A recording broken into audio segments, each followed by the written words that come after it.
So this guy, Keith Reed, is that was his name? So then he got on social media and was saying like, I can't believe I was on a panel with a man who objectified women. And then people went through his social media and it was all of him just talking about big asses, strippers, big titties in his face.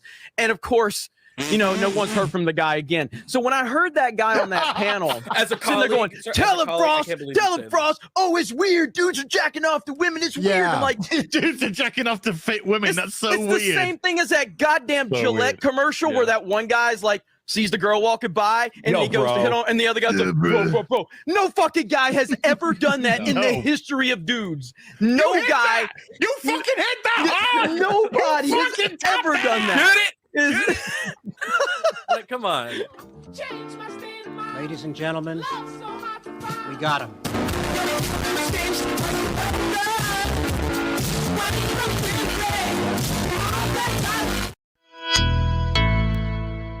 Sexism in gaming.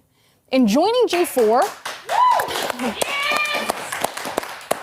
this is not where I thought we were going, but I'm here. I had no idea. I'm listening. Yeah. In joining G4, I was ecstatic to be part of something that I grew up watching as a child. But every time G4 is brought up in various channels, even in this YouTube channel, we have the chat in front of us. I can see you. Without a doubt, there will be backlash because I'm not as bangable as the previous hosts. It's somehow... Talk to him, Frost! It has somehow been expected that you can talk about how much you jerked off to women as a compliment. That it's shit weird. Not a compliment. It's weird. It's deep.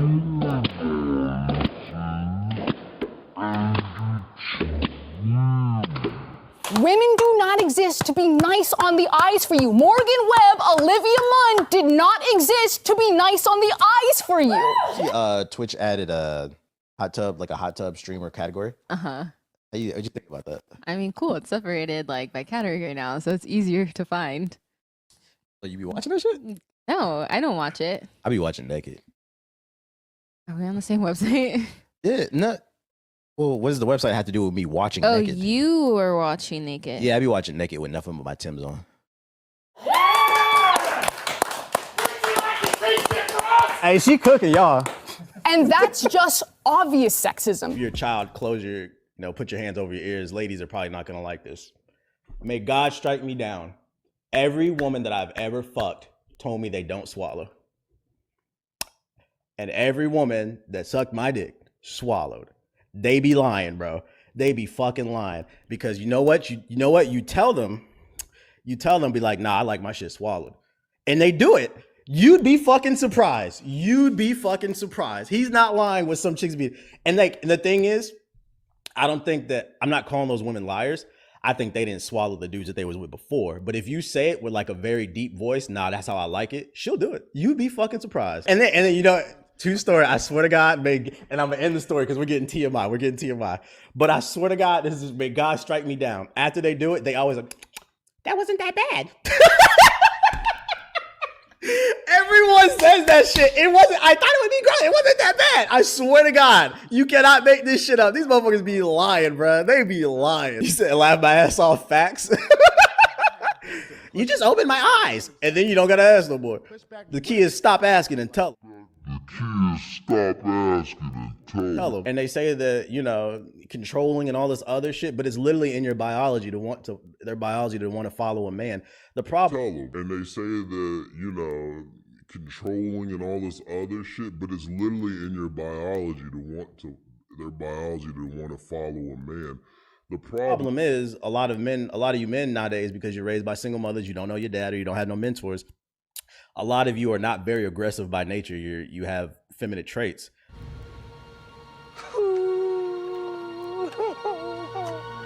But I'm telling you, if you tell her ass, I like it like this, that shit get that fucking pussy wet. But you gotta say it a certain type of way with confidence and like authority. You'd be surprised. They fuck you different when they see that you're a leader. And that's what I was trying to say to him. I was like, at bare minimum, bro. I was like, I get it. You comfortable, all this other shit. But I'm telling you, and I'm saying this to y'all too. Men, the first thing you want to do is you want to get your own place. Like, even if you don't got your own car, you can kind of get away with that because there's Uber. But as a man, you should always have your own place. And the reason being is they fuck you different when you got your own place. And that's what I was telling them. I'm like, yo, these chicks fuck you different when you got your, she walking, this is nice, this is nice. Because the thing is, you can't be a king without a kingdom. Sexism in gaming. And we are live. What's going on, everybody? It's Jeremy coming to you with another live stream. And yes, I am cooking. I am cooking this fool using his own nonsense against him. You want to sit there and say, it's weird? It's weird? You want to sit there and say, tell him, Frost? Well, guess what? Guess what? The internet always finds a way to roast you when you are projecting. But it's Tuesday night's main event. We are joined by Eric July, Young Rippa. What's going on, man? With that rebellion, hat. Yeah, Rubio's happy somewhere. The rebellion hat. But yeah, man, I'm doing good. It's Tuesday, man. As always, looking forward to this. Been having a lot of interesting conversations about fandoms and all kinds Gatekeeping. Yeah, that's been the topic. Maybe we'll get into a little bit of that today. Because people that are, that are all in our space. And by our space, I mean people that are obviously fighting against it, having brands ruined and shit. It's a topic of conversation. But yeah, aside from that, man, it's been all good. I can't complain. It's been something to watch. I'm still pissed off at these ties we had in Mario Kart. Man, and then Jay Hellstorm uploaded the clip. I'm still I did pissed see about that one. So I did see that. Yeah, it was a lot of ties. We ended up going like a full hour longer than what we normally go, trying to break the tie. But yeah, it was fun. I'm pretty sure it was fun for the viewers, man. Hell yeah, man. Good to see you, man. Good to see you. Ryan, RK Outpost, what's up, man? I'm doing great. Listen, I think the Black Hokage, I think he belongs in our community, to be honest with you. I love the way that dude talks about women. I just wish he'd be honest on that couch, but you can't say those things at G4, can you? Black Hokage, come on over here. Get on the stream. I know Yellow Flash is in the chat. He's already invited Frost on his stream. So, Black Hokage has to get out here too. Hell yeah. No, it's funny. And literally, once you told me about the video, I did the least bit of research possible. I went to his channel. I sorted by most popular viewed videos, and I clicked randomly on like the fourth one because I thought the thumbnail was interesting. And I'm sure we'll play that clip a little bit. I've got the clip right now. I can play it right now. So this is the guy that was sitting next to Frost. So I'm gonna tell him, Frost, the guy that was virtue signaling. Ryan found this clip right here. Wonder what Frost thinks about this one. Son, why do all white lesbians look like Barney Rubble from the Flintstones? Damn. Do you still think that way? I mean, I will say, like, there's a couple in the thumbnails, Frost, like her eyes maybe are a little beady like that. It just kind of depends on how the light's going. So I don't know. We need answers from the Black Hokage. We need it. And that's the whole thing, man. Like, I don't have a problem people having whatever opinions when you completely contradict yourself. And I knew when that dude was sitting there cheering on so passionately, I'm like, you are trying so hard to appease to this left-wing nonsense. Like, you are trying way too hard to act like you're an ally or something like that. And it's so easy to see through the bullshit. It's so easy. Yeah.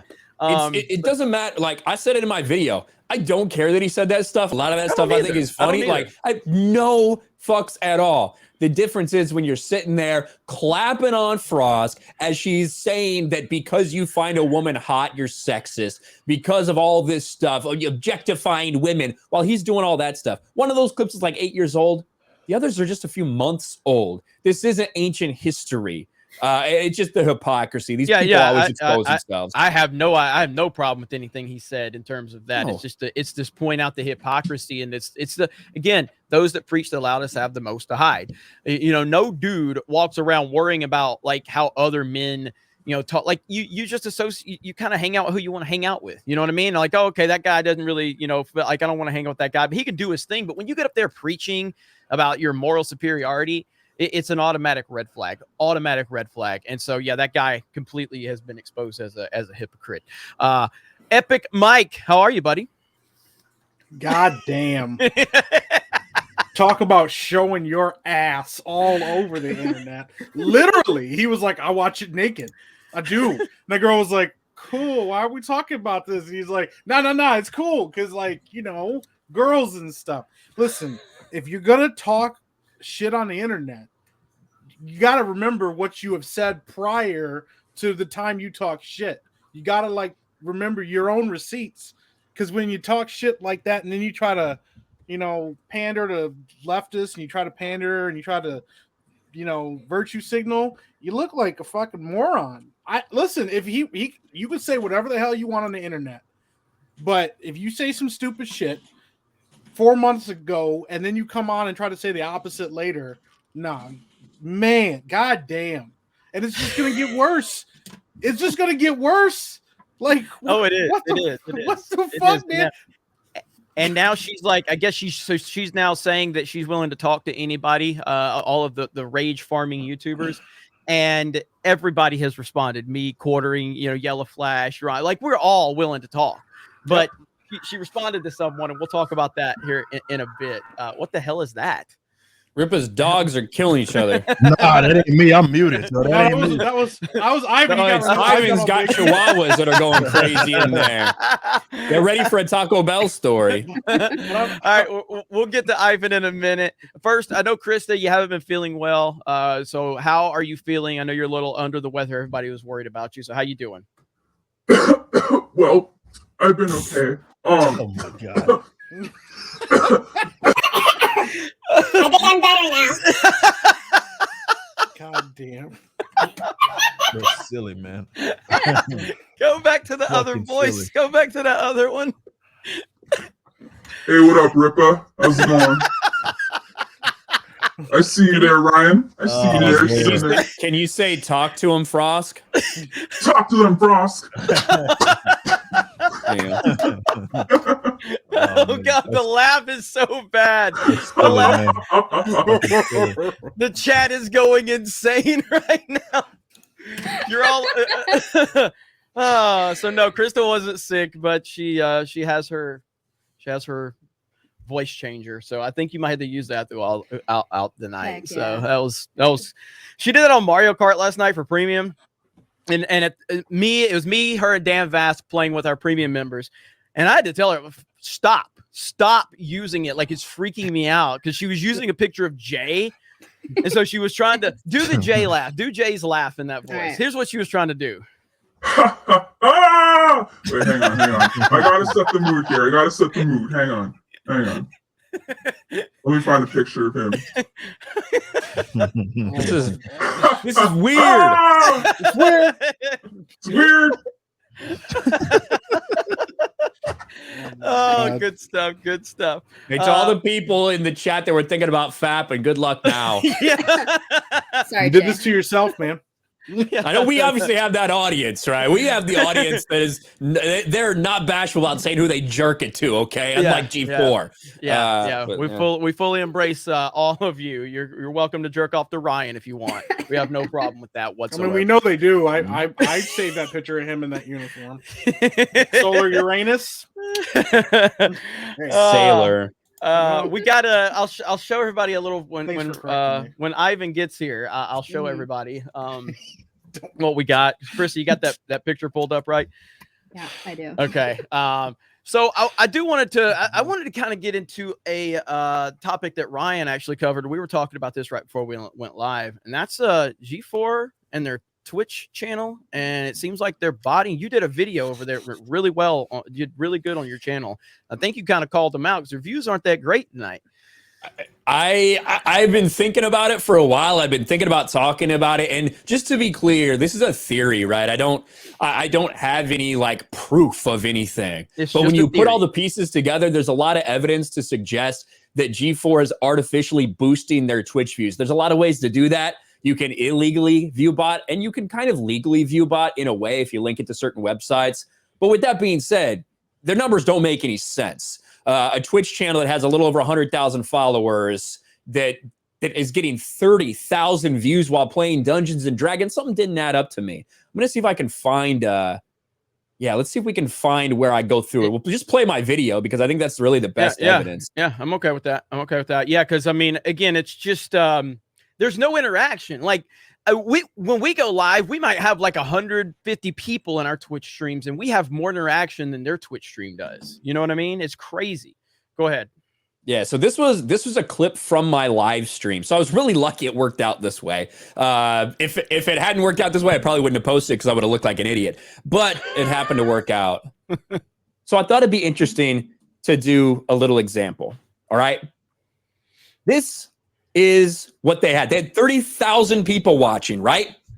30,000 people. I want to compare how much interaction they're getting in chat, because when that should tell you, right? You know, if you had a bunch of fake people watching and there wasn't really as much interaction as you would expect, that would be kind of telling, I think. So let's watch this, shall we? Let's hit play.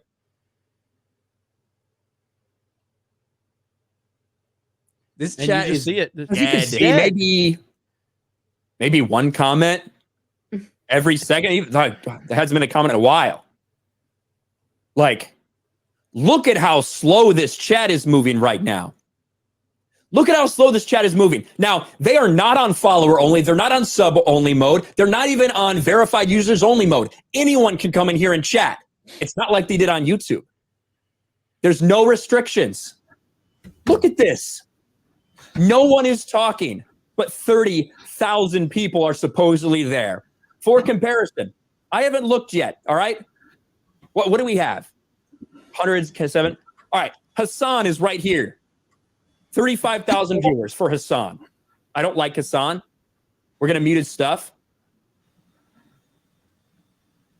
35,000 people. Look at this chat right now. That's a chat with 30,000 people right there. Yep. Look at this chat right now. I don't like Hassan, not a big fan of Hassan, but this is what a channel that has 35,000 people watching actually looks like.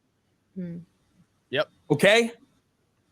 So wouldn't it make sense, right? Wouldn't it make sense that G4, who's in the middle of, kind of a disaster here, they're losing a lot of subs, they've lost their reputation, they want to make sure they look good to the outside, that all of a sudden they make sure that they have something positive to talk about. And sure as shit, everybody in G4 was retweeting this screenshot. They said, look, we have 30,000 people watching. Look, our stream got 565,000 views on Twitch. We're not worried about anything here. Something's fucking sus. Doesn't make sense. It's weird. Yeah.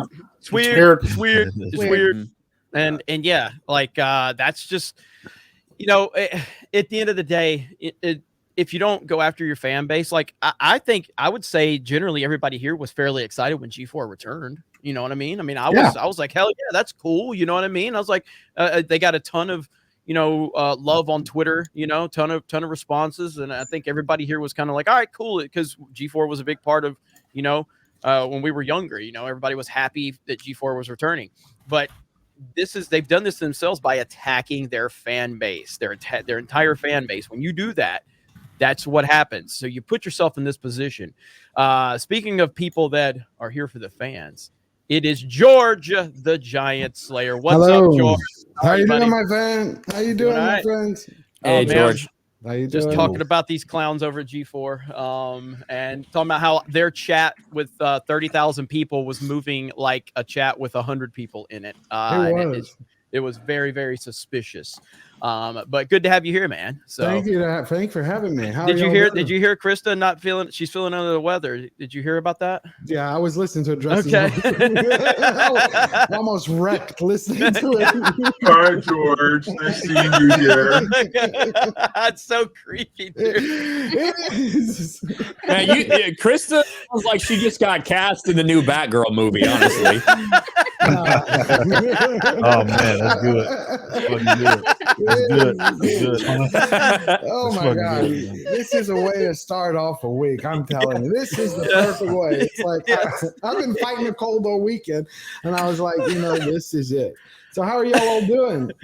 Doing good, man. It's been a hell of a week. Been a hell of a week for all of us. And It's been the week of a life. Yeah, it's been the week of a life for sure.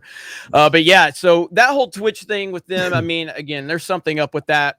And it's what happens when you put yourself in this position. Now, the interesting thing is that she ain't making things worse. And right now, I'm going to show you a screen cap from the quartering. So everybody, she put out this tweet. She basically was like, all of these hate raging YouTubers, maybe you guys can contact my agent and I'll come on and talk with you. And so that got a ton of responses, obviously. But she only responded to one person. She responded to Vito. Oh, come on. Jesus. And right here, now, what's funny is when someone is actively trying to tell someone else to stay away from someone else, which is what Vito's doing. Vito is actively telling her to stay away from the geeks and gamers bozos.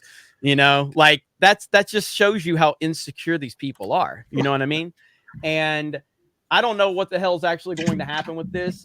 If you go over here, so right here's the tweet, and I responded to the tweet. Basically, she says, to all these drama farming YouTubers, you can always reach out to my agent if you like to schedule the discussion. Fuck that is agent bullshit. So I said, fuck your agent. My DMs are open. Talk to me, Frost. Now, do we think that's going to happen? No, not at all. No. Did I share my audio? Can you guys hear that? Well, can you guys hear that? No. Okay. So I basically made this video and I said, she said she's willing to talk, but she brings up this agent nonsense, which that kind of just shows why G4 is having such a problem, because that's an elitist attitude. Stop acting like you're better than anybody else. And if you seriously want to talk to people, it really is not hard to contact any of us. It ain't hard to contact us. But this whole agent nonsense, I'm not emailing a fucking agent to talk to some clown who I don't even need to talk to in the first place. But if you're willing to talk to me, obviously we'll have that discussion. I mean, Ripa, you spend most of your time talking to people that disagree with you on a daily basis. How would you handle this situation with her if she was willing to have a conversation with you?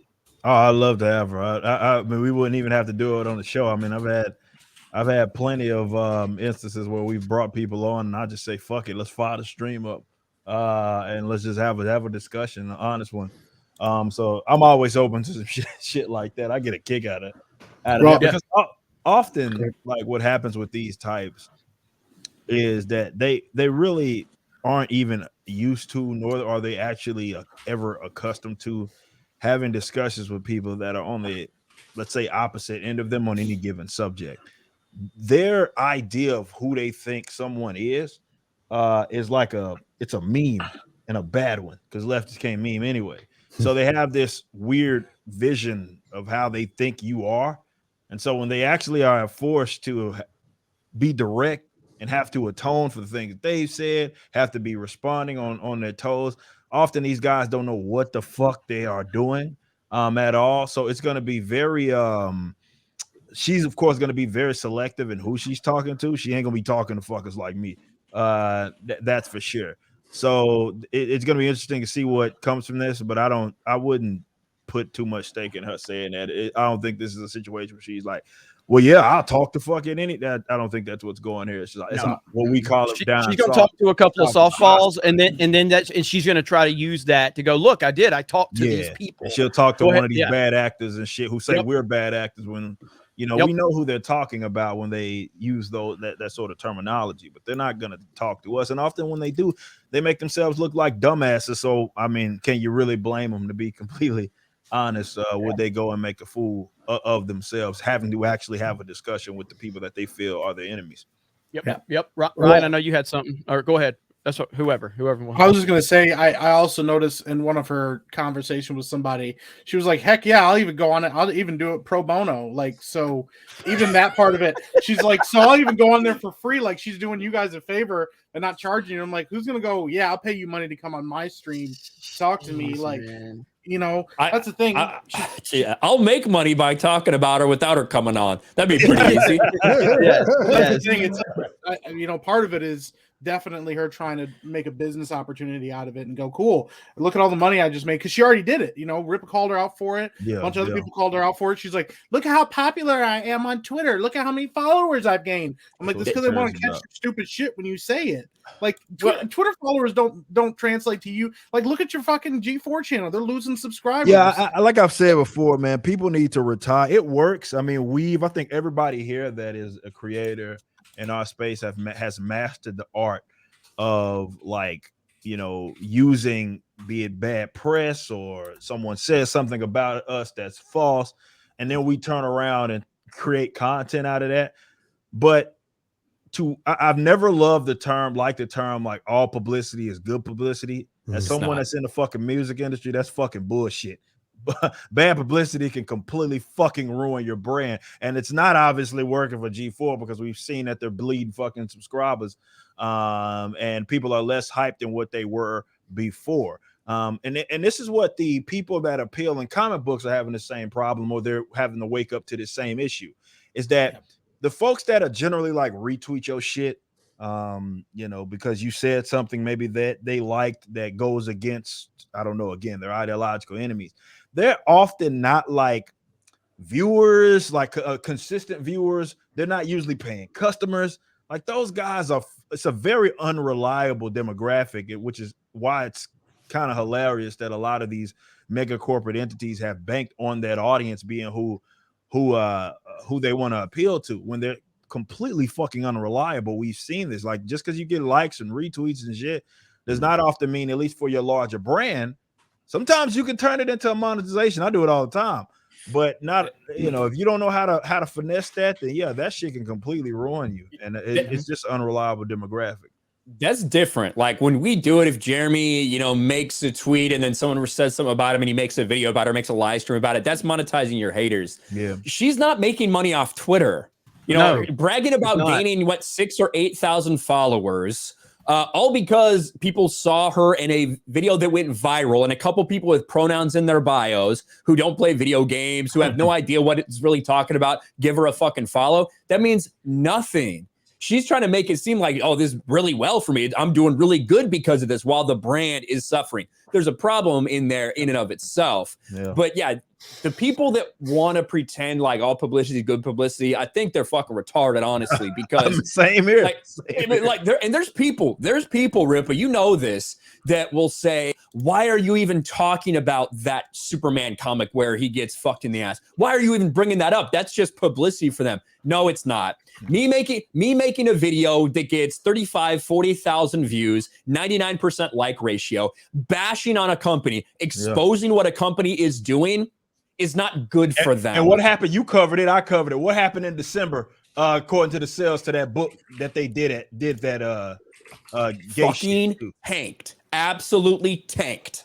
Right? Yep. So like that, it has an effect. There are people that want to convince you not to talk about it, whether it's because they're upset because maybe they don't want to talk about it, or when they talk about it, they don't get good views, or maybe they just are really truly warped about like how that works. It's funny. There's people that are willing to talk about a lot of things, but this certain thing, you shouldn't talk about that. That might help promote them. Fuck off. Yeah.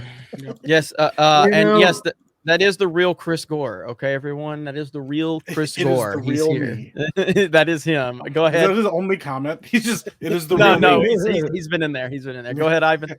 Ivan, we didn't introduce you. Hi, Ivan. What are you dressed up as tonight, Ivan? This was for Krista's idea, by the way. What are you dressed up as? So I just want to show the people that when I decided to remake The Last Jedi, Disney took some liberties to copy some of my ideas in a bad way, but they weren't done with that. They were like, you know what?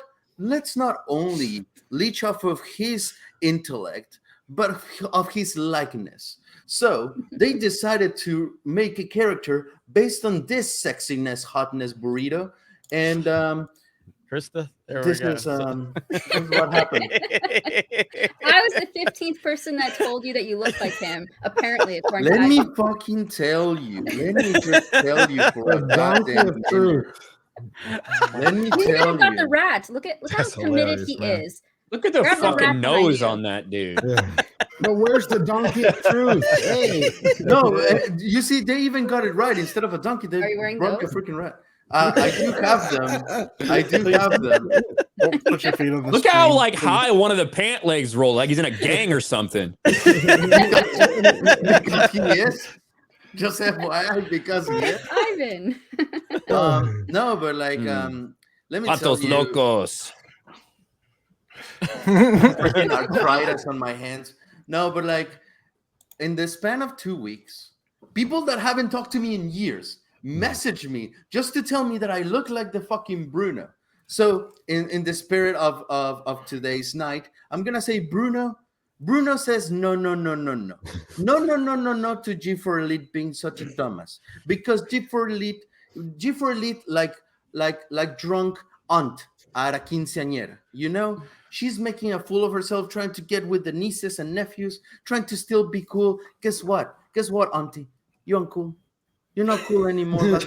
You're not cool anymore. You're just like the tortilla on top. Everyone like touches you, but no one wants you. They want the little tortilla. I think Frost alt account is here, right there. Frost. Hey, Frost. Frost is watching, everyone. Hey, Frost. How are you? Everyone in the chat, say hello to Frost. This is Frost. Talk to him, Frost. Talk to him, Frost. Talk to us in the chat, Frost. This is what I don't understand. I'm doing the Sessler clap. You can't see me, but I'm doing the Sessler clap. What I don't understand is if she actually believed everything she was saying, she'd come on your channel. Oh yeah, 100%. She'd be there right there. Ripa, wouldn't you say that's the case if someone actually believed? Yeah, I mean, again, they wouldn't be afraid. They'd come right out on the channel. Like I said, she's going to hand select who she talks to. And you guys just mentioned someone like that softball shit. Like a softball, she's not gonna. I highly doubt that, because it's not even in her best interest to do that. And I'm pretty sure she has. I don't know to what capacity the agent is. I'm pretty sure. I'm guessing this chick is. She thinks if she's got an agent, and she's probably got a fucking manager and a bunch of other people who she doesn't need. But, I'm not sure if it's real, but as far as some the agent isn't real. So the one that she replied to Vito, that's not an accurate email. Now there is on her website, there is a different agent listed, like a completely different email and stuff. I think that's the right one. I know I saw Yellow Flash post receipts that he put it out there. So we'll see. But the reason, I think one of the reasons she said talk to my agent is because that's an easy way to deflect and why she's not going on there. It's like, oh, well, my agent didn't pass me. I never communicated any of that couldn't stuff. find emails and all that shit. But let me ask you something. Why would she, Ryan? Why would she pick then Vito of all people? Isn't that the guy who talked about pedos and like he wanted it, like he was supporting pedos? Was he the guy? That shit doesn't even fucking matter. But it's listen. It's someone who is going to give probably the easiest interview possible. That's the point. An email account that doesn't even fucking work. When you have me, you have Quartering, you have Yellow Flash, you got all these people that are going, Krista. Please, Krista offering it. You know, I mean, you had X-Ray Girl, you had Nina, you had all these people that were like, just reach out. You know, I mean. She's not interested in this. I hope she goes on Vito's channel. I hope she does. It just gives more content, man. I hope she goes there. No, I 100% like. I have no problem with her going on anybody's channel. My issue is that she's going to be selective about this, because I would love to ask her what she thinks about what's his fucking name, what's his name, Hokage. Yeah, Hokage. Yeah. Like I would love to ask her how she feels about him saying that you don't need to ask women to swallow you. You tell them. You tell them. That's exactly what he said. Wow. Now, how do you feel about that? With your co-host that was cheering you on, how do you feel about that? How do you feel about him saying that a lot of these men have been feminized because they weren't raised by men? How do you feel about that one? Oh, I agree too. I agree. 100%. I agree. I 100% agree. That's why I say he probably fits better in our circle. Come on. Is that Hokage? Let's go. Is that the guy who did that special with her where she was trying to grab his ass? That one? No, that's a different guy. That's a D&D guy. I don't know. That's why I was asking. Matter of fact, I hope I can. Let me see if I can find. There's a video I want to show you guys if I can find it. While you're doing that, I'm gonna spoil a little bit something. I have a video coming out. I'll probably put it out like 1 o'clock in the morning or something. But I found something the other day that I wanted to share. Now. And I see we have a huge crowd here, guys, and I will get to your super chats. Thank you so much. Keep lighting that chat up. Keep commenting. I'm seeing your comments. I see your super chats. I greatly appreciate that. We all do. So thank you, guys. Go ahead, Ryan. Now, she's been talking a lot on Reddit, and I've been kind of following a little bit. And this is obviously from her profile and comments that she's made. I've left this page open for a reason. She's been arguing with people after she commented on the gaming is a toxic community. She, of course, started arguing with fans. The moderators immediately started banning anybody who disagreed with her. But when you go to these comments, right, thanks for the perfect example to exactly what this thread's talking about. Have a great day, right? Talking back to somebody. Comment removed by moderator. You see this? This is her. I'm having multiple YouTubers, send their followers after me on every platform. We all talked about this comment, right? A response gets removed by the moderator. She gets ratioed, funnily enough.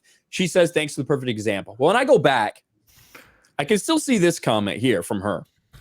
Good thing all my bosses and the CEO of the company thanked me and continue to support me. Yikes. So now you're making an accusation that all your bosses at G4 are okay with it and support you and have thanked you for driving thousands of people away. The CEO is happy about this, right? That's what you've said, Frosk. Your own words. Let's just go to this comment so I can. Oh fuck!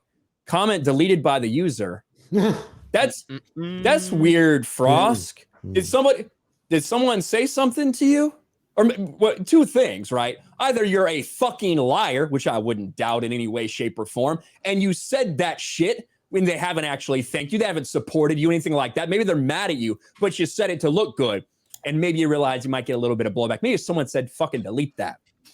Or they do support you in that. They do thank you for that. And they don't want anybody else to know that. They're frightened to know that you would be telling that to everybody. Because you deleted this. Not a moderator. Deleted by the user, Frosk.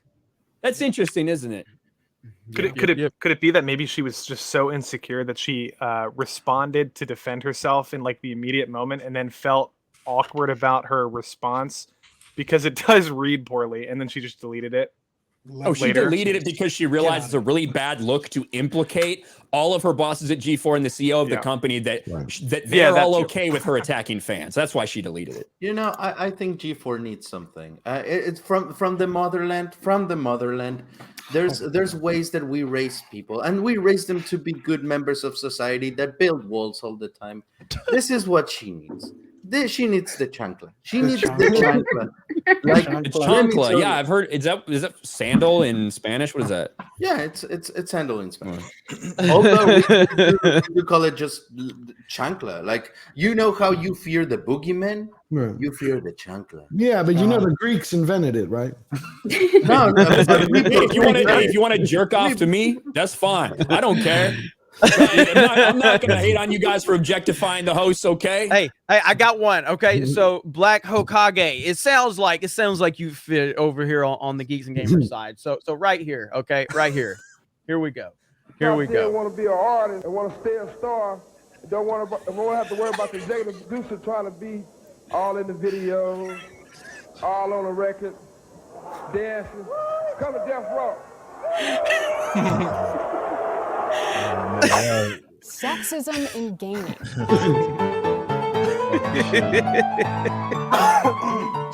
Oh man. So if anybody remembers the old East Coast, West Coast days, that was Suge Knight, and he was talking shit about Puff Daddy and Bad Boy Records. So there you go, Black Hokage. You sounds like you belong over here, bro. I'm just saying.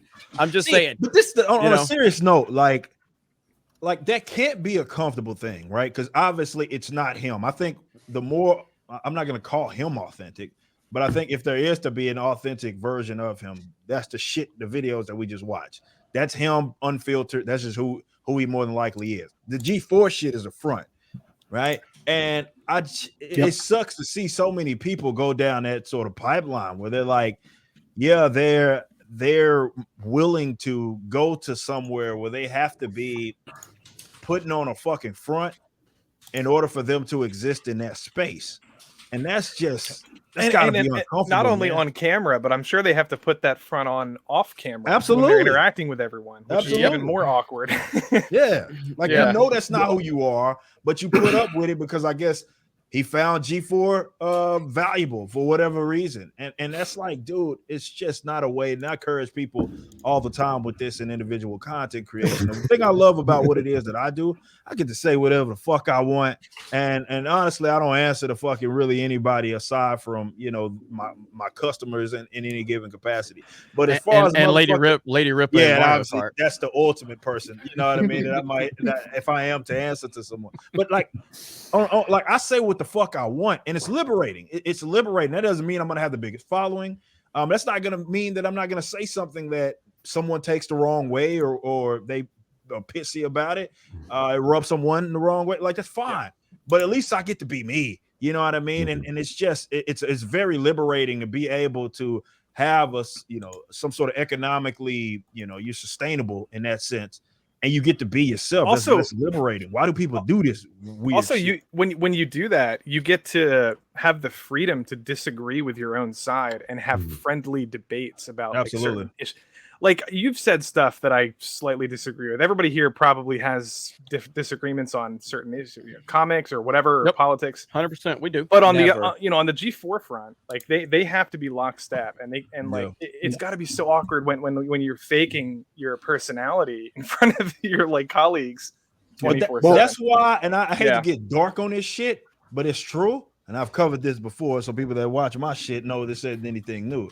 This is why a lot of people that are content creators have fucking mental issues, right? And like they have to take a break for X amount of time because they're sitting here fucking fronting to an audience and having to be someone, you know, that's exhausting. That's mentally exhausting when you have to sit there and that's your livelihood that you are dependent on. But that livelihood that you depend on is you having to basically be someone that you're not. And this is why all these guys, you know, Ryan, about Jeremy, we talked about this. Like this whole, when the people say like I get fatigued, like I don't really understand it. Like I don't get it. Like I can't even wrap my mind because I love what I do. So I can't wrap my mind around someone feeling like they're fucking just exhausted to the point to where they can't do this shit anymore. And they gotta take a month off or something from their content creation. It's because they're fucking mentally exhausted, because it's mentally exhausting to front and be someone else that you're not. And a lot of that, and I've talked about a lot of that. Like you see a lot of these younger people that have like millions of followers and like at 22, and they're like, oh, I can't handle this. It's like you've never worked for anything in your fucking life. You know what I mean? And that's why I'm happy that I went through like years and years of like doubting myself and working dead end jobs, and you know, just it kind of paved the way for me, because now I look at it and you know what I do if I'm stressed out?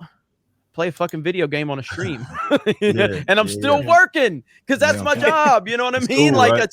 I mean, it's what we do. Like today I was sitting there playing. I just masturbate furiously on camera. Camera's on the whole time. Hello.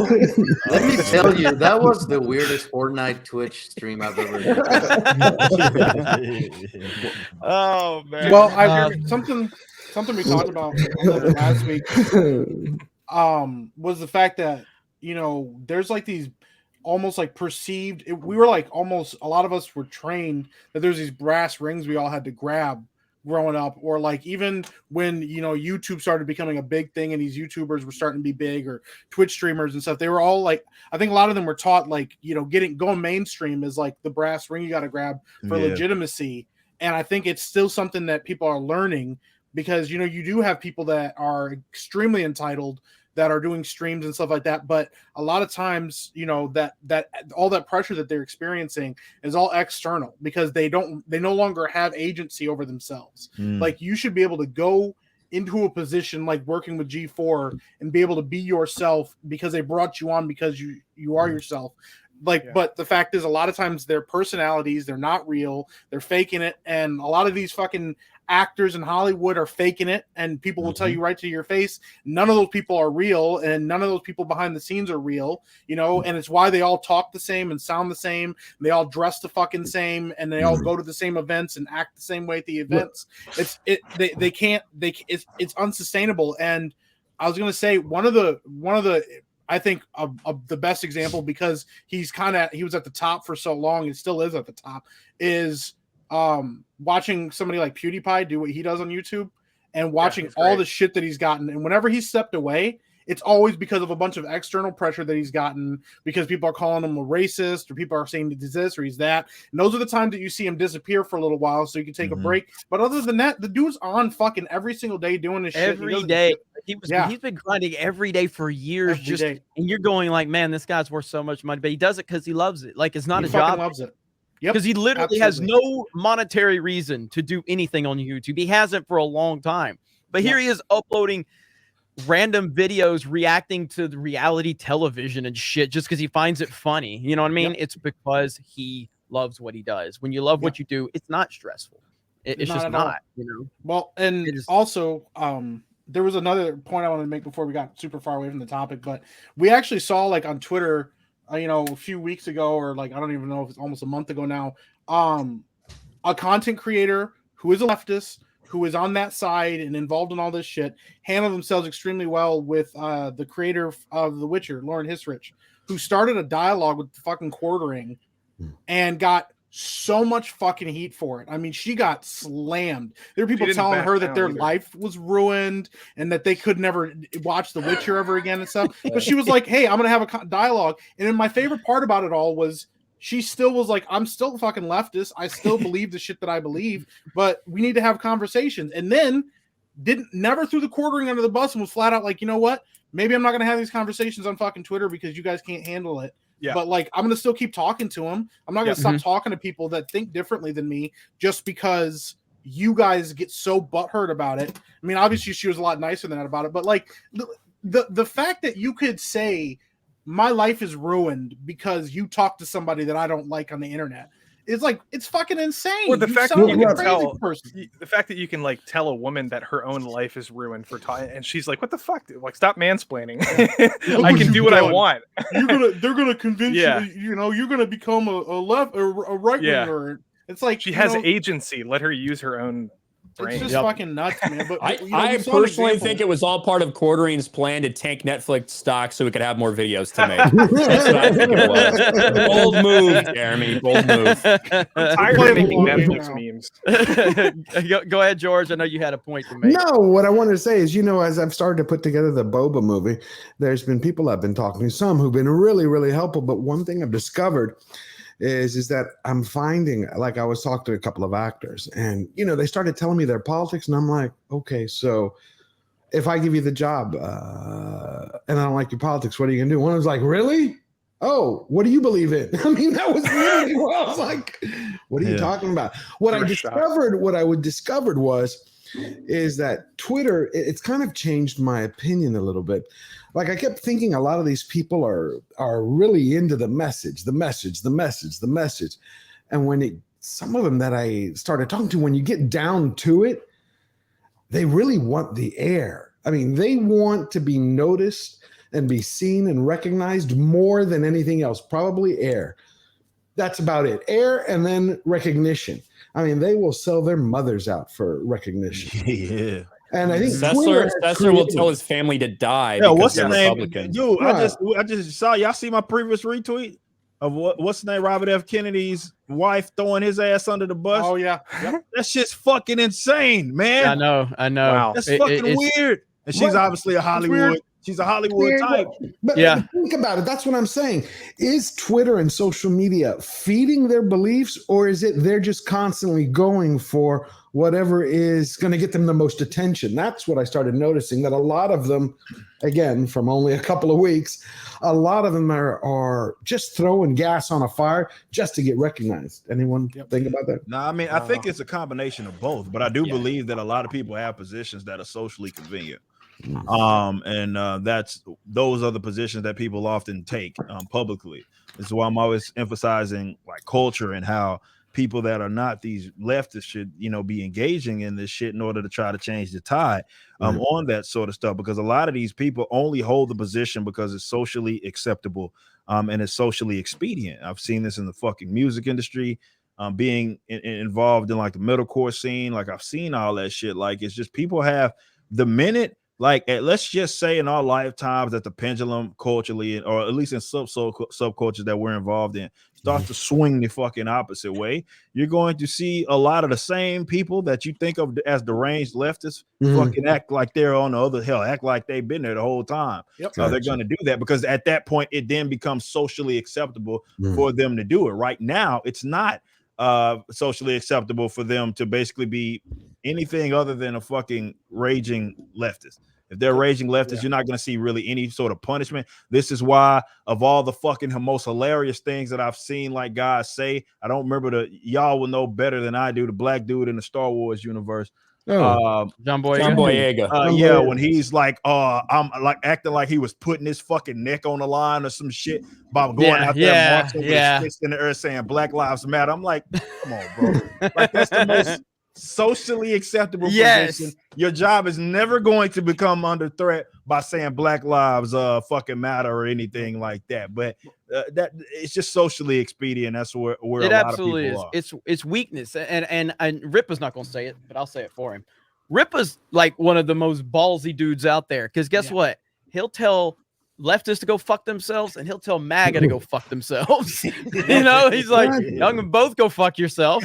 Here's how I view it. And he doesn't apologize for it. But he also doesn't, you know, like trash you if you disagree with him. Right. You know, me and him are good friends and he knows where I stand on that. But that's the whole thing. Like, that bullshit about John Boyega, that was such projection, man. I'm like, dude, you are literally doing the exact thing that gets you points in Hollywood. Right. You are not doing anything. It's dangerous to not say that. Yeah. That's what is dangerous to lose your job. But If my you favorite don't part post a is- black square. Yeah. Yeah. Right, He'll say except all it that costs shit. him. He'll say all that shit and he can get on a plane and fly back to the UK. Like, Yeah, and then he'll exactly. be overseas going, man, that's I think it was in the UK actually, but yeah. Was it? Right, but doesn't it cost him? Doesn't it cost Kevin Smith for what he did? I mean, he had the nerd culture in his hands for a while, for 20 years. Yeah. So it had a price to it. So even though it might get him good with his buddies over there, you know, he loses his fan base. By the way, actual boomer, Ripa called you crackhead. He does that to me 10 times a day. Okay. Oh, yeah, I pick up the phone. at least. I call him up. I'm like, hello. He goes, what up, That's fucking crackhead? minimum. I'm like, what I do? Nothing. You're just a crackhead. I was like, okay. Anyway, how you doing, man? And we start talking. So that's just how it is. I was gonna say names I've been called on Mario Kart streams. It's fine, man. You're good. You'll be all right. Y'all are crazy on those streams. Dude, it's so good. It's so good. Man, I broke my headphones last week. God, but that happens every Sunday. If you guys have not tuned into our Mario Kart streams all here on the main channel, we yell, we scream, we cuss each other out, and it's pretty frustrating at times.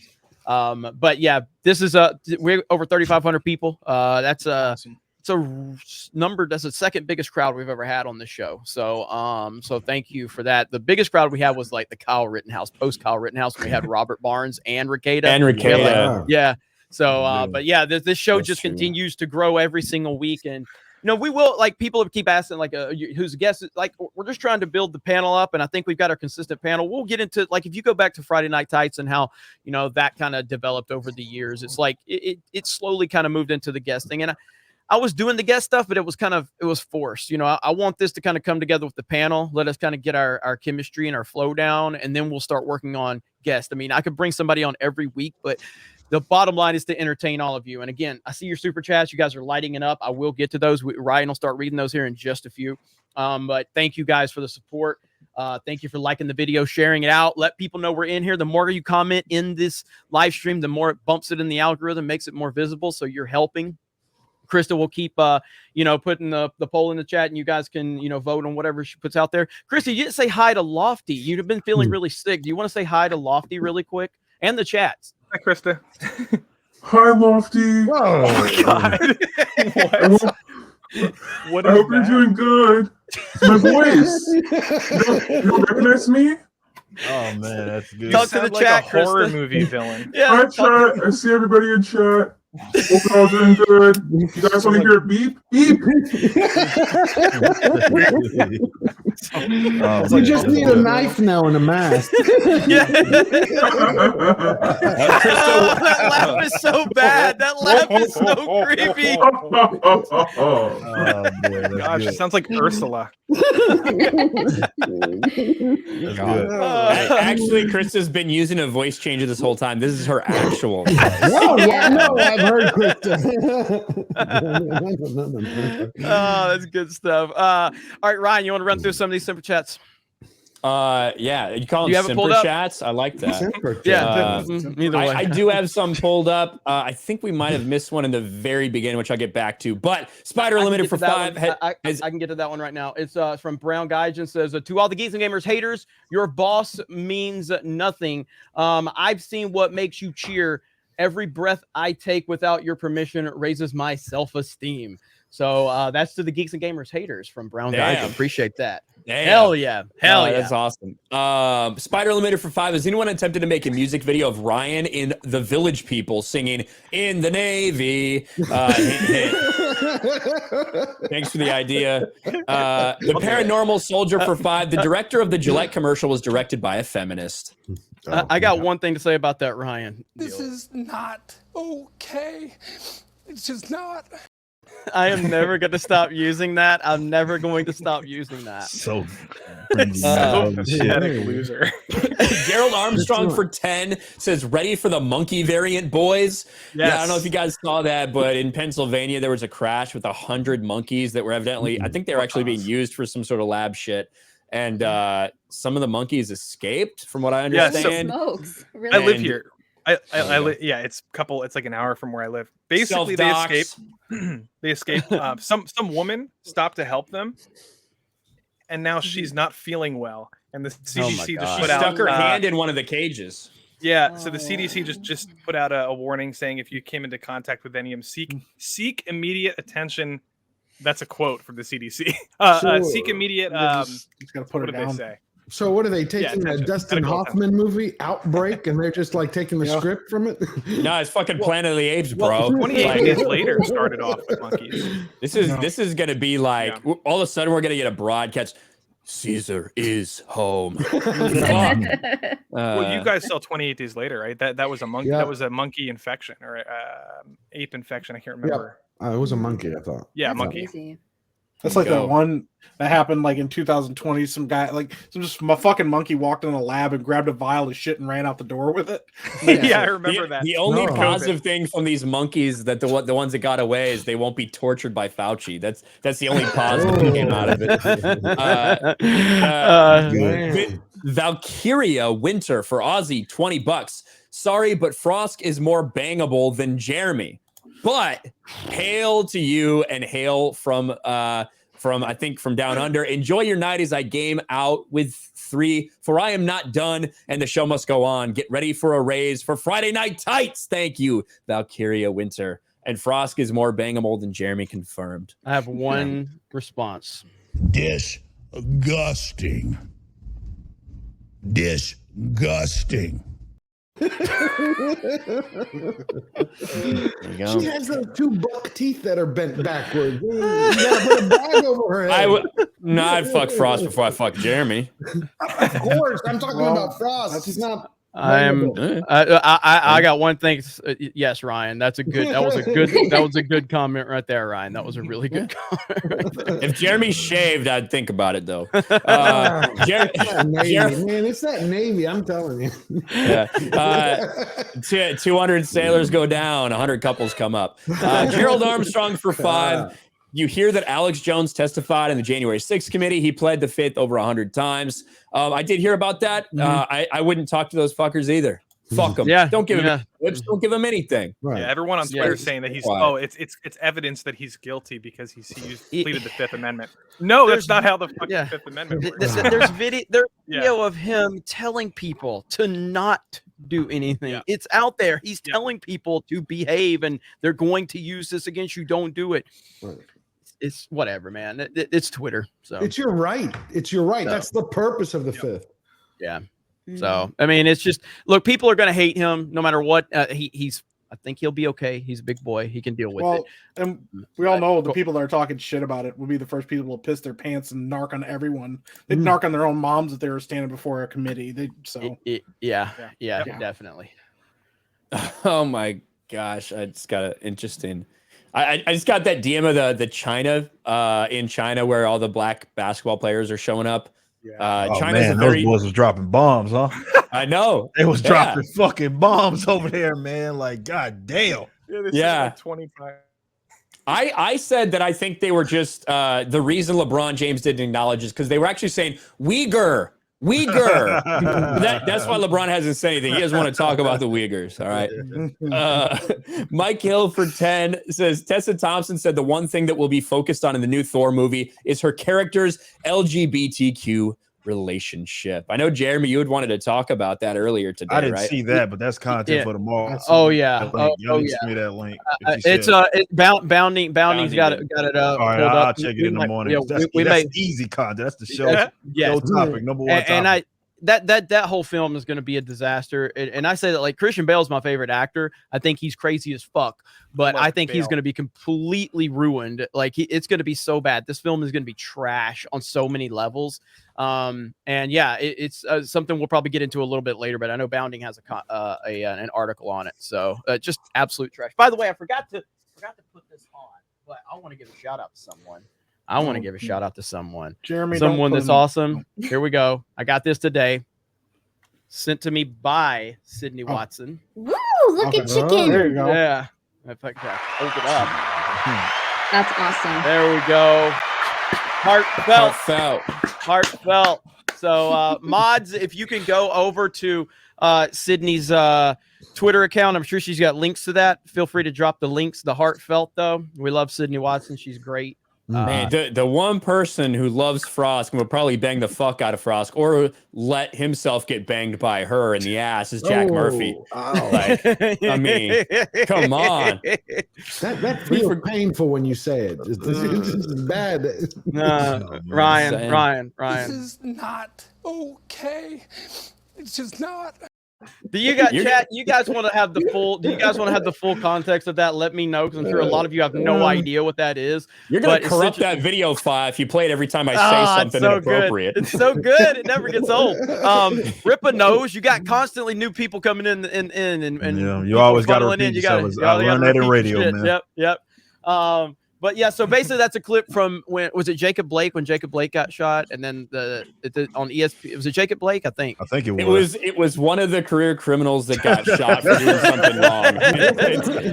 I kind of lost track in the summer of 2020. But it's so bad, and that was on ESPN, one of the college football shows, and that's Kirk Herbstreit, formerly of Ohio State, a really good college football analyst, but he said some of the most cringe stuff. I'll play it a little bit later, but it is bad. It's really bad. Yeah. So I'm always going to roast him for that. Always. Yeah. All right, Ryan, go for it.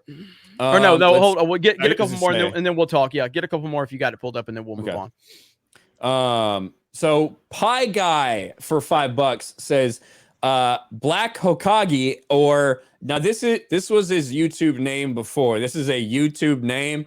I'm just putting it out there. Modern War Negro was his YouTube name before that. That's what he went by. All right. Just saying. As he used to be called, talked a ton of trash on COD. It's pretty sad seeing him sell out this hard. Yeah, that's the thing. Like, if you're a person who has a long history on the internet, chances are you said some stuff that's objectionable with current day standards. So then when you have these guys that are pretending to be other people, it's so artificial. Like G4 is so artificial. That's so obvious by everything that's going on there. They even admitted they don't even write the damn reviews, you know? Yeah. Like, I think we all knew that, but to go out and admit that and brag about that, look at our ugly team of people who can't even be on camera. Zipper, Lamar, John. It's kind of like with professional wrestling. Like, we all knew it was scripted, but when Vince kind of came out and admitted it was like entertainment, it's like we didn't need to hear you say it. You know what I mean? And now that you now you've pulled the curtain back, and it's just like, good Lord, guys, don't you? To admit that is such a bonehead move, man. It's like, good Lord, that was so bad. It was so bad. It's stupid. Like, it ruins your fucking brand. We appreciate it. Yeah. We appreciate it. Trust me. And by the way, I know like I've had people in the comments and they're like, you guys, you guys need to do more gaming stuff here. Gaming with Geeks, our YouTube channel, Gaming with Geeks. That's where a lot of the, gaming content is there. Like Ryan just did a video today over there. You got Disbrew, you got Lethal Lightning, got a lot of content creators over there. Johnny64 is over there doing the Nintendo stuff. You'll see me over there as well. And I'm glad I just remembered to say this Saturday, the Gaming with Geeks podcast returns this Saturday on the Gaming with Geeks YouTube channel. I think it's at 3 p.m. Central Standard Time. Mark the Cyborg will be there. Lethal Lightning. I think Ryan might be there. Get Epic Mike on there. We'll have Disparu, all that. So that's going to be Gaming with Geeks monthly, a once a month podcast over there. And if that podcast grows, then we will continue to make it a weekly thing. But for now, it's going to be a monthly thing. So really excited about that. I totally did not remember that. I was talking to somebody in DMs earlier because I'm supposed to do a stream on Saturday with some of my patrons, and I said I don't know what I'm supposed to do, but I know I'm supposed to do something at 3 p.m. Eastern, but I can't remember what. So let's make sure we push it off from there. So that's what it was. That's what I'm supposed to do. Yeah, that's a podcast. That's not a gaming stream. Oh, it's a pod. Yeah, the podcast is We this talk about Saturday. So gaming. we talk about all the gaming stuff, and me and Mark cool. usually argue about Nintendo. Nice. Lofty, you want on? Possibly, yeah. I'm trying to We'll limit talk. myself to We'll 2 days a week for streaming, but I'm Fuck Tuesday a and limit. Saturdays. You just show up when the fuck you're asked. Well, no, I stream Saturday night on Flashcast. It's Saturday afternoon. Fuck It's- Flash. He don't it is- need the viewers. I do. He don't need the viewers.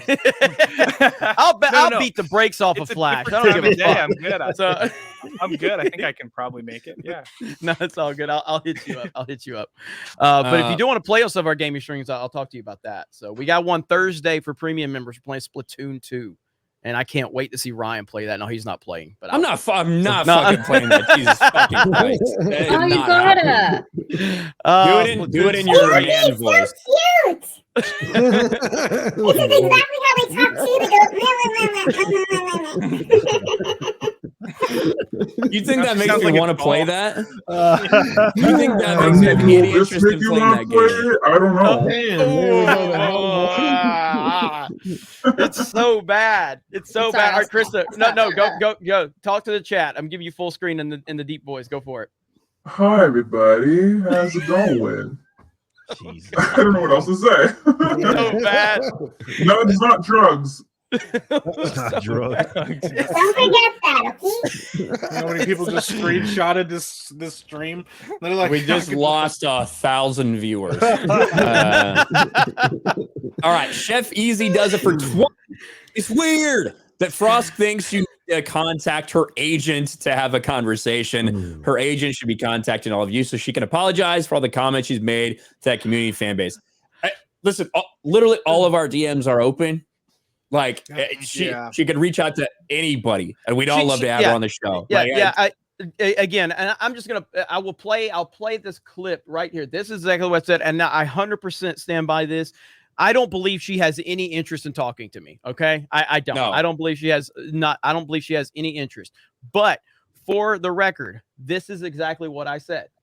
So Frost has decided to send out a tweet saying she's willing to talk to any of these outraged YouTubers, but then she also says no one's going to take her up on the offer. Multiple people, myself included, have said they would take her up on the offer, and I'll have a respectful conversation with you 100%. As long as you're respectful to me, I'll have a respectful conversation with you. But when you try to pull this whole agent card, you're not that important, Frost. Neither am I. We are blessed to have the opportunities that we have to do what we do. And you're not better than anyone else. So stop trying to act like you're better than anyone else. Your DMs aren't open. Mine are. So you can contact me directly and we can set this up. You can come on Tuesday night's main event if you want, although I don't think that would be an even playing field for you. I don't think it would be fair to bring you into, my channel where I have all of the panelists that I normally have every week. But if you want to have a one-on-one conversation, I'll have that. And I'll be respectful as long as you're respectful. Can you say the same? Time will tell. But stop agent bullshit. You're not that important. And I stand by that. Nobody here. Wow, that was right to the heart. That was right. Yeah, to the it's heart. true. Like not. Look, she wants to. she's the one that put the word out that she wanted to come on other people's channels. Okay.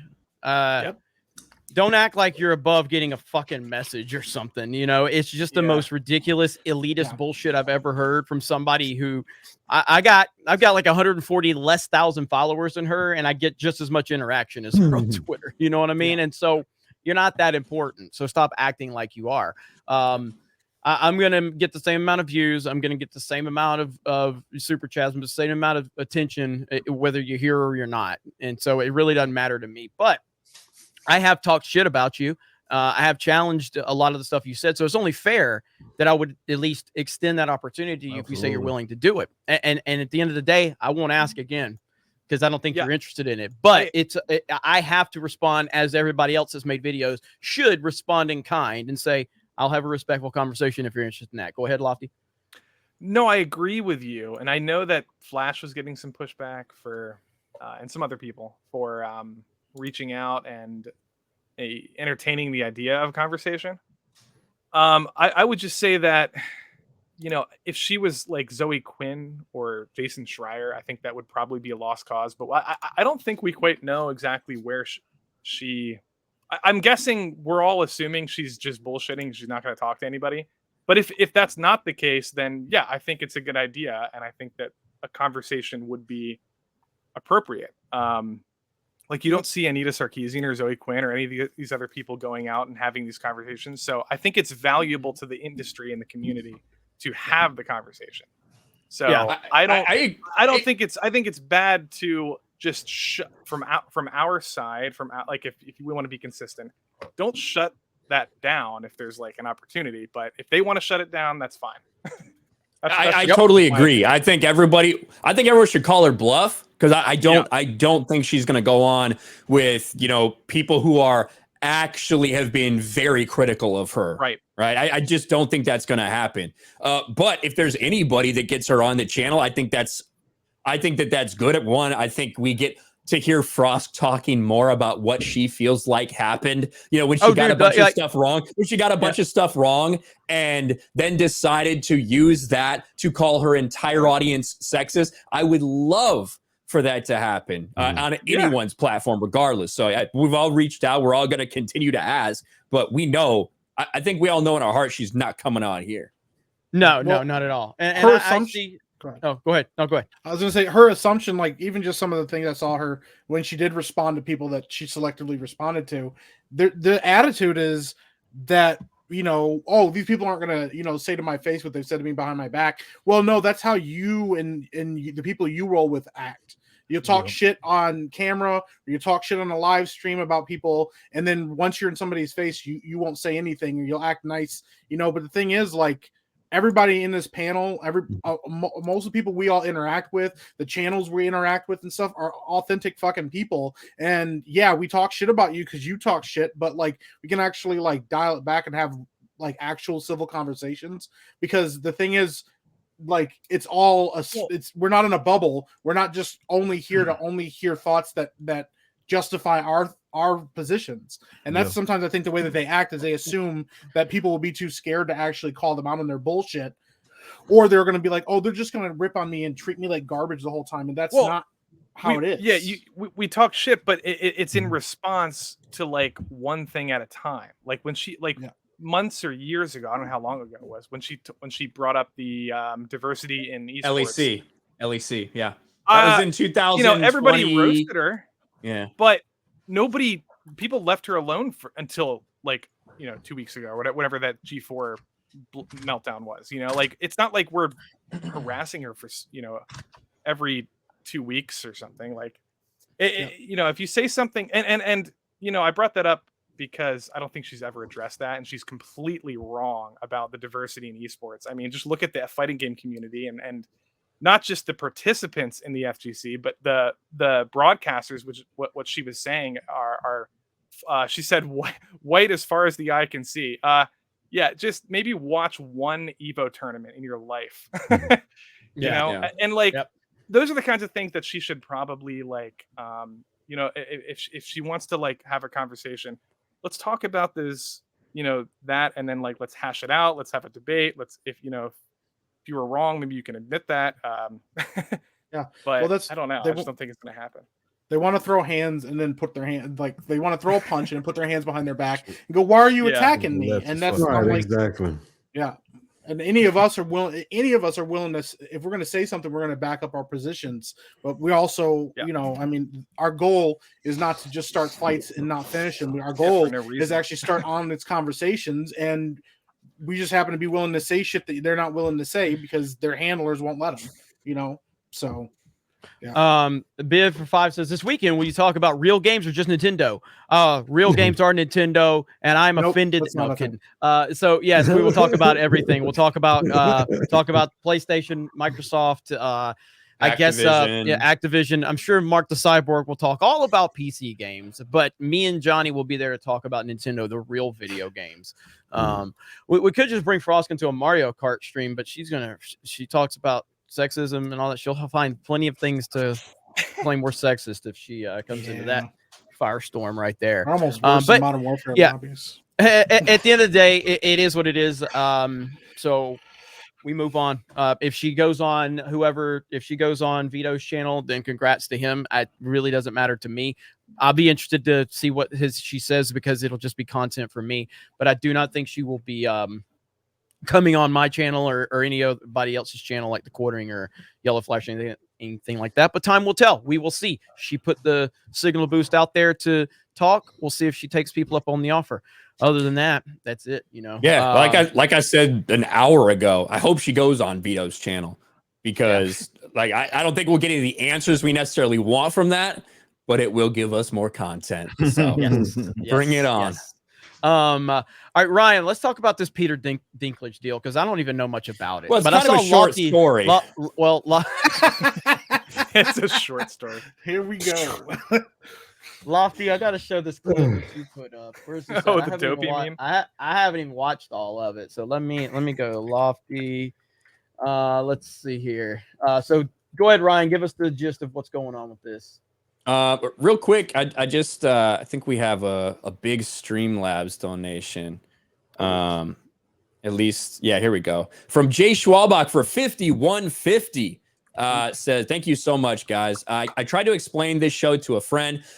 Told him it's like Undercover Brother meets Tucker Carlson in porn. He just stared at me and touched himself. I'm not sure we're friends anymore. Hail FNT. See you again in Vegas. Thank you. Thank you, Jay Schwalbach. You got to think about that one for a while. Alex for 20. Vito trying to act relevant when he's obviously controlled opposition. That's why Frost responded to him and not you guys. Let's all remember who he defended when it came to Netflix cuties. Yes, I 100% remember that. And you know, Vito's Vito, man. That's all you can do. Is look at this is bullshit. Vito wants attention, man. It's all right. Dan Bass, Jeremy, the world needs to know what I did to you in front of Krista last night. Krista, what does that mean? Yeah. All right, we'll hold off on this. I don't want to talk about it, to be honest. No, you're gonna you send at least another $100 super chat minimum for me to talk about it, Dan.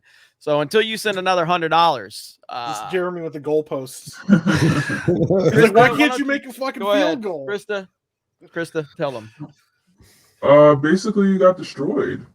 Oh, that sounds so bad when you say it like that. Destroyed. All right, we play Monday night. We play Mario Kart with our premium members on geeksandgamers.com. And so we ran a tournament last night for an hour and a half. About halfway through the tournament, I was absolutely I was owning everybody. I was in first place. I was talking all this shit. You know, I was up like 20 points. And then I had like a 6-race stretch where I just got hit by everything. It was awful. And all of a sudden, Dan Vass he was unstoppable. It was unstoppable.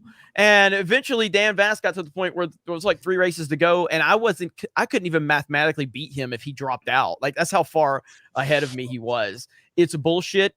It's racist. And it just shows that the white male is being discriminated against in 2022. So congratulations to Dan Vass. You won based off of racism. Congrats, buddy. So thank you, Dan. You didn't have to send $100, bro. But you can send another one if you want. He's got that Witcher money. What are you talking about? Yeah, I feel like he's kind of flexing on you a little bit. He's like, Here's your $100 after I hurt your feelings. Sorry about This sounds like a drunk 3PO. What drunk 3 was it? Dan Bass screwed Jeremy in front of Krista. That's something Jay would say. That's what he made it sound like. The world needs to know what I did to you in front of Krista. Like, that sounds so weird. He learned from Jay. He learned from Jay. So, all right, here we go. All right, we got this story. Now, I have actually, since I have so many tabs, I have nearly 200 tabs open at any given time. I actually had this original story open before it got updated. We're going to talk about Disney responding. But Peter Dinklage is very upset about the new Snow White movie coming from Disney. Not because they've race swapped the character of Snow White, one of the only characters whose literal reason for their name is because of their skin color, skin white as snow, literally right there. But he's upset that it's not woke enough. It's not enough to race swap the main character because they need to do something to address how they've handled disabled people in these movies. Peter Dinklage calls Snow White and the Seven Dwarfs live action remake fucking backwards. Have I done nothing to advance the cause from my soapbox? I guess I'm not loud enough. Or maybe you're not tall enough. People can't see you. One or the other. But like, here's the quote. I got to read you this quote from him. I was a little taken aback when they were very proud to cast a Latina actress as Snow White. You're still telling the story of Snow White and the Seven Dwarfs. Take a step back and look at what you're doing there. It makes no sense to me. You're progressive in one way, and you're still making that fucking backward story about seven dwarves living in a cave together. What the fuck are you doing, man? Have I done nothing to advance the cause from my soapbox? I guess I'm not loud enough. Oh no, too short. It's never enough. It's First of all, never, Snow White ever is from enough. a Russian. She's from a Russian fairy tale. I mean, the whole thing is about half of it is because of her skin color. Yeah, the Grimm's fairy tales. Well, Yes. also, it's unbelievable. If you look on the side, that's a promo for a movie where he's playing Gierno de Bergerac, whose big deal in the books was he had a big nose. Yeah, he had a in the massive movie, it's because schnoz. he's short. In the movie, it's because he's a dwarf that she won't talk to him. So he's literally in a movie where his deal is she won't talk to me because I'm too short. And When he hasn't the guy's even seen- deal is he had a big nose. Like Yeah. fuck. And we haven't I mean, even watched big nosed the movie. little guy. She could have shoved him under her skirt, but geez. Yeah, Disney, like nobody Wow, knows what the dwarfs. movie is. Like they could they're probably handling the dwarfism in a progressive way in the film, and nobody's even seen it. And he's already like complaining about it. Disney responds to Peter Dinklage's Snow White live action criticism. Oh, they responded. Yeah, They responded They to probably told him just avoid wait. Yeah. to avoid reinforcing stereotypes from the original animated film. We are taking a different approach with these seven I knew it. characters and have been my God. consulting with members of the dwarfism community. We look forward to sharing more as the film Art heads is into so production bad. It's after so a bad. lengthy development period. Everybody just Are they sitting not there gonna about be all the dwarfs? classic like movies and all of that shit that you may have grown up on that Yeah, just they're shitting on simply all of would they just can't be made. They literally cannot be made in this day and era because this is what they prioritize. This is what they care about. So some of the, I mean, just the most classic, even the offensive ones and even the non-offensive ones, like you can't even fucking just depict some goddamn dwarfs without stepping on motherfuckers' toes, man. It's art, movies, all that shit. It's just so fucking bad because of this, and everybody has to feel like they walk on eggshells. Just let these goddamn companies die, man. Just let them fucking die. Is there anybody on this panel or in this fucking chat that watches Snow White and the Seven Dwarfs was made like 70 years ago, and when you see Dopey, Sleepy, Happy, and Dumbfuck, whatever their names are, is that how you actually think dwarves are in real life? People that have dwarfism? Does anybody think that? Not a single person thinks that. Why do you have a problem with seven dudes living in a cave together? Are you homophobic, Peter Dinklage? Maybe that's the problem. Or maybe you want to show more dwarf on dwarf action. Maybe that's it. Maybe that's what the criticism is. I don't know. I do know that Peter Dinklage is complaining about being portrayed in some sort of stereotypical way. This was this motherfucker like 3 years ago, right? Sitting there, literally smelting something. Is there anything more stereotypical in fantasy than a dwarf as like smelting weapons or something like that. Come on, dude. But this is fine because you're part of that. You get a big paycheck. You get to be tall in one movie that you're ever in. This dude is a fucking idiot. Do you think they're gonna have some dwarf bowling in this film? No. Anybody? Bullying? I mean, bowling, dwarf bowling. Bowling. Don't you remember dwarf bowling. Maybe. No. They are What is that? Wikipedia. Nobody already remembers updated. dwarf bowling. Oh my god. Okay. Wikipedia. What did you already do to updated. those dwarves back in the day, George? You just used to toss them. You never he's saw like, you that? see what? You just grab them, you throw them. Yeah, you threw them. I don't know. My thing is like, dude, Okay. your soapbox literally was just that people respected you as a good fucking actor, and that should have been enough for you. Not, I'm going to advance the cause of dwarfisms by talking about, Snow White and the Seven Dwarves. It's like you're going to shit on like a fictional story, and that's somehow you grandstanding. Like, what are you grandstanding for? What is the goal? To never get another Snow White movie made? Like, what is your hope? My back. Yep. Yeah. You're back. I just can't Chrome see you. just crashed on me. So it just completely crashed. That's never happened to me on this computer. So give me I a thought few you were minutes. just absolutely like completely focused on the conversation, Jeremy. No. That's what I thought. No, he No. closed it out because he was looking at dwarf bowling. He didn't want to- I can't get my camera to work or anything. So Ryan, hold it down. Let me figure this out. Yeah, we're all good. But it's just so stupid. Like Eric said, like it's never enough for these people. You can never virtue signal hard enough because there will always be, if you play by these rules, if you decide that you're going to enter the fray and play by the rules of identity politics, you will never win because there's always losers. You will always end up offending someone. It won't be good enough for someone. You put a handicapped person or you put a blind person in there. Well, that's not enough because the blind person wasn't actually blind. You didn't represent them right. Get an actual blind person. Okay, get a blind person. Well, then you didn't actually portray them right because you didn't have enough people on staff to tell you how you're supposed to present this blind person or this handicapped person. Yep. It's ridiculous. We're not allowed. Yeah. Go ahead, Luffy. Well, have you seen? No, I was just gonna say we're not allowed to have dwarves, we're not allowed to have goblins, and we're not allowed to have orcs in any fiction ever again. Wow. What are we gonna do? Well, Fantasy genre is dead. Yep. We're fucked. Yeah. It's over. Yeah. Have What were you gonna say, George? I was gonna say, have you even seen that Bugs Bunny? You watched Bugs Bunny. Did everyone watch Bugs Bunny when they were growing up? Anyone? Yeah. You remember I used to watch the old Japanese ones where he'd see the Japanese pilots or the fighters. You couldn't find it. I was trying to show it to my nieces. Bugs used to It do was all kinds nowhere. of foul shit back then. I know, but He was a Goddamn badass. everybody, man. Goddamn. You remember those Rippa, the ones with the Japanese? Yeah, I remember And the the one Germans? Japanese. You can't find them He done anymore. made fun of fucking black folk like Bugs. He made fun of gay people too. Yeah, Bugs was Base dressing Bugs. in drag like he was. Yep. Bugs was foul, man. At one point he was.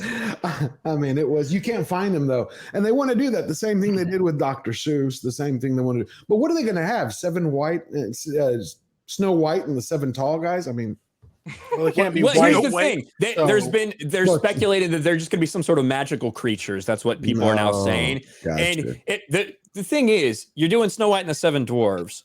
Now you have a Snow not white, and you have seven not dwarves.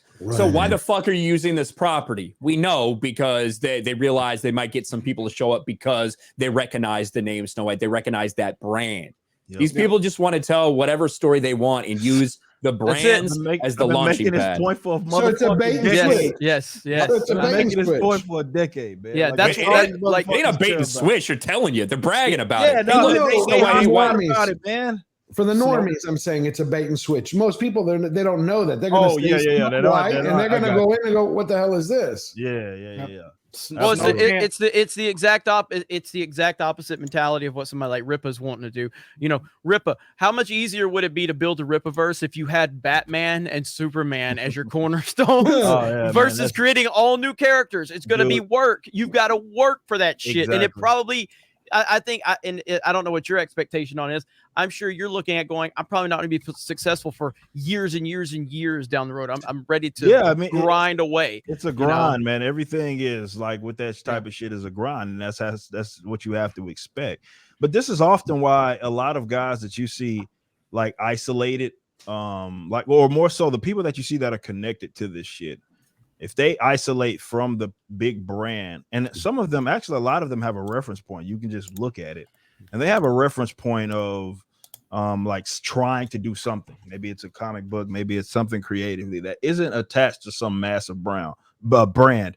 And it's like always dead on arrival. Like always, these guys hardly ever make any money. They're pissy fucking broke, but they know that. They're fucking aware of that. So what they do is say, okay, let me attach myself to some brand that already exists, and I'm going to tell my story. Does it make sense? No, fuck no, it doesn't make sense. Hell, it might be a complete self-insert and might not make, it just completely shits on the lore, but that's all they fucking care about. And this is why I keep telling people, don't even give them the benefit of the doubt, like, because you can expect them to run the motherfucker in the ground, because at this point they're so far gone that like they're so committed that it's gonna take something crazy to happen, maybe being competed with, for them to up and change. But they are so committed to doing this goofy ass shit. Like it's weird as fuck, but they're committed as shit to doing this.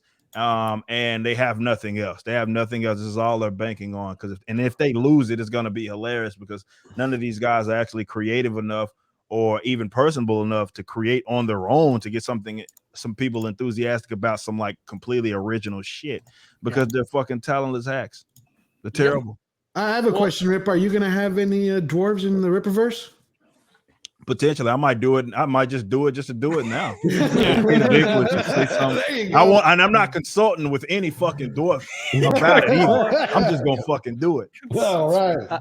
I don't know exactly where it was. I think I found roughly the spot, but Ryan made a great point in. So me and Ryan were on the Daily Wire, and our Daily Wire video has done really well. Whether that's on Facebook, where it's last time I looked, Ben Shapiro shuttered out. It had over 200 and something thousand views on Facebook. Awesome. And then on the YouTube channel, it's had over 160,000 views so far. We've seen a massive bump. So if you're coming, if you've learned about us to the Daily Wire, first of all, we appreciate you checking us out, and consider subscribing to the channel. Hope you're enjoying your time over here at Geeks and Gamers, and obviously all these awesome people here that are on the panel.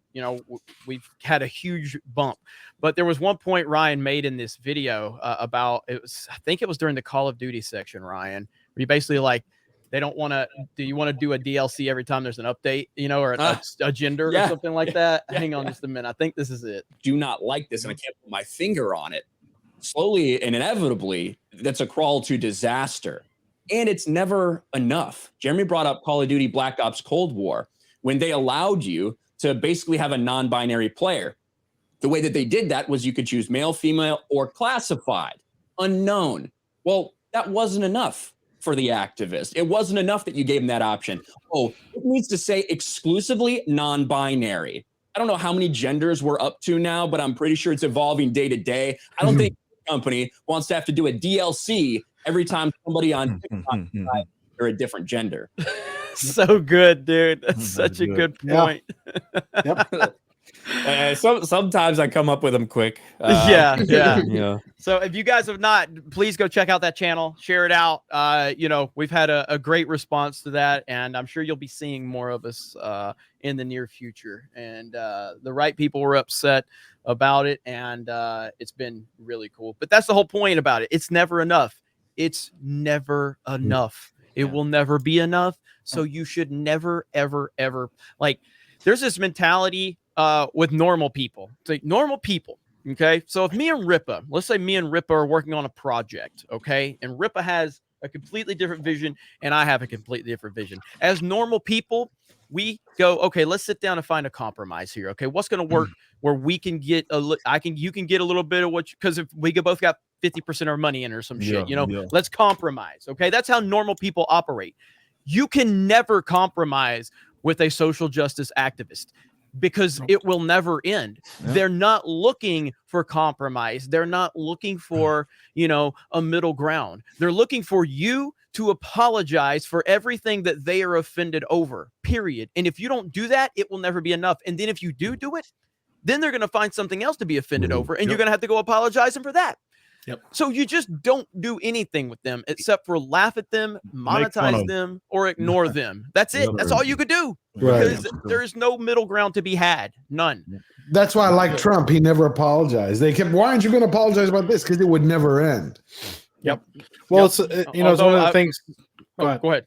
No, go I ahead. was You just got gonna the say, afro, like bro. Ripa has said this many times, and I love it. But like, they're the aggressors. They're the ones throwing 100%. hands at people. Oh, fuck. And like that's the 100%. thing. So imagine you're standing there, and somebody comes at you and gets in your fucking face and starts coming at you about stuff. You know, you either sit there and take it and until they decide they don't want to do it anymore, or they tire themselves out. But the thing is, they're not gonna. They're just gonna keep coming after you. So the only response is to either laugh in their face or hit them in the mouth. Like, I Yeah. mean, it's you know, it is what it is. And so now you got situations where, you know, as soon as you do strike back at them, then all of a sudden they're like, "Oh my God, I'm being I'm the attacked, victim." or I'm the victim. I'm being oppressed," and then they share this victim narrative and stuff. And it's like, you know, there's no end to it until you decide I'm not doing it anymore, and then you have to decide, where do I stand after all of this? You know, I mean, you know, Yeah, going these- to see. Go ahead. Go ahead. I'm sorry. I was just gonna say, going to see movies that Disney does.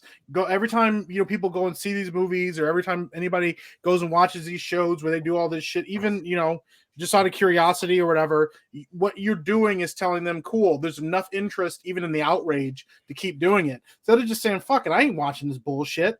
It's half the reason you know, Disney has been losing fucking subscribers on Disney Plus. People said, I'm not even gonna fucking watch it. It's not even worth my time anymore. And that speaks to these people. That's what will speak to, like, and the that's what guys- I'm saying. Like, you look, man. Obviously, the last week has been the topic of conversation we've been talking about over on our channel, and it's talking about like gatekeeping and all of that shit. You alluded to, Mike, and we talking about how, you know, we're basically the response agency here, right? What I've hated that so many people on our side have done, on the side, let's say, of liberty, just for the sake of conversation, these non-leftists.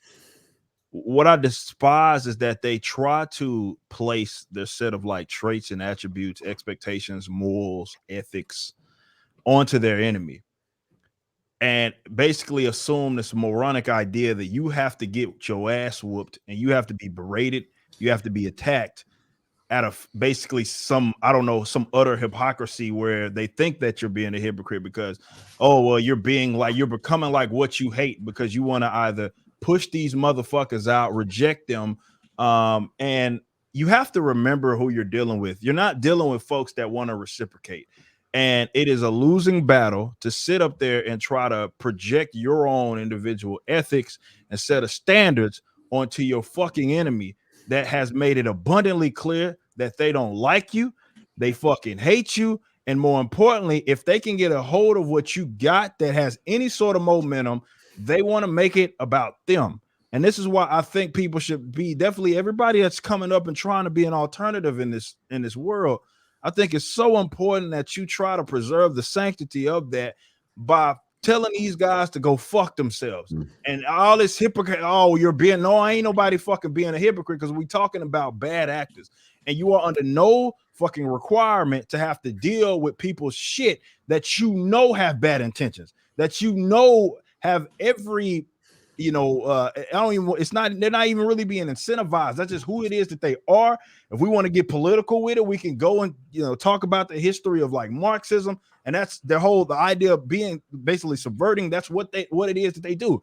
They're bad actors, and nobody on our side should feel as if they have to fucking deal with that shit, especially with their up and coming projects, have to deal with that bullshit. Fuck them. Like, and you see what it is, the result of it is anyway. When they get control of it, what do they do to you? They tell you to go fuck yourself, Right. They say you get the fuck up out of here. They get control of it. They say they do not reciprocate. So this idea that, we need to be kumbaya, and we don't want to be like, I say fuck them. That's a losing strategy, and that's for some loser motherfucker that has every intention of fucking taking an L. I'm not in it to take L's. I'm here to fucking win.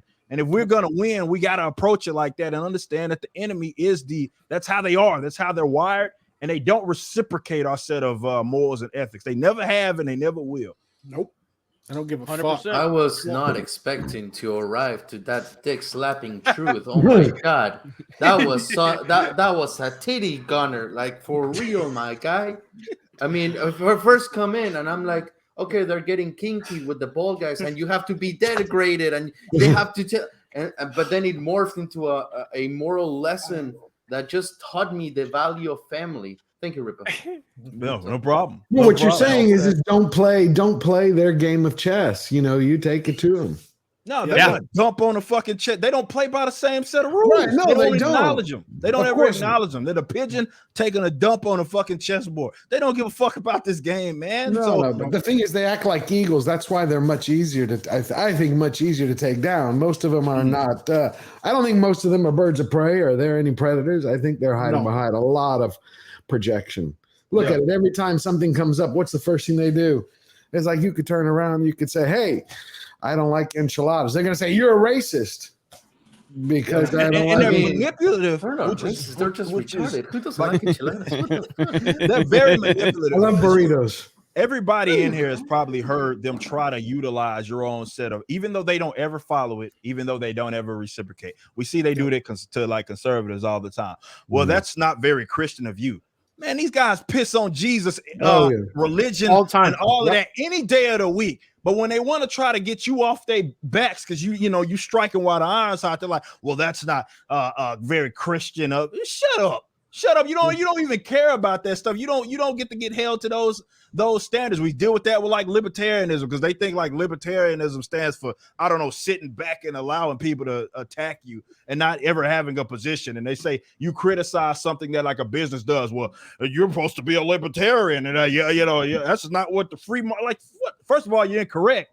You're incorrect. The free marketism does not mean I can't disagree with what you're doing with that business. It's actually precisely the opposite, that we have a lot of that, but they don't abide by those sets of ethics anyway. They'll violate people's private property rights all day long. They love to try to be manipulative and try to then turn the ethics that you have that they don't follow. They never will follow. And this is why you should reject them at any given term. I 100% agree with you. And that's exactly, one of the frightening things about radicals is that the first thing it does, Ripa, is that it strips them of all their humanity. They become nothing but a set of billboards and slogans. Yeah. I mean, there's nothing. That's when I was watching Frost. What struck me about her is that I've heard it before. Like, she didn't say anything unique. I'm like, where is your personality? Where is that thing that makes you special that they brought you on the show? To me, it's like, okay, replace her with any other card-carrying radical. Well, and the thing is, to look how quickly people got upset with Rippa. Don't give a fuck about the Rippaverse until he was like, gatekeep this shit and don't let people in here that are bad actors. And there were people who were fucking furious. They're like, pissed. Why? Yeah, they were like, why can't I be part of it? Why is he telling? And I'm like, actually, he didn't say that. He said that I get to gatekeep that shit because I'm a consumer. Fandom. Yeah. And they were fucking furious. They're like, what does that mean then? Why are you trying to sell me? And I'm like, ain't nobody trying to sell you on shit. Get the fuck out the door if you don't want to buy it. Nobody gives a fuck. But they do, because once you make something that's worth something, they're gonna try to figure out how to get their hands on it so they can make it, They've make done themselves it valid. Yep, they do it. We've seen we've already seen. We're seeing examples of this with like every brand that we paid attention to. Why on earth would I look at that and make the moronic mistake of just being kumbaya with what it is that I'm trying to do? No, fuck these guys. I want the fans of the Rippaverse to preserve the sanctity of that fandom. It doesn't belong. I'm not like, I'm the creator, right? So that belongs to the fans. But like I said in my request, I was like, I understand it from a fan's perspective, and you should not feel like you're the one that's being incorrect when you try to preserve the sanctity of that fandom by ensuring that bad actors, and specifically, we're not talking about people that are just interested. We're not talking about people that just want to be customers. You can't stop people from necessarily buying that anyway. We're specifically talking about these fucking posers, and we're talking about these people who are bad actors and try to then make it about their whether it be social justice aspects or whatever it is. That's what they attempt to do. those motherfuckers, you shouldn't feel like you have to put up with that because you know that they're cancerous. They're trying to just poison the well, and nobody that's creating that has any sort of thing that folks are getting enthusiastic about should feel like that's a bad thing, that they want to preserve the sanctity of it, because we see what happens with fandoms when you don't do that. We already see what happens when you don't do that. Yep. Well said. Well fucking said. Yeah. And you know, again, people that are getting offended by that are the right people. The right people are getting upset about that, and that's ultimately what it comes down to. Yes, I am aware that Frost has sent out a tweet. I responded simply with an LOL because that's all it fucking is worth. But I'll share it to everybody because that has been a topic here we're talking about. But told my agent to pick the biggest of those applied. Super excited to get on a call with these people and watch them backpedal with all of their vile trash talk. Saying they wrote a respectful email after some of these videos is wild. They overblow everything for clicks. So let me get this straight. So you're upset about people that get clickbaits, but you're only going to talk to the biggest channel. Yeah, that's so ridiculous. Like, what kind of fucking hit? And let me make this clear, Frost. Okay, because you said that you don't want Trump supporters as fans. Let me remind you that I voted for Trump in 2016 and in 2020, and I'll goddamn vote for him in 2024. And if that is a make or break for you, then go fuck yourself. Now, if that doesn't bother you, if you can actually stand to be on a call with someone that voted for Trump, if you can actually do that, then we can have a great conversation. But I don't think you're willing to do that at all. And I think you would use that as a backpedal. I think that I don't like the way that sounds, because it sounds like she's trying to set up a reason. Clout chasing. She's trying to set up a reason for her not to commit to some shit. Oh, 100%. Like, I went after someone, it didn't fall through, and it's gonna try to present it like they're the ones backpedaling. Well, no, not gonna let you do that one. And she's already put out an email address that's not accurate. Okay, like established as not accurate. That's the email that you publicly put out there. There's other ones you can hunt for. There's some like sitting around the internet. It's not easy to find this, and the one that you provided everyone is not accurate. So I'm very interested to see how this goes. I also want to know what she means by biggest of those applied. Does she mean most subscribers or fattest? Because we were talking about different things here. So I think we should make that very clear, Frost. And the entire idea that we're in some way, I guess, like making this stuff up. Everything, at least on this panel I know of, because I've watched people's videos and stuff, everything we're talking about is shit that she said. We're reacting to the things that she said, and then that she continues to respond to on Twitter and Reddit and everywhere else. It's her. Let's see. She said something here. Okay. Yeah, who the fuck told you can't play video games? A lot of people, when you open up your mic on games as a woman, there's plenty of videos. Wow. Okay, again, let me explain to you how you respond. Okay, here's how you respond if you're a woman playing video games. Right here. Shut your goofy ass up and go back to the kitchen. You're 35. Go make your kid a sandwich. I'm going to fuck your dad and give him a child he actually loves. Right there. Literally anyone that's ever played a video game. Now, first of all, I think you're an absolute psychopath if you go into game chat at this point in time. Like, you're a psychopath. I don't go into chat. I ain't dealing with that shit. I ain't dealing with hearing all the bullshit that goes on a game chat. It's a fucking war zone. Like, oh my God, it doesn't matter who you are. It doesn't matter what you do. It don't matter what your career choice is. It don't matter what's between your legs. You are going to get roasted in game chat. You're going to get annihilated until you earn your way into that. If you're just some new person that walks in, hey guys, I'm just here to play some Call of Duty, and you're going to get ripped apart because that's gaming. It has nothing to do with being a woman. It has nothing to do with it. You're playing a fake fucking victim. That's what you're doing. Yeah, they're going to take anything they can get from you, right? Like when Rippa walks in, guess what? Black. They're going to give him shit because he's fucking black. Yep. If Jeremy walks in there, they're going to give him shit because he's got a fucking Alabama hick accent, right? Like that's what it's about. They're going to cling to anything. It doesn't matter. Yeah. You know, I am of the opinion that, like, I get it, right? It's okay to to try to protect some people from like getting like completely harassed. Like I get that point, but I am of the opinion that it is actually healthy. You know, like I come from Mexico, right? And I grew up eating so much like really unhealthy, more like dirty food, that it wasn't as chemically processed here. And I developed my stomach to be able to just drink from the sewers and survive.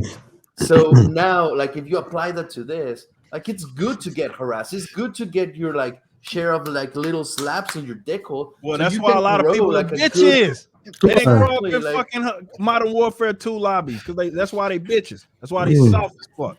Yeah, that's because you got the participation trophy generation. You know, they won a trophy for every time they lost. They've been told they've been special. Did no you matter ever what they see did. that? Did you ever see that article about this Canadian school? I think that made a soccer match with no ball, No. so they wouldn't know like who won or not. It was just like to participate with no weird. ball. It's weird. That's right. It's weird. It's weird. When you had But yeah. problems when I was growing up, you fought out, you know? You Yeah. handled it. You learn to fall down and get hit. So you know, and later in life, when the shit actually gets real, you're not going to run home to your mama and go, hey, what happened? I didn't get a raise. I didn't get the job. You know, you got to Yeah. be able to take the hits. It's just sad. And again, if you want to play the victim, you can play the victim. Anybody can do it. Anybody can scream. Fuck. You know what? Here, let me show you, motherfuckers. Let me show you. You want to talk about victim? Okay. If I want to play a victim, I was talking to Siobhan about this today because she was showing me some messages, and I was like, yeah. I said, look at this one right here. Look at this right here. Okay. Now, if I wanted to, I could just tweet these out every day. Okay, because these are the type of fucking emails I get. I got to pull it up. These are the type of email. Now, I could just tweet this out and say, oh my God, look what they're doing to me. I'm hurting so bad. This is so terrible. Right here. Okay. Open image in new tab. Okay, right here. So now Frost got this email. Okay. If Frost got this email, what would Frost do with this? Right here. It's a fucking email. All right. It ain't the end of the fucking world. Okay. Right here. Hey, fuck shit. If you're gonna have refused to get vaccination, hope you fucking died. And maybe I can figure out in your Geeks and Gamers site influence with conservatives, huh? And that Geeks and Gamers has progressive Democratic members. Sell out. You're a fucking joke. I hope you died from the virus. This person emails me every other day. fucking day. Yeah. Why Every did my other cousin fucking email day. you? That fucking name though. That Jesus. fucking name though. Jose, come on, this Jose. person emails me all the fucking time, just saying the most horrible shit, telling me to lock my doors at night and all of this shit. What? Guess what? It's the fucking internet, okay? It's the fucking internet. It fucking happens. It ain't the end of the world. I'm not a fucking victim because that happened. Yep. It just happens. We all get shit on the internet in some capacity. And if you have a large audience that watches you, or if you're part of a bigger platform, you're going to get even more from that. That's just how it is. That's why you monetize them and make fun of them. Yes, my approach that's has it. always been consistent. When I get these emails and people saying weird shit, ain't none of y'all gonna whoop my ass at the end of the day. That's just the reality. Ain't nobody gonna fuck. Ain't none. This is the internet. Ain't nobody on this bitch about to fucking whoop my ass. So why am I gonna get bitten out of shape?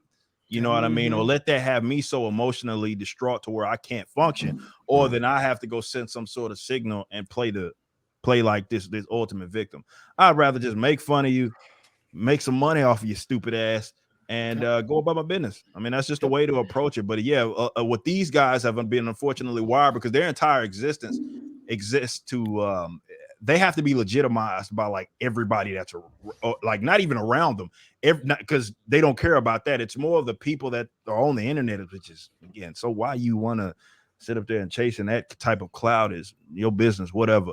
But they need validation through that. And if they don't get it, this is why some basic comment, you can misgender someone and that can just completely ruin their day. They're completely fucking like bent out of shape. They're emotionally distraught because you misgendered them. And that's because they can't function as real individuals because they need the validation of other people. Don't be that fucking guy. Oh my God. No, absolutely. Just we need to make it clear real quick. Jay. Oh my God. Jay's in the chat trying to get a couple more subs for Park Hoppin'. Horrible grammar in that email. I love it. Krista, you want to do the J laugh for him? Chris, Sure. so Jay, first of all, say hello to Jay and then tell him what you're going to do. And say hi to the chat as well. Hello, everybody. So this is Jay's laugh. First of all, let's just set the mood really quick. I'm gonna pull up a picture of Jay. This is so bad. This is so bad. Ah! Man, why everybody gotta make fun of me? Can you say there's me and there's everybody else or everyone else? There's me and there's everybody else. Subscribe to my channel, please. He's in the chat. He's like, that doesn't sound like me. No, he definitely sounds like it. What the freak? That's good. That's the best. Man, that's funny. yeah. Man, that's tough right there. Hang on. There was one right there. Where's it at? Here we go. Press F if you're not jerking off. No. Oh man, that's good stuff right there. Man, we have been on fire tonight. We still got over 3,500 people watching. Thank you guys so much. This has by far been the biggest audience we've had consistently. We're holding everybody here. Thank you guys. Smash that melee button. Now this stream will be re-uploaded to Geeks and Gamers Live. We re-upload all of our streams over to Geeks and Gamers Live. It'll go unlisted, so if you were watching it, it's still part of your watch history. You can still find it here. But we re-upload everything over to Geeks and Gamers Live.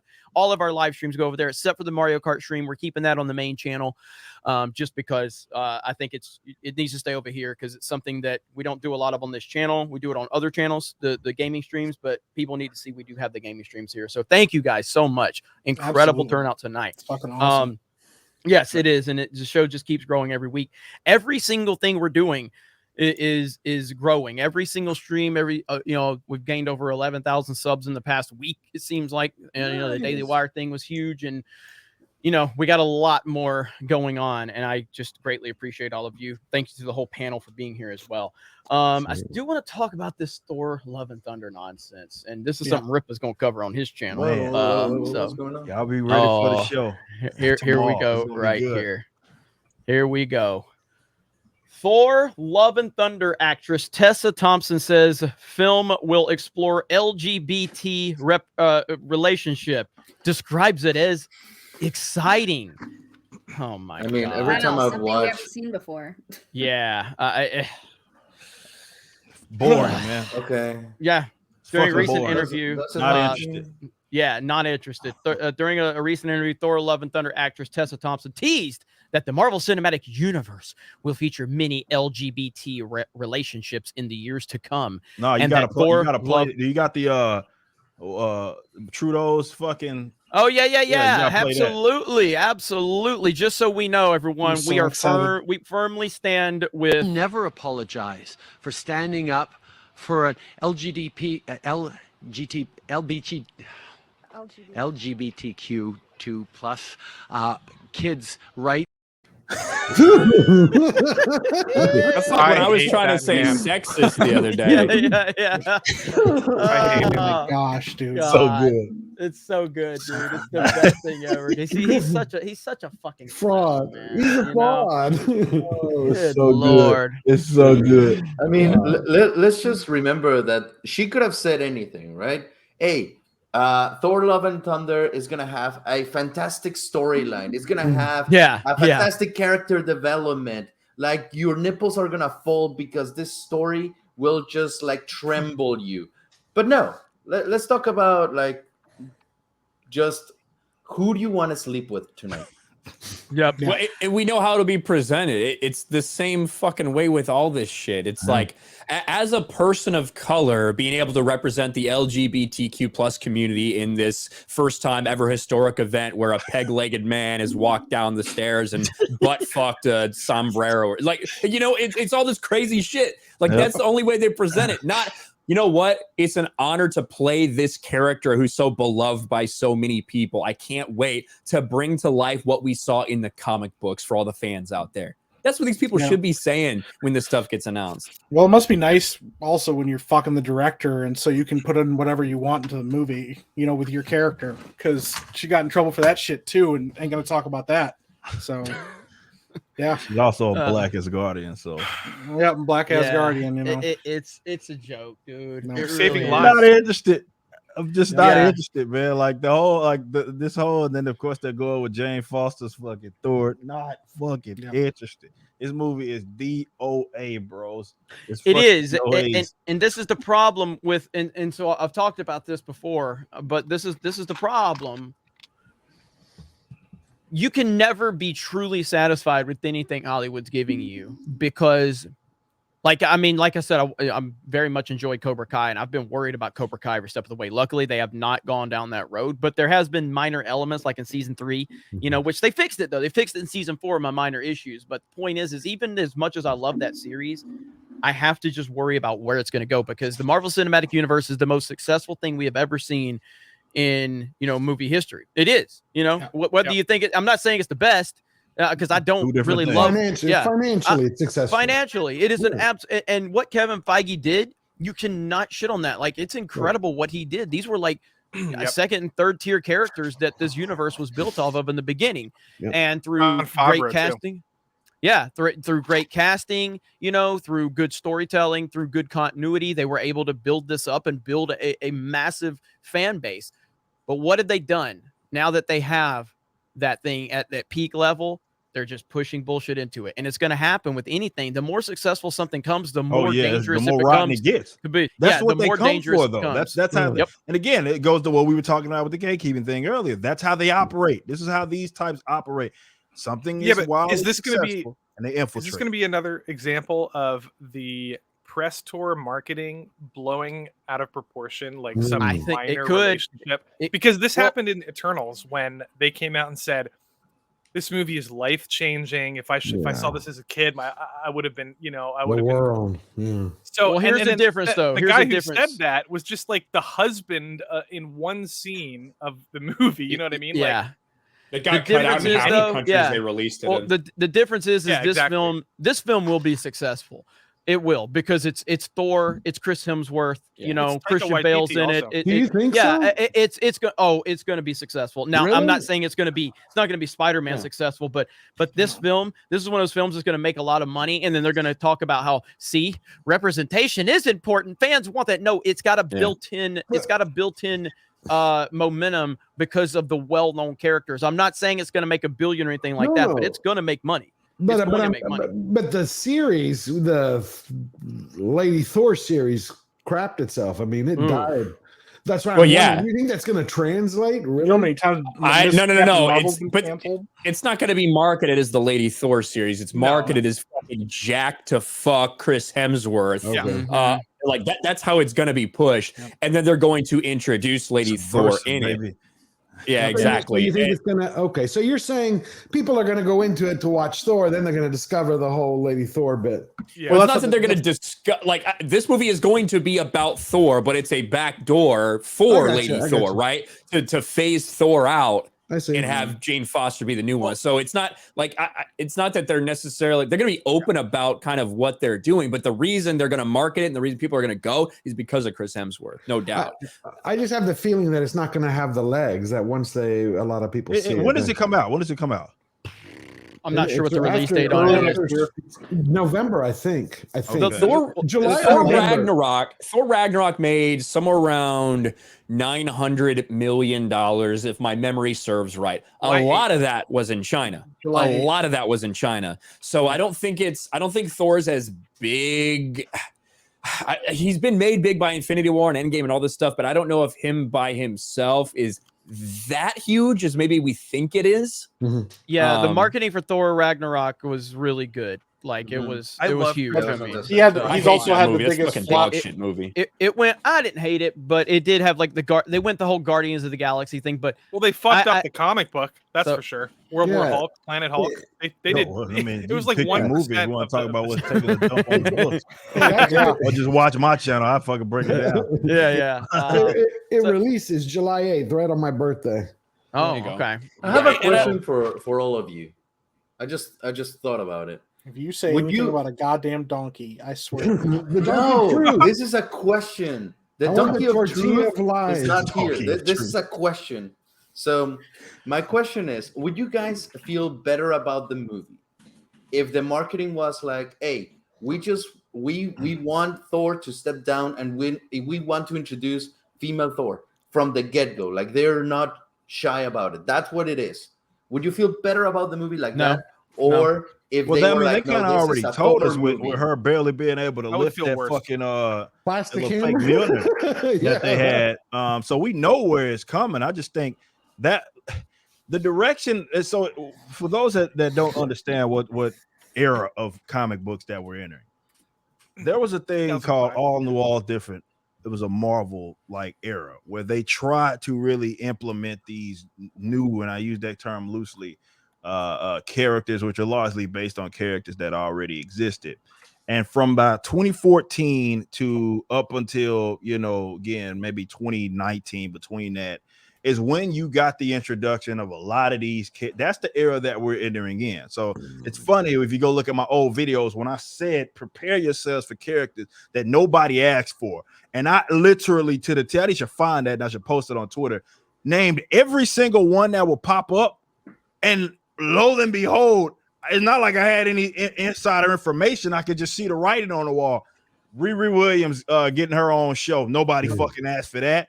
Thor, Lady Thor, nobody asked for that. Miss Marvel, Kamala Khan, nobody asked for that shit. America Chavez about to appear in the multiversal shit. Nobody asked for that, but I said prepare for it because that was indicative of that era when they were trying to shoehorn those characters, and they didn't catch on, but it wasn't for lack of trying, and that's the era that we're entering in. That's what sucks. Yeah, that's what they decided is important. That era of experimentation and failure. instead of making a Planet Hulk, World War Hulk. It's intentional, Lofty. Like it's the reason these characters the reason the characters are written in the comics is so they can then do this. Right? Like this is the plan all along. Back in 2018, I think it was, Kevin Feige said, our goal is to have more than half of the heroes and villains be female in phase 4 of the MCU. Like they laid it all out. Well, then they had no choice, because if they were going to adapt Planet Hulk the way it was supposed to be, instead of the female representation, we would have had Silver Surfer and we would have had Sentry. Well, for some of that stuff, which would have been awesome, but Well, for some of this stuff, I do feel like I think I've talked with Rip on streams about this before.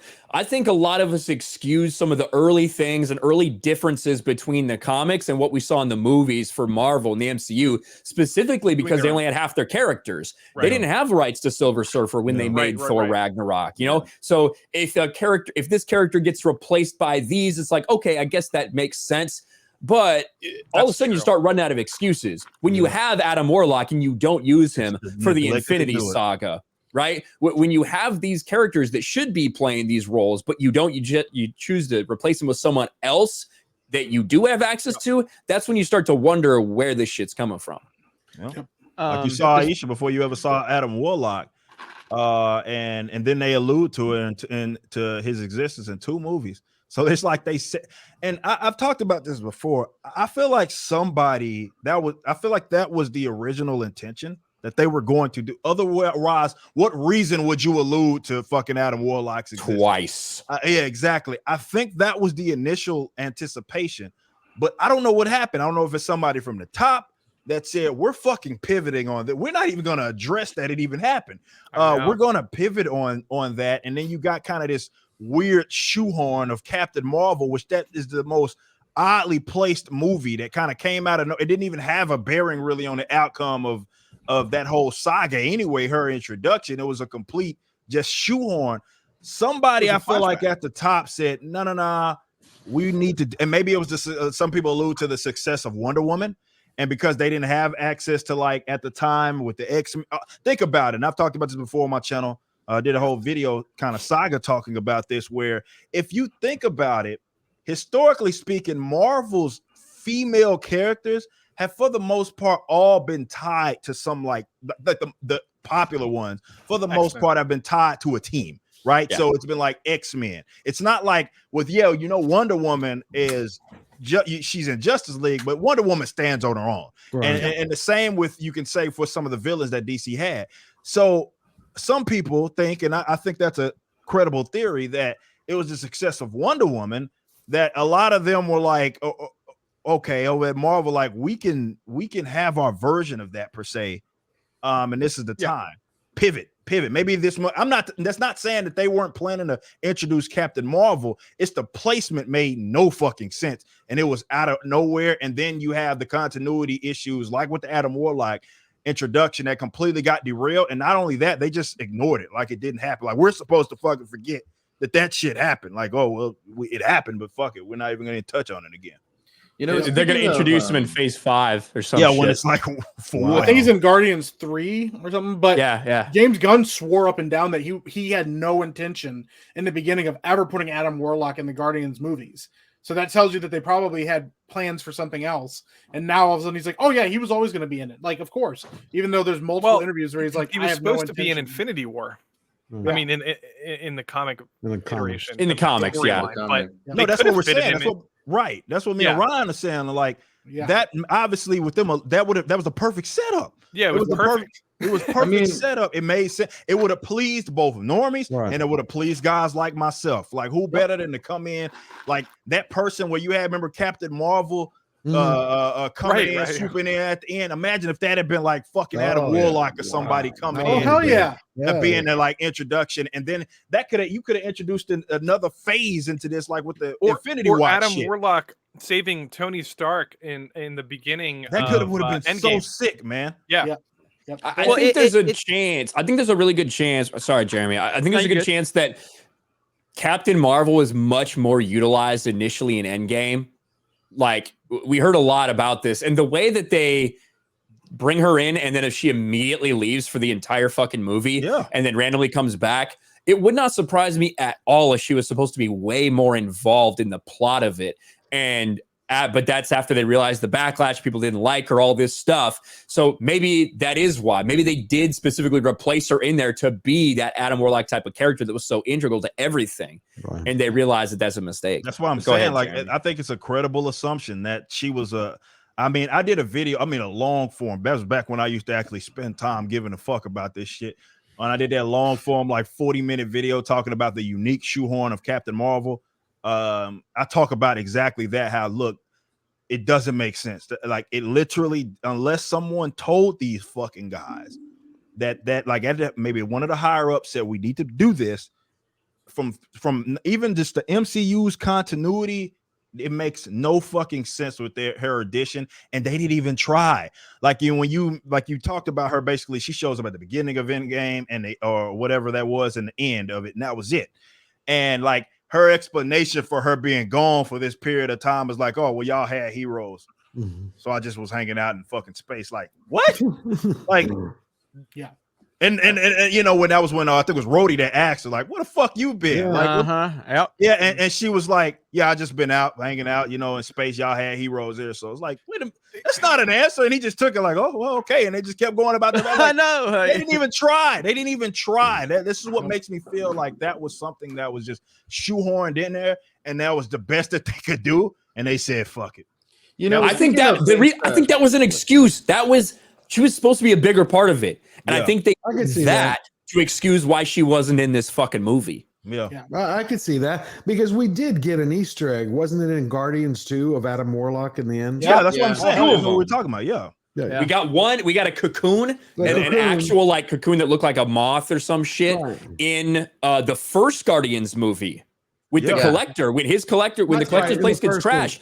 It's there, and then they put it right in front of your face with Aisha into a different cocoon that's not really like a traditional cocoon, but yeah. But I agree with you. I think she was going to. It felt like she was used more in the Infinity War saga. I just think after Captain Marvel, regardless what they're saying, how much money they made, when you heard people talking about it, they despised the character. It was a horrible.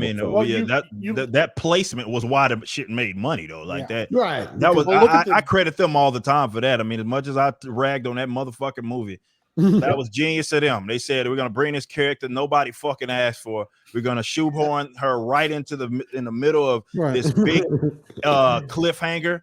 and we're going right into like this is the epic closing of this. It looks like the villain won, and you got to see her movie. You got to see her movie to make this make sense. She's uber important.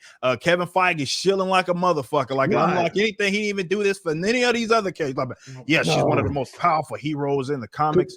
She's going to be our most powerful hero. Bro, could you imagine that? Could you imagine if they had given her the Eternals treatment and didn't shoot her in? Come on. Yeah, that's what would have happened. Yeah. But that's what would have happened. Eternals. Exactly. That's what would have happened if that movie was isolated from those events. Yep. That's exactly what would have fucking happened. Something like what Eternals did. That's what would have happened. That was a colonoscopy. It lost how much money when they were talking about it's going to save the world. I've never heard of a film that's going to save the world. Well, you look I really wish that they would have, in a smaller scale for Civil War, that they had, speaking of things that like shoehorn characters out of nowhere, they had the Netflix series. And we know that Daredevil, Iron Fist, Luke Cage, and Jessica Jones, they had a big part to do in Civil War.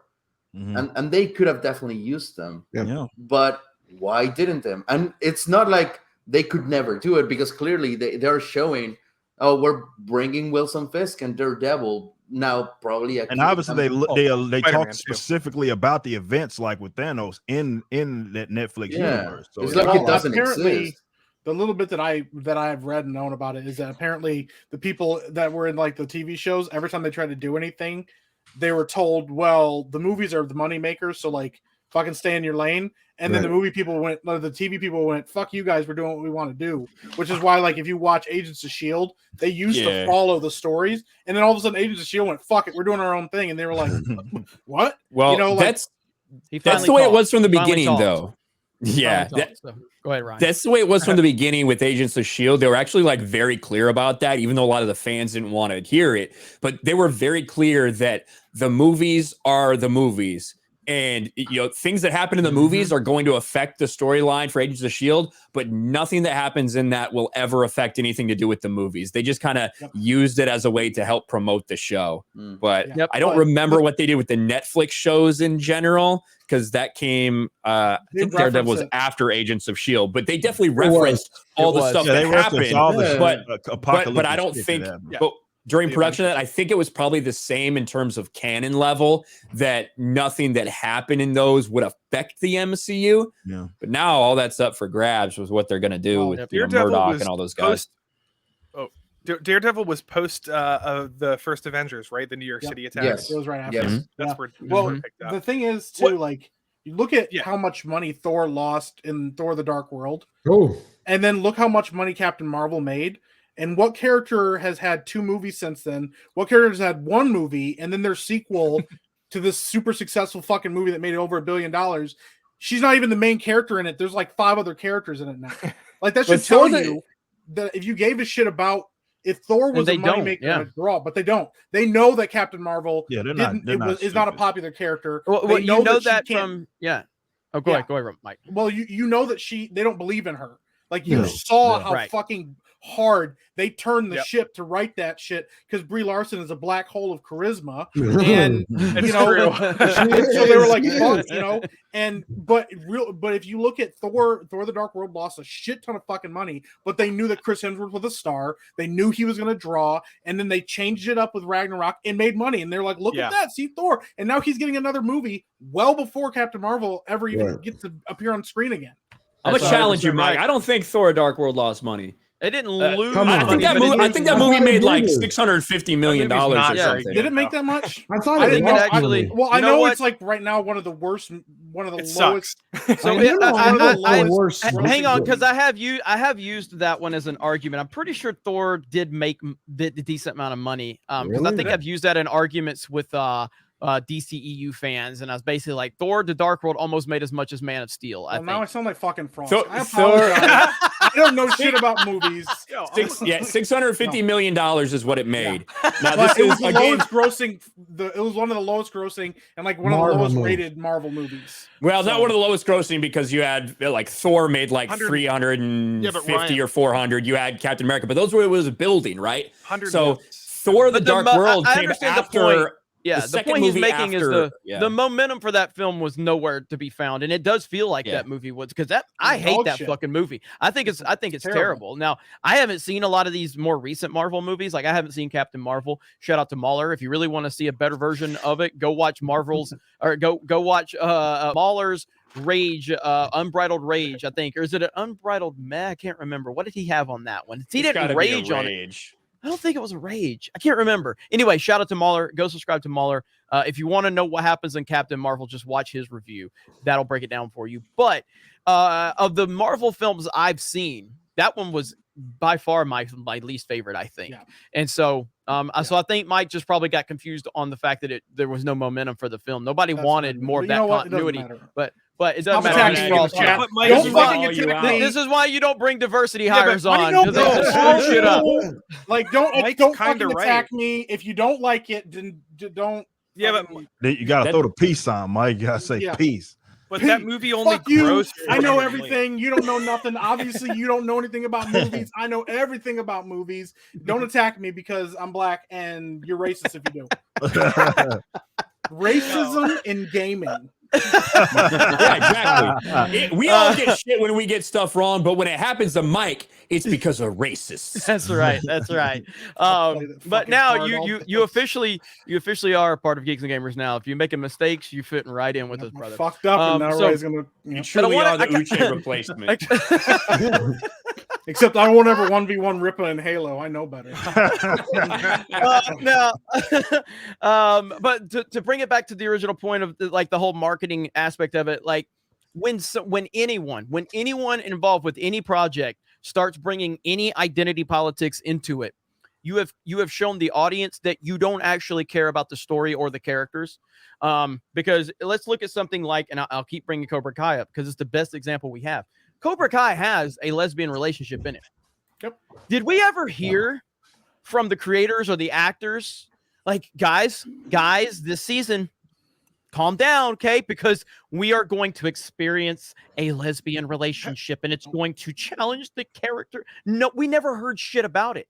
And it really was just kind of it was just there. It didn't have any overarching theme in the like, it was just, okay, cool. It didn't affect the story. It didn't affect anything because they care about the characters and they care about the story.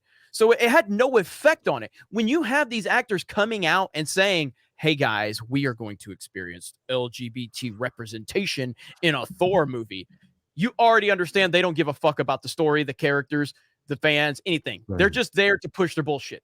You know, that's a fact right there. Now, I've seen other things that I've watched that have had, you know, LGBT relationships in or whatever. Oh, yeah. I was never marketed that way. Yep. So when it happened, it felt like it was part of the story, because usually when it actually can benefit the story or at least not hurt the story, usually you don't hear about it. You just experience it when you go see the film. Exactly. I mean, there's so many times that I go into Cornhub and they never parade about it. They're like, you know, they just jump right into the story, and it's not like, oh, for representation, we're showing Les McFoxy going to town. No, it's about this. Is not okay. It's just not. I want to see that full video. The full video? Here's the full one right here. Get ready, everybody. Herb Street. How do you listen to these stories and not feel pain and not want to help? You know what I mean? It's like wearing a hoodie and putting your hands at 10 and 2. Oh God, I better look out because I'm wearing Nike gear. Like, what? What are we talking about? And so you can't relate to that if you're white, but you can listen and you can try to help, because this is not okay. Jesus. And what was That's a man who is panicking to try to think of all the ways to potentially stereotype a black person. Well, why didn't he just put his ass up to the king? I'm sorry, just please. It's so bad. I mean, what the hell? It's Here's my ball. Here, just whip him a little These bit. black teenagers with their swagger. Now the wonderful thing about Tuesday night's main event is that we always have something that can top the cringe, and we still have something that can top the cringe. Now I can't top what I'm about to show you afterwards, but this is the top of the line cringe. I don't know who created Pokemon Go, but I'm trying to figure out how we get them to have Pokemon go to the polls. The pause where everybody's like, what the fuck? I'm not gonna lie though. She's still alive. I don't even know. Alive. She wants to run in 2024. Man, I wanted to too. Shit. They're prepping her. I'm I telling want a you. goddamn shit show. They're prepping her. They're She prepping got her. Remember, it was stolen. She's like, it was stolen from me. And she's like, why shouldn't I run again? I'm like, that's why she read her damn acceptance speech 2 weeks ago. Speaking of Pokemon, did you guys see this Pokemon first-person shooter game that someone made? No. It got taken down. Wow. Yeah, it's not Pokemon, but it's similar. Well, yeah. It's supposed to be, but it Wait a immediately minute, got like. whoa, before you play this, wasn't there was there a DMCA thing going on about this? I don't know. Yeah, if I they're believe striking people down or whatever. I don't know. I think the don't know much game about it. the game itself, like there's like a cease and desist out around it. I won't play any music or anything like that, but this is the game. This is the Pokemon, like I guess it's third person shooter. Basically, Ryan's type of Pokemon game. If we're being real here, I would play the hell out of it. Survival game. But why would you want to shoot a Pokemon? Why are you fucking kidding me? I'd shoot a fucking So the black Pokemon between the go to the goddamn eyes. Soften them up. See, I told you it's What? that type of game. I agree They're with also Ryan. I slaves. agree with Ryan. They're also your slaves. You tell them to do like activities. I force don't them know. to Like, build I've shit. never been a Pokemon person, so and as much as I'm a Nintendo fan, I've never played much Pokemon. But this looks cool. I'd play the hell out of this. Look at this shit. Oh man, look at this guy. He's going to fucking town. God, what's this dude? It's like Court of Owls right here. What the hell? It's fucking hilarious, dude. That looks awesome. Yeah, Chris is so upset right now. I'm not upset. I like the cute ones. Yeah, But you get to shoot him. blast him with a shotgun. I wouldn't It's want great. to do that. No. Well, then you're not playing the game right, Kristen. Come on. Animal abuse and gaming. Or Pokemon. That's a new nonprofit. Yeah, that looks pretty cool. Speaking of video games, and I love how Mike becomes so like weary. Like, what is this fucker gonna say? I'm just waiting for it. Like, You said Pornhub. My favorite part of main event is watching the diversity hires kind of one up each other. Who can say the weirdest shit? Yeah. Because I mean, Ripa actually has a following, so you ain't got nothing to worry about. You two are on the chopping block every fucking week. You know what I mean? So You're kind of overrepresented now. that is true. To be fair though, Mike, I mean, Ripa here, you really don't have a chance to survive this one. Well, to be fair though, I mean, I'm light skinned, so He's got way more privilege. according to fucking Ripa, you can go check his receipt. We're not talking about I exist. I exist in some weird box that doesn't. I'm not. We're not Hold talking on. about Mike, man. Just real quick, look at this skin tone versus this. I mean, Wow. Damn. You want to square up, Mike? You want to square up? No, I mean, but for real. Yeah. I don't know if you guys have touched on this while I was gone being chased by the cops, but did you talk about the new Star Wars Fallen Order? Well, I know Ryan made a video on Gaming with Geeks about it. But yeah, but we haven't talked about it here tonight. So go for it. I don't even know what's about to go. No, I mean it's just the fact that now I'm wondering, because Fallen Order was in my opinion, one of the best Star Wars games we've had. Respawn, baby.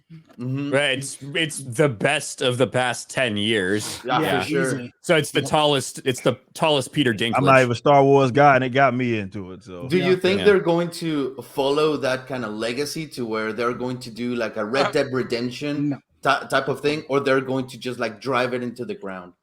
I think that they're going to, the way they announced it, that EA announced it today, they specifically said the next like Jedi game in the Star Wars Jedi saga. I saw a lot of people worried that they're not going to follow like Cal Kestis' story. Personally, what I think they're going to do, it's not going to be Jedi Fallen Order 2. I think it's going to be like Star Wars Jedi Beneath the Shadows or Out of the Shadow, like something like that. I think it's going to be like a different term as opposed to we've learned, all right, Fallen Order, Jedi Order is fallen, Cal Kestis escaped with some knowledge. Now it might be like the start of a new something with Cal 10 years after where he's trying to train people or something like that. That's what I think. I think that's the reason it was introduced that way. They're definitely going to use Cal Kestis again. It's one of the only characters they created that anyone gives a fuck about.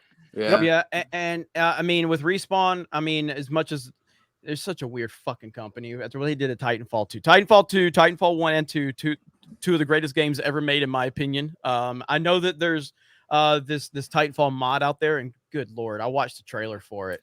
Holy shit, it looks incredible. Have you seen that, Ryan? For what? Oh my god, this Titanfall mod that's out. I mean, this looks absolutely incredible. I heard you can't even play that fucking game, right?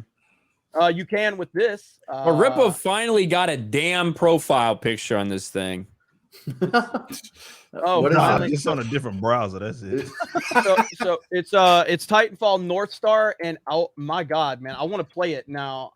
You got to do all these installs and stuff like that. But look at this shit right here. Okay, let me find the trailer. Make sure it didn't get taken down. Yeah, right here. This looks incredible. I mean, this mind-blowingly looks incredible. And this just shows you how shitty of a job Respawn has done at maintaining this game when a fan can create something like this. That's how Bethesda's been operating for a decade. This is amazing. This is amazing. True. Watch this shit.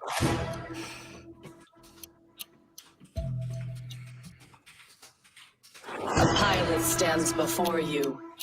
Respect is due.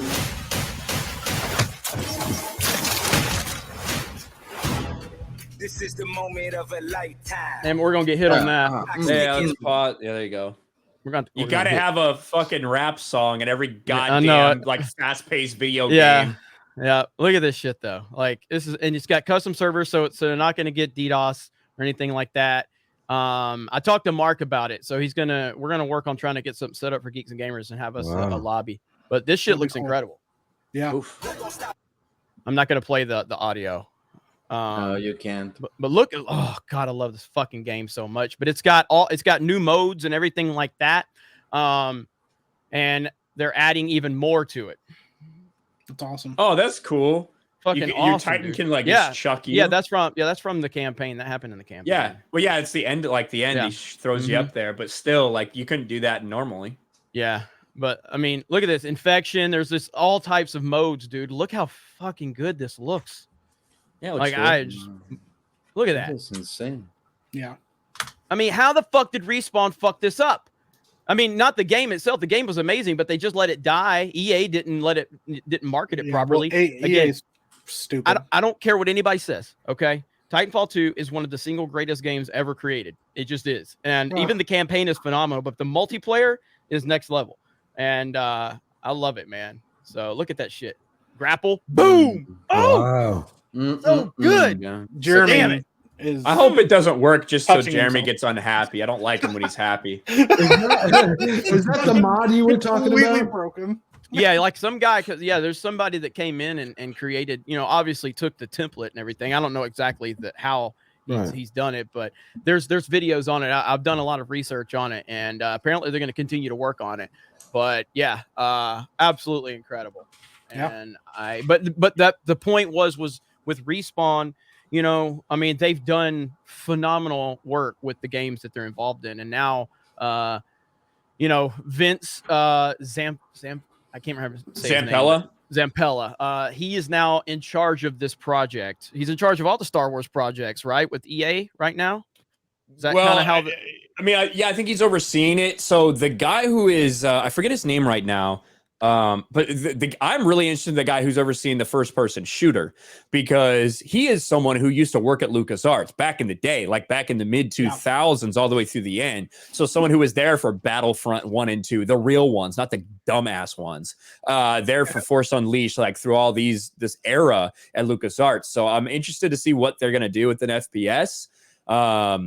You know, I like the idea of Respawn working on a Star Wars FPS. I said from the beginning, when they ended the exclusivity deal with EA was still going to make Star Wars games, but now it's open to everybody. Yep. I think that's the best thing. I hate Disney Star Wars, and I hate most of the Disney Star Wars games they've given us. Yep. With that being said, I think the best thing for the Star Wars video game brand going forward is to get back to like the era of the early 2000s, where anybody and their mother like had an opportunity to make a Star Wars game. So if there's a successful game mode or something like that, you're like, hey, what if we did this with Star Wars? And you create a really cool story and a cool concept. You do Star Wars. Some of them are going to be shit, but some of them are going to be Knights of the Old Republic, Knights of the Old Republic 2, Jedi Knight, Jedi Outcast, Jedi Academy, Battlegrounds, your Star Wars Battlegrounds, obviously Battlefront 1 and 2, like, we had some great fucking games. Yeah. The X-Wing flight simulators. Holy shit. I love that. Yeah, I really want a Titanfall 3 for sure. I don't know if we'll ever get it. I have to imagine we will at some point, but who's going to work on it? What's the team going to be like that's going to work on it? I have no idea. And also, yes, Epic Mike. Do you have a channel, Epic Mike? I do have a channel right now. We're on a break on our podcast, but go check out the Epic Man podcast. We're on Spotify. We're on pretty much everywhere. We have some videos on YouTube, but Josiah disappeared, and so he doesn't upload. But I'm right now is just me. I'm pulling the Ripa thing. It's just me talking about cool shit that we find. And then we also car have videos. Yeah, I need to. No, that's you got to talk to Josiah about that shit. Car videos.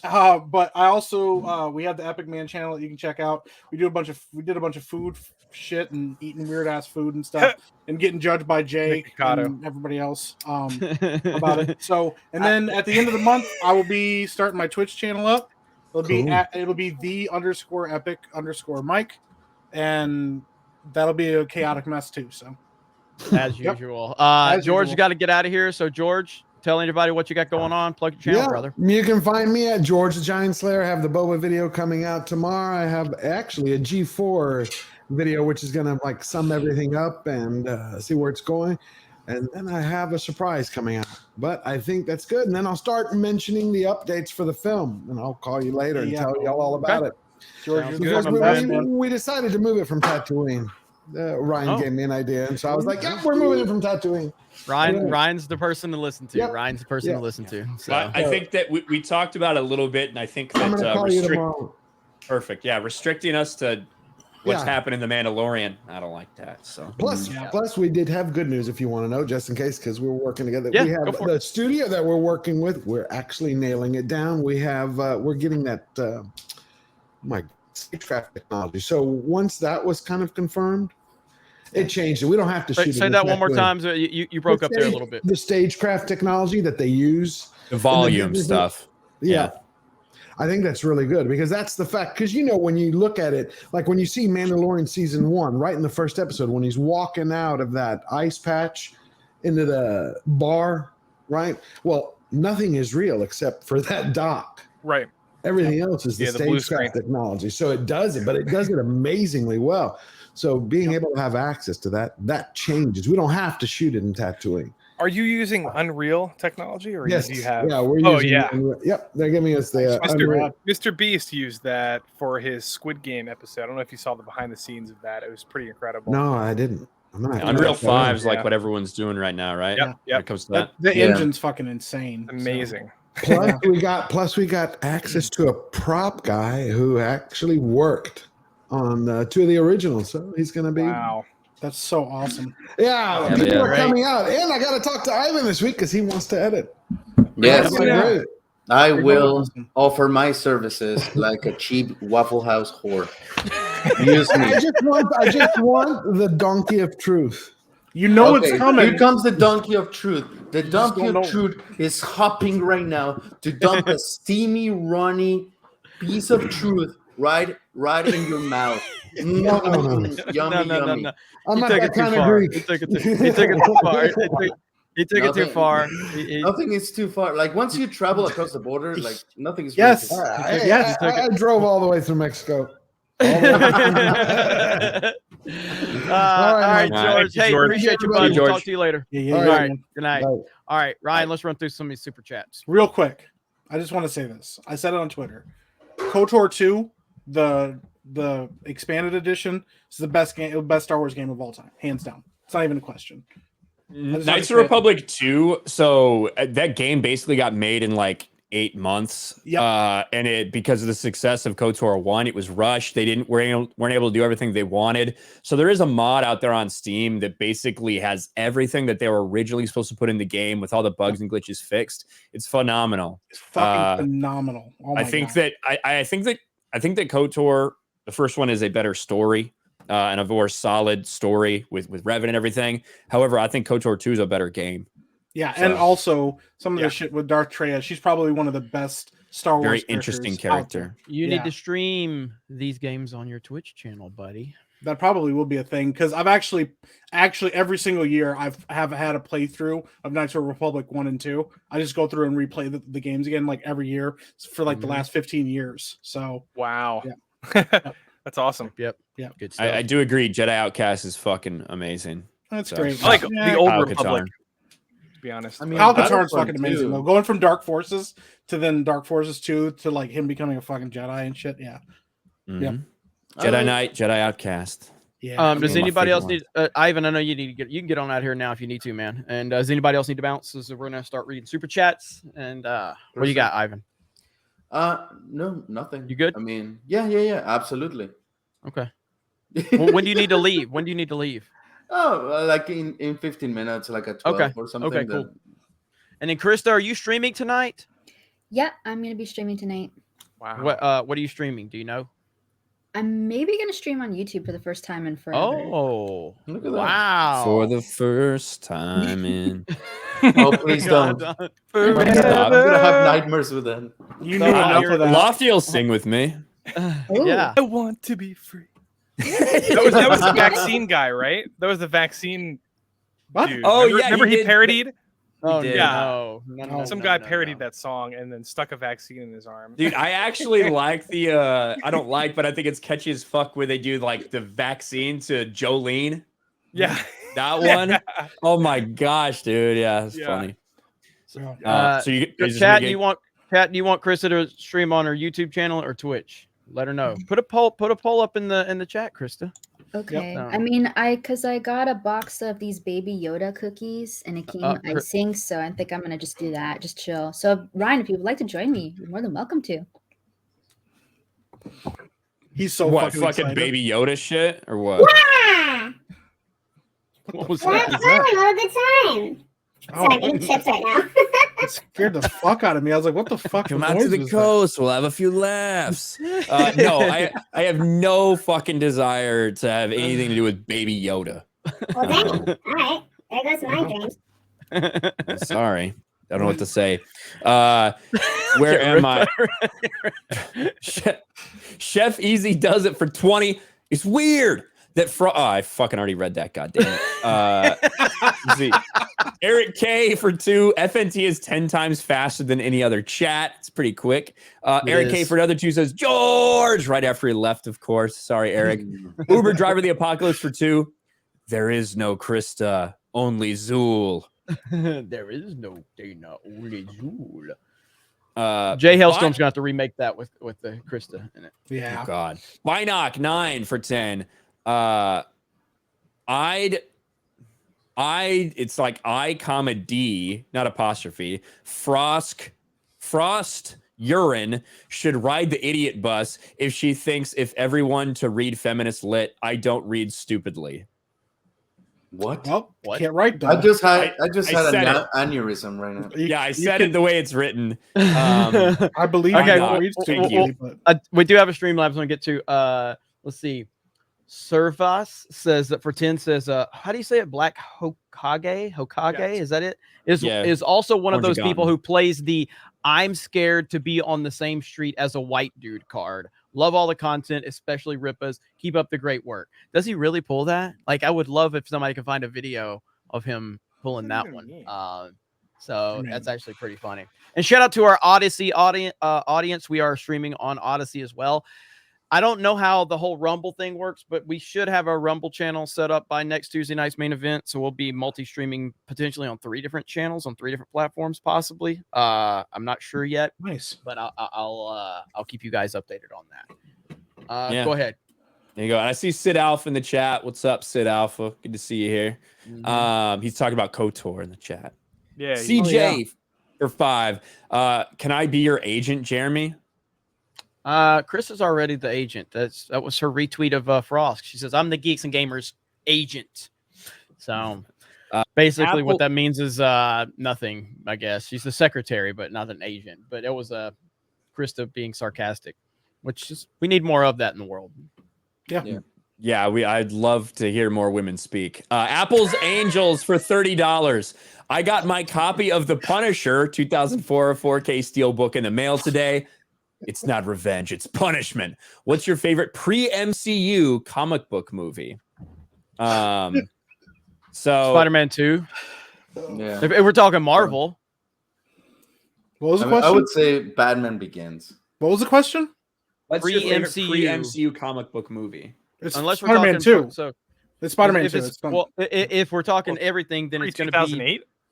Yeah, Batman Begins. That was When was Batman That was Begins? 1 year though? before. Batman Begins was 2007. Yeah. Okay. Yeah. 2005. Oh Batman shit. Begins. Yeah. 08 was Dark Knight, I think. Mm-hmm. Yeah. Yep. I like X2. Spider-Man 2. Spider-Man 2 is the best comic book movie ever made. That Or one of the was best. that was I a like time in our Blade. lives, right? Yeah, Spider-Man 2. It was a great time when we actually had good comic book movies, you know. And Speaking also of old comic book cartoons, movies, I actually last night rewatched Batman 1989, and fuck, that movie still It holds slaps. up. It holds It's up. So it holds up fucking so good. It holds Yeah. up so good. Gotham is an actual character in that film. Yeah. Oh yeah. That's the Fucking best Jack part of Nicholson's Batman just 89. phenomenal. I don't know if this Yeah. counts, but I'm a huge fan of Unbreakable, which is Oh, yeah. 2001. Hell yeah. It's a comic book film, but it's not an adaptation. It's just about Yeah, but heroes. Unbreakable is fucking great. It's a great origin story for Bruce Willis' character in that trilogy. Yep. To randomly come back 17 years later in a just random that random was movie. sad. Yeah. That movie it ended so bad. The way was he awkward. died is like Oh, I fucking Yeah. loved it. It was- but I liked it. It was just drown him in a fucking awkward. puddle, man. the last like 20 to 30 minutes of that movie fell apart and like left Yeah. a terrible taste in my mouth. It was really bad. I am very interested though with Ripa. What's your favorite comic book film pre-MCU? Blade. I was just gonna say. hell yeah, figures. Blade's fucking legit. That's though. a very Not even fucking close. good selection. Very Blade good 2. selection. What's your thoughts? You said on 2? Yeah. I actually, because I know people rag on like the I like the 2. latter half of the trilogy. I didn't have nearly as much. I of a enjoyed it. problem, I enjoyed both as of other people did. Yeah, I'm a big Del Toro fan, so I There you actually go. prefer Blade You 2. know- And I actually really like Hellboy 1, 2, and 2. Yeah. But I have my favorite comic book movie, which is a comic book Don't do this. pre-MCU. Don't 300. No, Oh, sorry. no, that's just my go-to on my lonely nights. No, the my favorite movie is The Mask. The Mask. you is actually- it's yeah. it's an actual comic book, which is gory, like extremely violent. Yeah. But yeah, I would say The Mask. I'm gonna be honest. I thought you were gonna say something that had to do with some Mexican character nobody's ever heard of. And I just Nice, that is I thought he was gonna say racist. Nacho Libre. Hey, Speaking of which, Nacho Libre is actually one of my favorite movies of all time. it is amazing. Let me tell you, Jack Black is a way better Mexican than I'll ever be. Yeah. I hate everything about Jack Black now. How do you guys feel about Punisher, Thomas Jane Punisher? Because I fucking love that movie. Which one? He was That was pretty the. legit. Which one was that? That's the one with Travolta. Travolta was the it was in it. never It was rated R as hell. Like Yeah, Kevin that's the Nash one was with- in it. Yeah, Kevin that was a Nash. good one. That was a good one. Well, what's his name was? No, that wasn't it. I think that was like 04 Punisher. What year did that one come out that you're talking to? Because I don't even remember Travolta. I think I know. We might be talking about the same one. Where they were Thomas where he's Jane talking Punisher. to what's Well, his name? so- It was that it was was when- 2004. Yeah, so that we're talking about the same movie. Yeah, Yeah, his whole family, He blew his whole off family dude's gets head. murdered and everything. It's it's violent. That was as good. fuck. It was solid. It was. I love remember that me and the fucking lady movie. watched that shit. Yeah. We watched actually both, but that was when I still had like a Netflix account. I think both of those Punisher. I love Thomas Jane Punisher. Yeah. That was when they actually stabbed fucking Kevin Nash in the scene. Yeah, he actually fucking stabs him, and Kevin Nash just kept going with it because he's big as fuck and it doesn't matter. He's like, oh, Hell yeah. It's so fucking badass. Hell yeah, I love that movie, man. That's Yeah, a yeah. really that one's Yeah, doesn't get people discussed forget a lot, about those so- two cover Punisher movies. You don't often hear those mentioned. No. Yeah. Tony Neenan for Aussie 5. Do you think the G4 is the dumping ground for problem staff? Their previous company couldn't fire them, so they were promoted. No, this is like they specifically hired all these people when they started and launched G4. Yeah, they know Like- what they're doing. Yeah. You fail Yeah. upwards. We talk about that all the time. You fucking fail upwards. So And I do want to hit that real quick. True Blue Ninja, still new to Geeks and Gamers, gang, but loving it so far. Rock on, guys and gals. Oh, yeah, man. and I appreciate that. We all appreciate that. And you know, look, this is the main channel. This is our big channel, but this is not the only thing Geeks and Gamers offers. And a lot of people, they judge us simply on this channel. This channel is me bitching about Hollywood a lot and bitching about identity politics a lot. People accuse me of doing that because it gets clicks. It's true. Because I'm here to grow my fucking channel and I'm here to get as many eyes on it. But we also have a lot more to offer. Gaming with Geeks, that's our gaming centric channel. Park Hoppin', our theme park channel. Poor Choices, where two good looking women drink wine and talk about reality television, a place me and Ryan will never be. So, I mean, we have all of that, you know. We have the Geeks and Gamers Clips channel where Jay Hailstorm memes the fuck out of all of us all day long under Krista Nova's direction. You know, we have a lot going on, and I probably could do a better job of structuring that together so everybody could help find that. And I probably need to just do a dedicated section on the website to kind of explain what our each channel is. And so if everybody says, what are all your channels? I can point you to that. So if you got Krista, if you can just take that down as a note, remind me to get with the webmasters to do that. But I could do a better job of kind of structuring that for all of you. But if you're new to it, you know, we welcome you. We appreciate you. And I hope you're enjoying the content. So, yeah. In other words, you guys do everything that G4 does, but better. Damn right we do. Damn right we do. And we talk about sports. So, hey, yeah. There you go. Yeah. I didn't mention that. Yeah. Well, that's like our next biggest channel, the Sports Wars channel. I don't talk about that because Ryan gets all the credit for it. No, I'm kidding. But obviously, yes, our Sports Wars channel, over 100,000 subs now, and we kill it over there. Our live streams have been picking up like crazy lately. Really happy about that. So good shit, man. Good shit. Troy Neenan for another Aussie 5. Comicsgate did a live stream for Ed Wood movies. You guys going to do the same? I don't think it's in the cards. I don't even know how they didn't get flagged for that. I get because I saw them doing that, and I was like, "What the? They're just sitting there watching this whole fucking movie." Well, I think that some old movies some of them do become consider, public like, public- domain. Yeah, some of them are. But, but I feel like It's that's like it's almost 75 years or something. I don't know. It's almost like with the Hasbro channel just runs G.I. Joe cartoons all day long. You know what I mean? Like on repeat. And it's live. And so it's just like you could probably watch that. Like the hell, I'm not gonna mention the channel, but like there's a channel out there I follow, a G.I. Joe channel, and he re-uploaded like G.I. Joe the movie in its entirety, like Sometimes- animated. And it's to my knowledge is still there. Now, I mean, I own the movie. Obviously, I love the animated movie. I don't know how he got away with uploading that shit, but I'm glad he did because it was really good quality. And so I went ahead and downloaded it, to my computer. But it's G.I. Joe the movie, the 87, I believe. That's my heart and soul right there. I know it's fucking stupid, and I know it's got a lot of continuity problems. I don't care. I love G.I. Joe the movie so much. There's a lot wrong with it, but I still love it.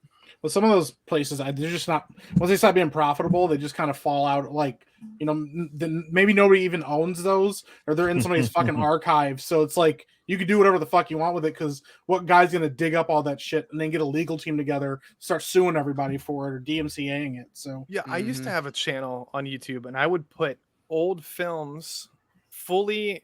I would fully upload like old Swedish and Japanese and like German and like French films from like the 50s and 60s and like that like are impossible to find. Like nobody can find them. Films. So I was doing people a favor. They would get like 50, 60,000 views. This was like 10 years ago. I got away with it for a while.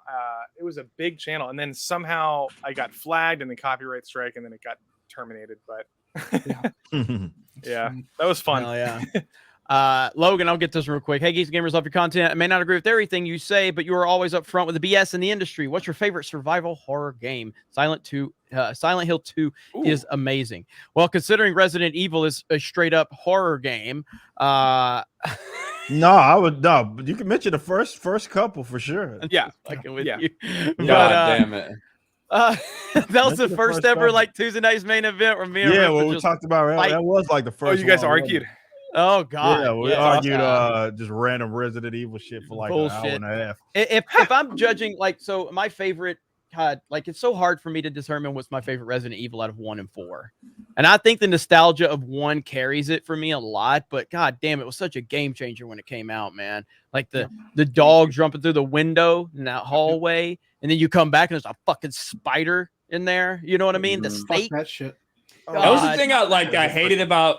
I guess not hated, but like when you're so often when you're like clearing stuff, when you're like walking through stuff and you clear an area, it's done. Not with that, like not with those games. Like you clear it, you walk by the next time and it's fucked. There's some other demon in there. This game scared the shit out of me as a kid. I was like, man, fuck this. Why you guys play this stupid shit? I couldn't even do it. It was, I mean, they're great games. I like, so for me, it's weird because like when you're talking about like survival horror games or horror games or whatever, I have a tough, if it's all about psyching yourself up. So like anything, if I go to a movie at theater and watch a scary movie or whatever, I can't really buy into it. You know what I mean? I'm like, I can't zone myself into it with an audience and a big auditorium. If I watch that shit at home and I psych myself into it, turn the fucking lights off and, you know, just kind of zone in, I can scare the fuck out of myself with a movie. A fucking game fucks me up though. Like I can't fucking think straight when I'm playing a video game. Put your headphones in, turn the lights off, zone into that shit, and every little sound just makes my skin crawl. It freaks me the fuck out. Turn the lights off, definitely. I turn the volume. I turn the volume down. I turn the lights all on. I'm like, people have asked me like, why don't you stream like Outlast and shit? Like, people would accuse me of faking it if I did it. I'm serious. Like, they would accuse me of faking that shit because I'm a bitch. I'm a little bitch when it comes to playing these horror games. I've tried Outlast. It scares the fuck out of me. It just does. When I was a kid, I mean, I don't know if it's considered even a horror game, but it definitely has its jump scares. Dino Crisis. Oh, Dino Crisis was great. Like, yeah, that was. It just like you wouldn't really see a whole lot of dinosaurs per se, but the way they like have their little like corridors and nothing happens, and then just a raptor jumps out. Oh my god! Capcom. That's also Capcom. Yeah, that's Capcom. Yeah. You need to bring that back. I see people say like Alien Isolation, all of that. I mean, that one's I haven't played through it all the way. I recommended that to Krista before. I was like, you need to play Alien Isolation though. That shit is crazy good. So horror games are great, but I mean, definitely I'd put, you know, Resident Evil probably 1. I might have to say BioShock's another. God, BioShock's phenomenal. BioShock 1 is scary as fuck. One of my favorites.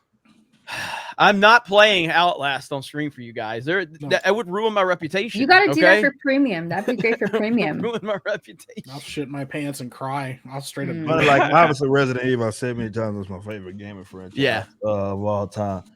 But the only time I can ever remember having a jump scare was when I played Fallen Order, which is weird because obviously it wasn't. Don't you have that clip somewhere? Yeah, it's a clip. It's a clip of me playing it on stream. And that's the only time of me playing all these games. I grew up obviously Silent Hill, all that shit, like games. I just that love spider on Kashyyyk, huh? But a fucking spider jumping out of nowhere when I wasn't expecting. Let me see if I could. Is that your entertainment channel? I don't think so. I'll put it. Let me see. I don't know where you. While you look for it, I do want to say something because I'm about to leave. Okay. But I know I say a lot of stupid shit like all the time, but this is like a legit thing. Oh, okay. You know, it's very nice to see how we were bitching about like G4 a while ago, right? And then we were talking about representation or all of this, but then right now we're talking about like nostalgic games as if we were like just hanging out in a living room or something. And I honestly think that's kind of the beauty of this channel that a lot of people can relate to, that we are humans just like with our own selves just being us. And I don't know, it's just like a nice little step family, you know. And I just wanted to say that, like, it really warmed my heart right now that we were talking about video games. And like I'm pretty sure you noticed that I really chilled out, because I was this is like, I don't know, it just gave me that nostalgic feeling. And I like, thank you for existing, because I appreciate you guys doing that. I have noted, like, in the past couple of months, I've really noticed a big shift in what we got going on. Like, it just feels really, there's a tangible thing to what we got now. And it's probably always been there, but again, when you're in the middle of it, and you're like I know how I viewed people before I had a big channel or a channel at all. Like, I remember how I would view other creators, you know, the Colliders, the John Campias. I used to watch those guys and think those guys just had it all. And now I look at it in a lot of ways bigger than they were, and which is fucking crazy to me, because it don't feel that way, because I'm just a regular guy. But I have felt some, like, a big shift in the past couple of months for sure. And it's great. And I feel a responsibility to that. We're trying to take the website to the next level and do some things over there. We've already, like, thank you to Ripa for contacting me with his people. Nick did talk with at least one of them, I know for sure. They mentioned it. So okay. To me. So yeah. So I mean, we're definitely in the process of that. So I mean, when you send, you know, your super chats and all of that, I know a lot of people on the outside are looking at, oh, these guys just making money. Like, that money's going into stuff. That money's going back into building something better and bigger, and so it's appreciated. So your money is meant to give you a place like that's not going to tell you to go fuck yourself unless you say something bad about Mario Kart. But you know, but in all seriousness, I mean, you know, we will be honest. We're going to be brutal at times, but we want everyone here. Everyone's not going to like us, and that's fine. But I like what we got going on. So well said, Ivan, and appreciate you cosplaying tonight, buddy. Appreciate that. No, this is just my normal attire. Whenever I cross the desert, like, what do you think protects me? You know? Anyways, guys, I'll see you later. Take care. All right, man. Peace out, man. Take it easy, man. I'm gonna head out too, but before I go, I wanted to give a shout out to Dead Space 1 and 2. I think those games are pretty fucking terrifying. Dead Space. I don't think I played 2, but 1 was 3 fantastic. is fun. 3 is fun. It's a little bit. I have more fun co-op with 3 than solo, but yeah, they're scary. But big Resident Evil fan. I agree with you guys on that one. I actually really like Code Veronica. I hope Capcom does something with that in the future. I know they're remaking 4. I'd rather them go back to Code Veronica or like Resident Evil 0, but you know, I like all those games. I'm a huge Capcom fan. Before you leave, you got to see this, Lofty. Before you leave, you got to see this shit. This is Rip a bit and getting scared. Hang on, here we go. Oh, ready? shit. Here we go. So the zip line, take the zip line to the side. Star Wars. Oh shit! What the fuck, man? Ain't nobody warned me or nothing that no goddamn spider was gonna pop out. What the fuck is this? I gotta see it one more time. He's focused on the platforming, and then I already pay attention to the web. Here we go. Oh shit! What the fuck, man? God. I think it was because it was a spider. I just didn't see it coming. Like, it was that was the first time. Like, and then obviously from then I knew, okay, if there's a web on the ground and you go past the spider. So I didn't know that was my first time experiencing that. So I'm just only thing on my mind. Okay, I figured out how to get on that other side. Let me go do that. And I just happened to walk it. For whatever reason, he slowed down. I just thought it was like a glitch. Did you have the same? Did you have the same reaction to the river monster in Resident Evil 4 when you're just kind of on the dock? You remember that when you're on the dock? No, it just comes like, out I don't of nowhere? know what it was. Yeah, I do. Yeah, like I don't know what it was. Like Resident Evil for those jump scares. Like I don't know if it was because like I just anticipated it all the time because it was my favorite game and all that. They didn't get me for whatever reason. It's Star Wars. I'm not fucking expecting that goddamn jump scare on fucking Star Wars. So I think just the complete unfamiliarity with why that's like my only jump scare in like video game. That's true. History. It's not as bad as is. Az let out a war cry from Resident Evil. He literally went, ah! Like it was legitimately in the middle of a game. That was his scared voice. That's why I gotta stay off them scary games, man. I'll cry and shit. So y'all roasting me because I ain't subscribed to Ripa. It's the Geeks and Gamers account. I'm subscribed to him on D-Day Cobra with notifications. There, I just subscribed to him there. I don't watch YouTube typically. Man, they don't let you get away with nothing. They're digging up all kinds of shit. You can get away with shit. So I found it. I know, That's like, oh, he's not subscribed. He fucking hates black people. So you don't need to be subscribed to it. We already know it. Yeah. All right, Lofty. Thanks for hanging out, man. Yeah, thanks, Lofty. peace out, Lofty. Good having you here, man. I'll hit you up about the gaming stuff, man. We'll talk. Yeah, that might be fun to jump in on Saturday to talk about. I like talking about video games, so that might be fun. If I'm free in the afternoon. Evenings, I got stuff planned, but it sounds like you guys have an afternoon thing, so that might work 3 out. Eastern. Yeah. 3 Central, I think. 3 Central. Yeah, I'll keep Might be in touch. 2. Fuck, I can't fucking remember. I'm pretty sure one of it's those 3 2 times. Eastern. Sounds Yeah. like Okay. hey, follow I me would on bet on Twitter. me. Yep. Yeah, Go follow ahead, me on Lofty. Twitter if you guys like memes and stuff, and I got a YouTube channel, so trying to grow that a little bit. But yeah, just Build posting it up, memes bro. for now, and I might be Get doing up. some commentary in the near future. I just bought a camera equipment, and next week There or you go. next time I'm on this stream, I might be on camera. So Oh shit. yeah, we'll see. Yeah. He looks just like his I picture. literally have orange hair and I'm pale white skin, like the Latinx Snow White. Have a good one, man. Bye bye, guys. Peace All right, out. bye. See ya. All right. John Parsons, channel member, says, let her talk Frost with Tugs and that Star Wars girl. We'll see what she ends up doing. Yeah. Cowboy shit for 5. Neil Patrick Harris is on fire. Also loved you in How I Met Your Mother. Not so much in The Matrix, though. Thank you, Cowboy shit. He's talking to me, I think. Housey for Aussie, $20. Looking good, Ivan. Love you, brother. He's not here anymore. Across the border. Thank you, Housey. Mad Cat for 2. I will always watch you guys over G4. Thank you, Mad Cat. Dr. Rhino, or D Rhino. I don't. Maybe it's Dr. Hino. It's tough to tell with it combined. For 2, it's weird. It's weird. Thank you. Educated Viking for 10. So Krista can do black voice and mouse voice, but I want to know, can she do cancer voice? Hail George in the chat and crew. Krista. Can you do cancer voice? I mean, we're all waiting on it. Wait, what? What? How? How would I? This.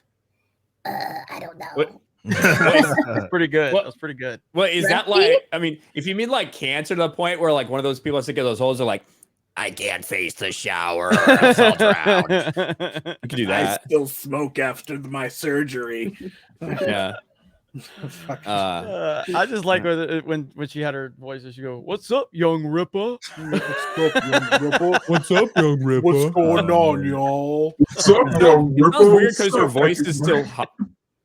Yeah, her voice is still high, so it like makes it sound weird. She's like, Really? What's up? What's up, young Ripper? like, it's just like, I don't know, it's weird. It's weird. weird on his y'all. skin. Russ against the hose again. It's weird. It's ma'am. It's ma'am. Troy Neiman for 5. You hear that, artist? Geeks and Gamers fan art. Oh yeah, we got a lot of memers out there. We got a lot of memers, Yes, Troy. Yes, yes. Tanner we Roo have for a 10. we have a whole meme section on the website on the forums, so you can just. Good lord, there's so many fucking memes on there.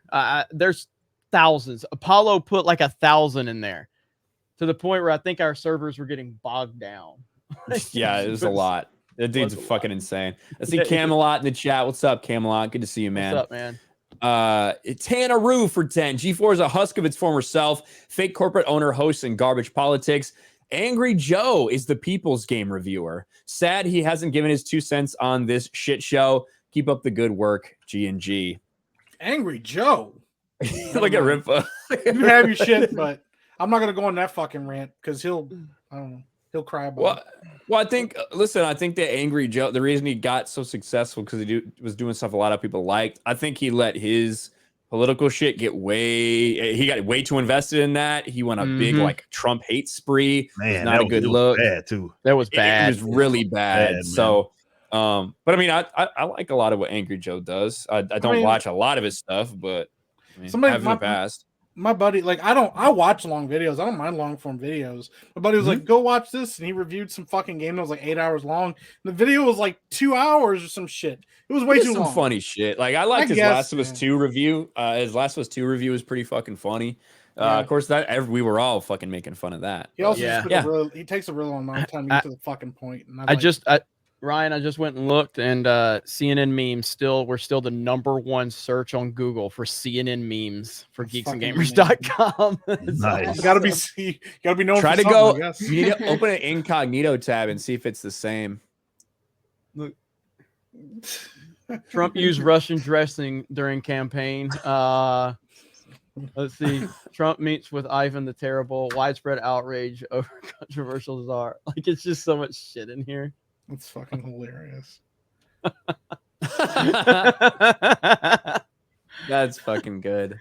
I shouldn't go after Angry Joe, but I feel bad. All right, I'm gonna be careful because I don't know how. I haven't been in there in a while. I ain't no telling what the fuck's in that. Yeah. Larry, channel member. Thank you so much, Larry. Dicey Show for 20 euros. Hail, ladies, gentlemen, and Jeremys. With all the hilarity from Frost and the hypocrisy of Black Hokage, that a G for me. Love and respect to you all. That a GG for me. Geeks and Gamers for life, maybe. Oh, Geeks and Good Gamers game for or me. good Maybe. game. Well, it's like game. lowercase G, tac, capital G, for me. I don't know, but we appreciate the support. Yes, Daishi Show. I think we get what you're trying to say. Appreciate it. What the fuck is this name? Tad Shidsby. I don't fucking know. It's so funny. Man, it's just you really went for it. I appreciate it. Fuck. George, already George, you didn't have to send that, buddy. But all hail the amazing panel. All hail Geeks and Gamers. Onward and upward, always forward. Thank you, brother. Love having George on. And I love what he's doing with this Boba Fett thing, man. It's fucking cool, man. There's always gonna be, positives and negatives to everything, but like when we as a collective kind of group or whatever doing our own thing, like Ripa is creating all new shit. George is out there going, there's a broken thing out here that's terrible, and I'm gonna do something for the fans because he's got the resources to do it. It's fucking awesome, Yep. And so and having Ryan, the fact that like Ryan again, having Ryan involved in any of the creative decisions for Star Wars project is a good thing. Trust me on that. So I didn't even know how big of a Star Wars fan Ryan was until I heard him talk about some shit. And I was like, this dude knows his stuff. Okay. That's how I started on here. I came here. Jeremy wanted me to talk about the Star Wars expanded universe. Made a couple like decent videos, but I was not like the first video was terrible because I'd never been in front of a camera before. Then we made a couple decent ones later on, but it just I would put Ryan's pre-Disney Star Wars knowledge up against anybody's. I'm not saying he's the most knowledgeable, but I'm saying he can hang with anybody. He knows his shit. That's awesome. There's so much depth to it though. Like there's definitely guys that know the Clone Wars era. I'm not talking about the fucking TV show. I'm talking about all the comics and all like the books from that era, because there was so much. And that was the thing that was awesome about the Clone Wars era before the Filoni TV series, was down to the week. Like every bit of the Clone Wars, like we knew exactly what fucking happened. We knew where everybody was. We knew what battles were being fought. We knew like where they were in the galaxy. Like it was all very like structured. And then TCW kind of threw that out the water. But there's guys that are way more knowledgeable about that stuff than I am. Post Return of the Jedi, though, I put myself up against almost anybody. There's guys like Theory does a lot of shit. Obviously, focuses way more on Star Wars than I do. Eckhart's Ladder knows way more shit than I do. Yeah. But yeah, I'm pretty passionate about Star Wars. We need to get Theory on Main Event. I'm gonna try to get him on for next week. I don't know if he does anything on Tuesdays, though. I don't know if he does. He may have. I know he does his stream. He does a stream on Tuesday. At least he did. So I don't know. I'll talk to him. I talked to him last week. So Hell yeah. Now that fucking name I pronounced for $5 says, I just noticed if Ryan shaved and sat next to a blonde dude, he'd look just like Butthead. They both even have the same pointy nose. Thank you, whatever that name was. Corey Rourke for $5. Ryan Tubin. Thank you, Corey. Here's George Raffitti. Hell yeah, Ryan's involved. And you, and you, my brother. And let's not forget Ivan and his donkey of truth. We are going to make something phenomenal for the fucking fans. That's right. And that's the entire point of it. And that's what I'm excited for. At the end of the day, our job is to entertain. Absolutely. If George clearly has the resources and the knowledge and the connections to do this, then he should get the full support of everybody involved. Absolutely. Yes, Geeks and Gamers will be involved. We will do our best to offer what advice we can as a team, and obviously I know who to advise, which that's why Ivan and Ryan were advised for it. But it's a situation with like what Ivan did with the Last Jedi re-edit. He spent so much time. He watched that fucking movie like 70 something times. Like that's torture.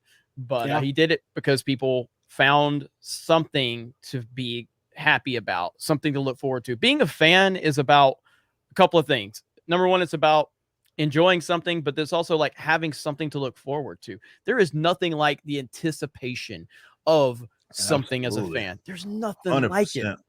Yep. Nothing like it, dude. I'll never forget the anticipation between The Dark Knight and The Dark Knight Rises. I have never looked forward to a movie in my life as I did The Dark Knight Rises. Now, ultimately, I can't say I was disappointed by the movie, even though I think the movie was disappointing, if that makes sense.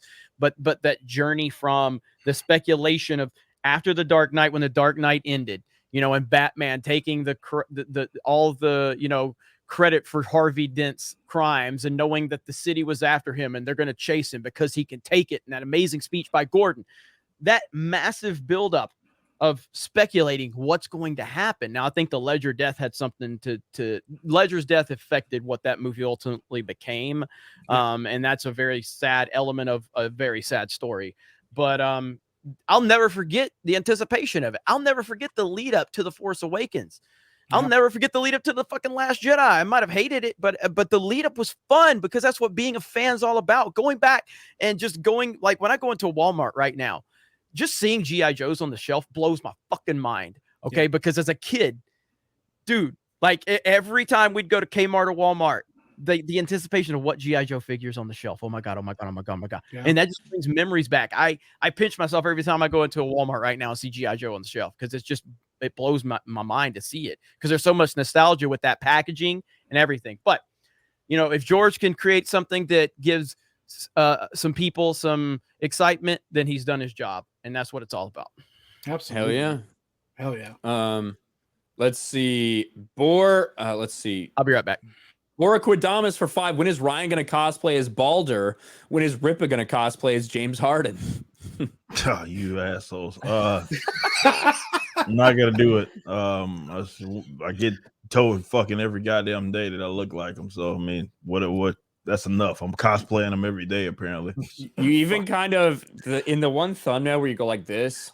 Yeah, I mean, you kind of look like that Harden gift where it's like, like walking away. You kind of do look like him.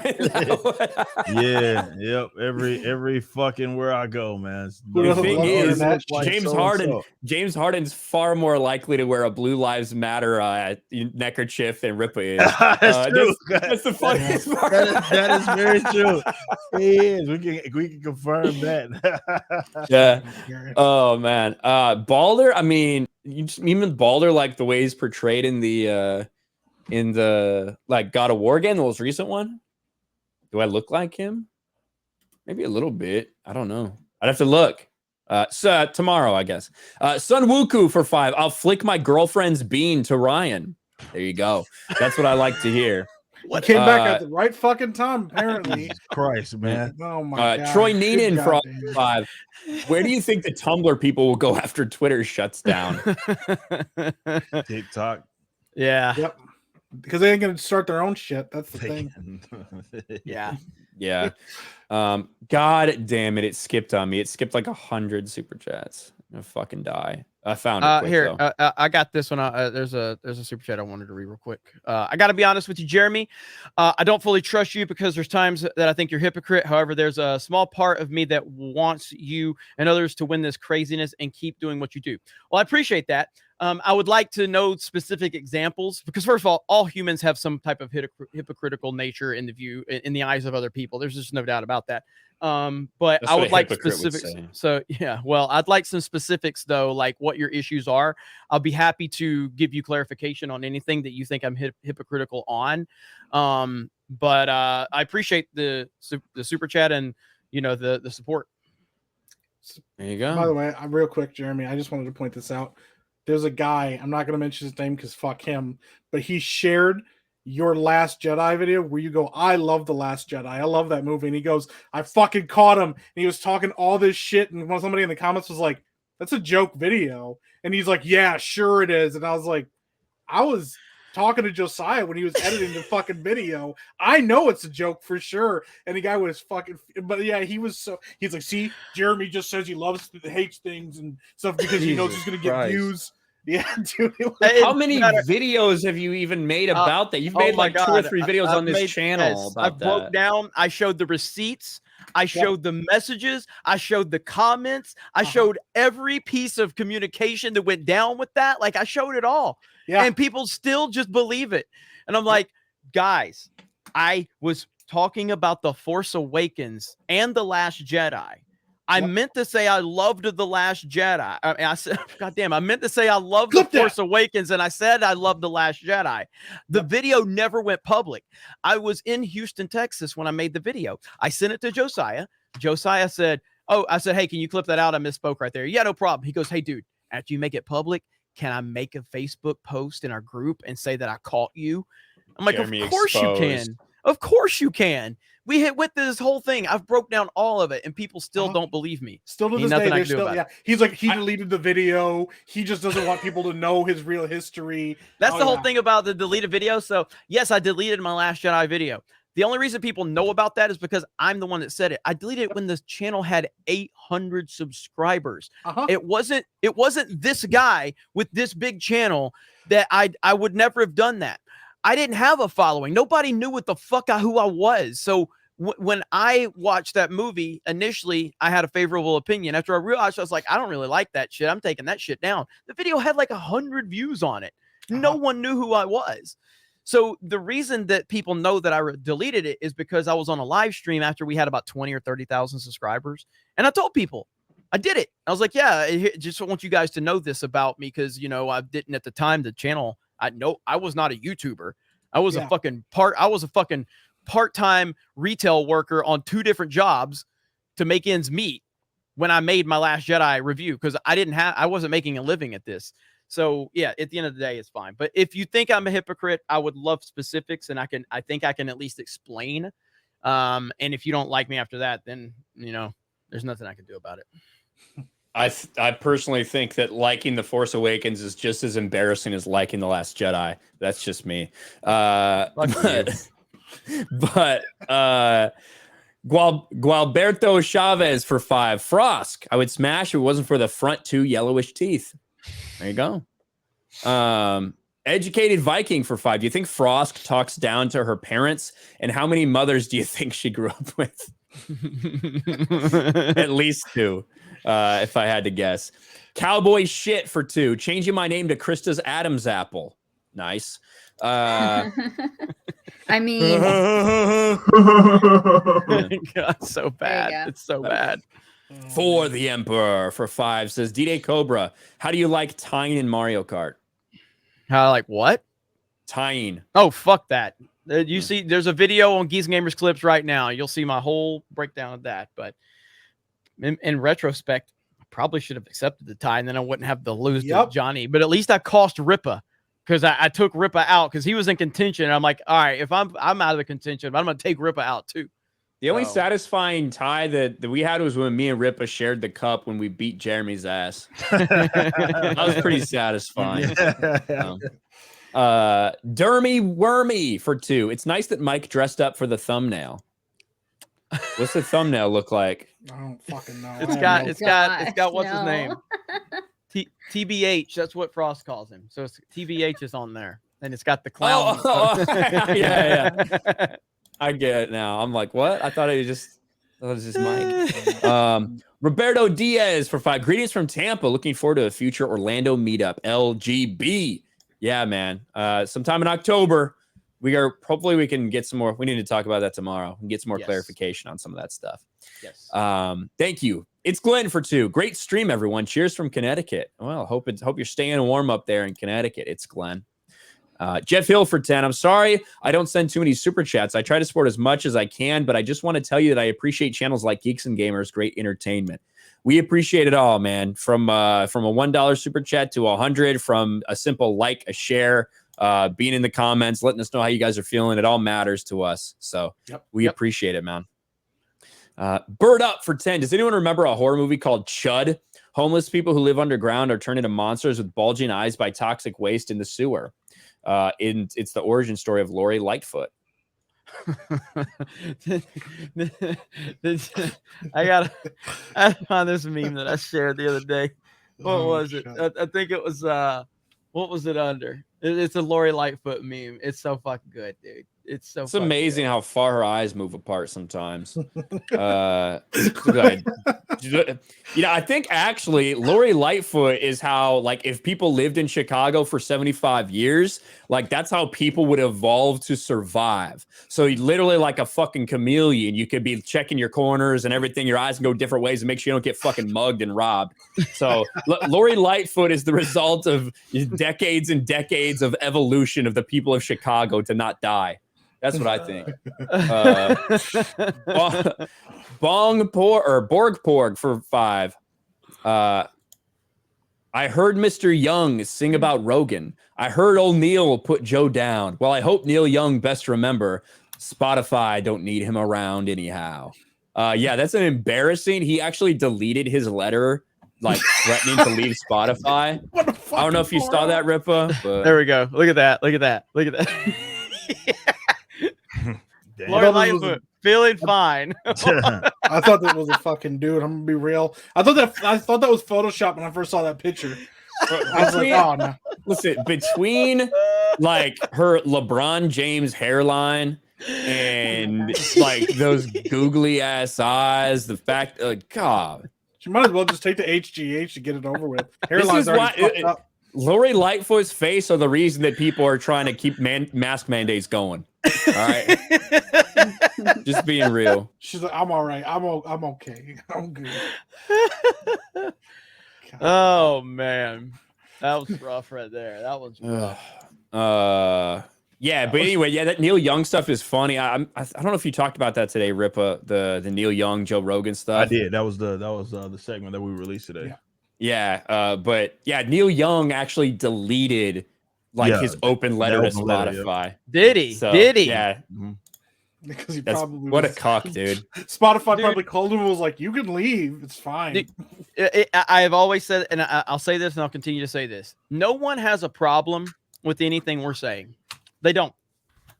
They have a problem with how many people agree with what we're saying. Yep. Like they don't have a problem. If Joe Rogan was, and I said this to people, I go on these streams, these people fucking hate me, and I'm like, essentially, your problem with me is that too many people agree with me, because if Jeremy from Geeks and Gamers is talking alone in a room where nobody's listening to me, do my words, do we have a problem with my opinion? And you don't know, you can't even answer that because you don't even know about my opinion. So you don't have a problem with my opinion. Just like you didn't have a problem when I didn't have a following. No one gave a fuck about what I was saying when I didn't have a following. The moment I start getting views and subs and get traction, suddenly you got a problem with everything I'm saying. It's not about what I'm saying. Joe Rogan is not saying anything that offends them. The fact that Joe Rogan pulls like 10 times the fucking viewers that the mainstream media pulls is the problem they have with him. It's not what he's saying. It's how many people agree with what he's saying. And that's ultimately what it comes down to. Same case for everybody. I talked about this on Chrissy's stream yesterday, actually, with because we were talking about tech platform censorship and all that stuff. And it's like, Alex Jones, same thing. They wouldn't care if 10 people were listening to him. Nick Fuentes, very censored man, not even able to get on a plane, right? if he didn't have an audience, no one would fucking care what he's saying. But he does. But he does, and Alex Jones does. I think everybody should be able to say whatever the fuck they want on the internet, in life, wherever. But I did want to see this super chat real quick because I know Helvis sent a couple super chats today. So I saw this one for 10. I'm listening while I work, driving my big rig, and y'all keep a mother trucker entertained. It's like being on a group party call with a bunch of friends. Thanks, guys. Thank you, Helva. I hope you drive safe. Thank you. Thank you. Helping keep the stocks or the shelf stocked, which isn't easy with Brandon in office. So we appreciate you. And again, maintaining well over it's 11:30 Central, which is 12:30 Eastern. Still got 2,200 people here. Incredible. Show just I remember when we couldn't even pull 2,200 people when we first started the show. You know what I'm saying? And now, that's crazy, man. I'm really, really happy with the Mario Kart streams, hitting record numbers, Sports Wars, good stuff, man. So thank you guys. Greatly appreciate it. Fuck yeah. Yeah. Jason Deton for 2. Do you think Microsoft will make WoW great again?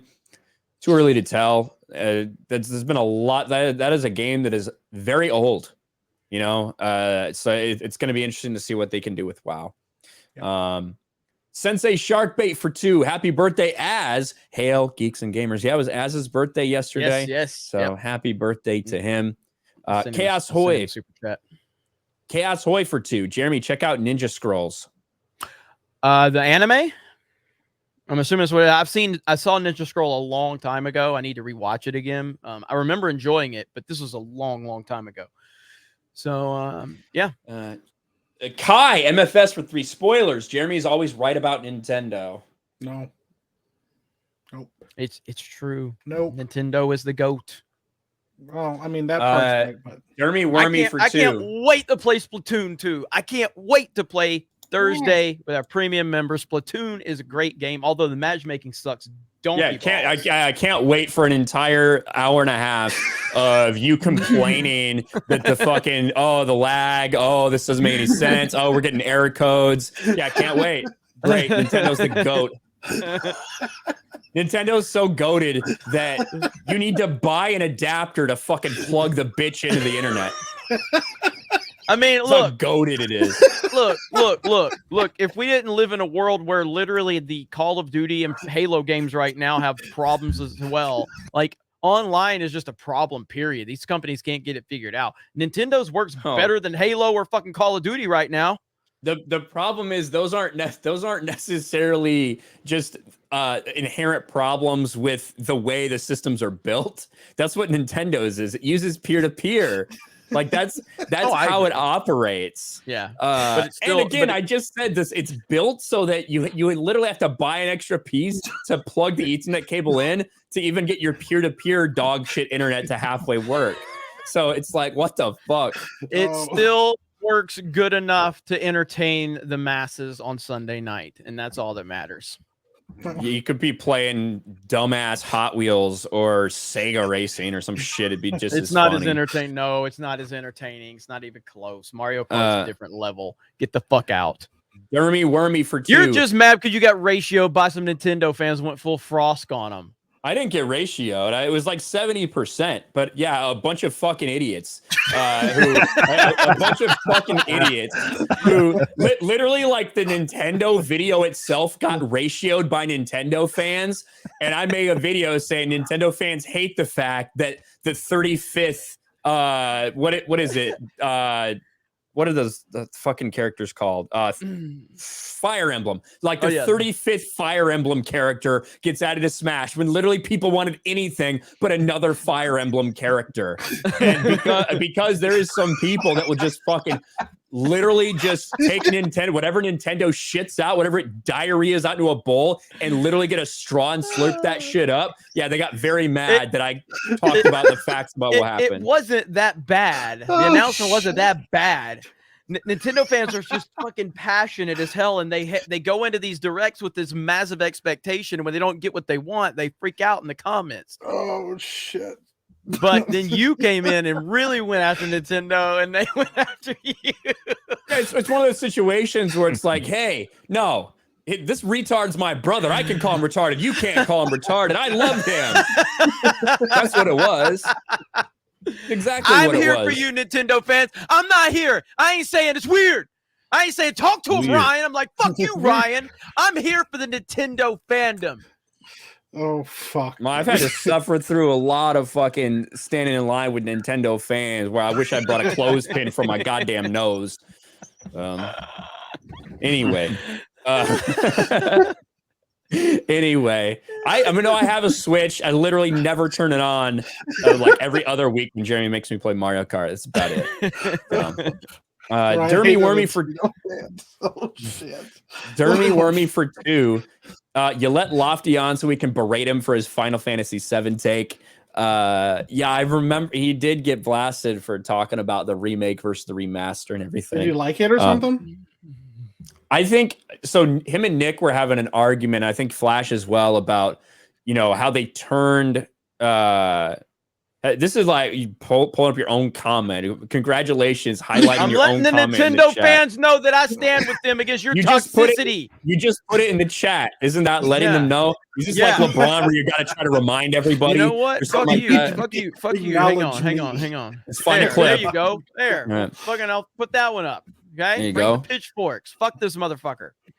I don't think the average Nintendo fan could hold a pitchfork over their head for longer than 3 seconds. Just saying.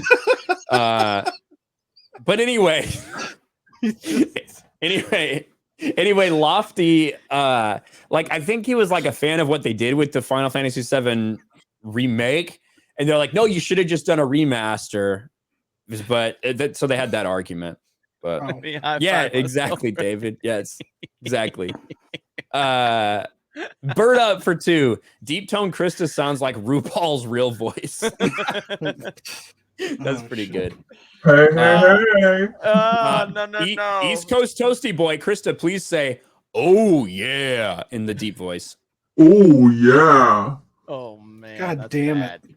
That's like the last thing you want. That's like a real jump scare. No, there's somebody that's gonna jerk it to that. It's fucking gay, bro. Yeah. That's some shit in the locker room. You know We got a diverse audience, Ripa. Yes, so.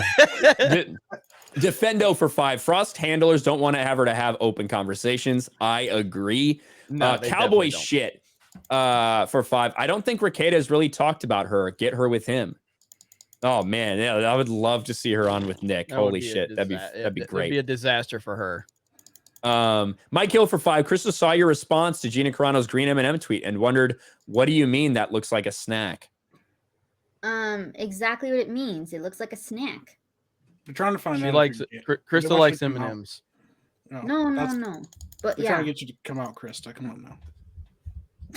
Do you think you could, hey, Krista, do you think you could get that green M&M to melt in your hand? Yes. So bad. It's so bad. There's no happiness when that voice comes out. The worst part is when she laughs in that voice. That's the worst part. No. No. Deadly Penguin for $10. Frost is a typical SJW, starts fights but then runs away when the time comes. Yeah, we'll see what she follows through on that bullshit. Cowboy shit for 5. Mike is 100% correct. She wants the image to be that people are afraid to confront her. Yes, absolutely. MJ1 Media for 2. $2 for Jeremy having GoldenEye 64 in the back.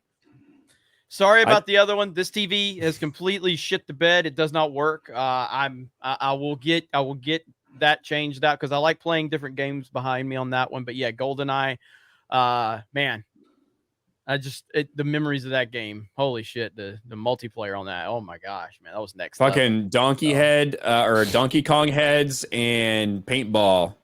One of those the cheats on.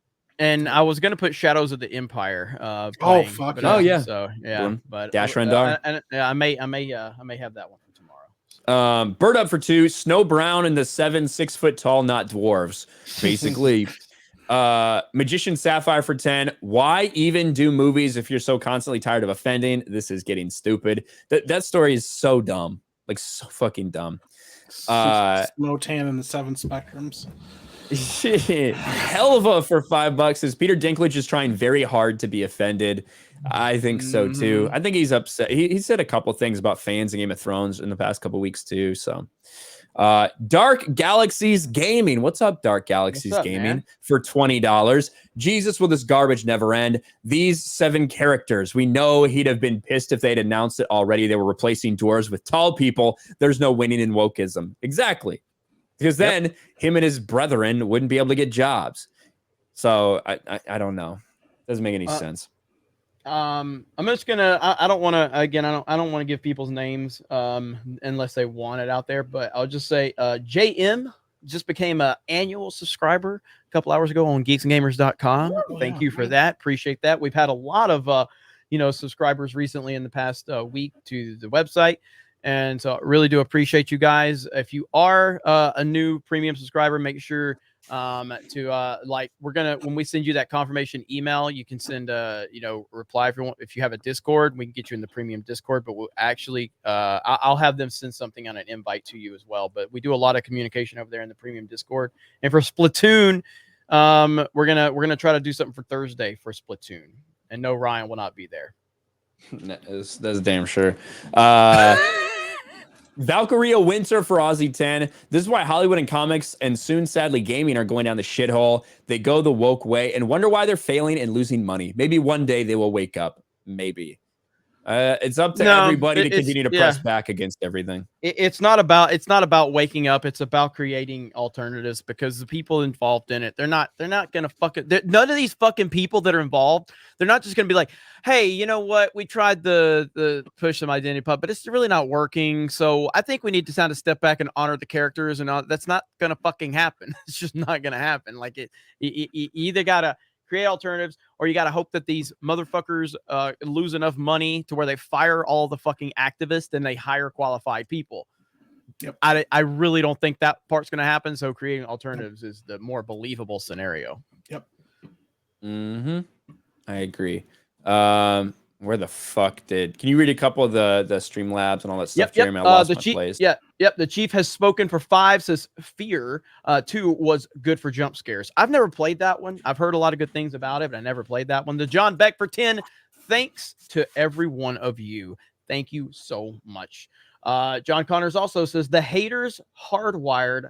Okay, so that was a 2-parter. The haters hardwired to the program are always a pleasure to see meltdown and freak out online. They're just dirt off your shoulder, but it sucks to see friends and family you love to act the same way and shun you. Harder to brush off. Hail Ripa and Tuesday night's main event. Thanks to each and every one of you. Thank you. And again, if you're watching this and you're not subscribed to Young Ripa, you should be. You should be following everybody that's on this panel, either people that were here before, but definitely Ripa does his daily show for Canon's sake. Go ahead and tell them about that real quick, Ripa. Yeah, every day, 12 p.m. Central. While the dogs are fighting, I don't know. But at 12 p.m. Central, we do for Canon's sake live on our stream, and we do it, for about between like an hour and between basically 1 to 2 hours is how long we do it. So yeah, come hang out, man. We talk about all kinds of White House shit every single day, Monday to Friday, throughout the week. So yeah, come holler at us. Hell yeah.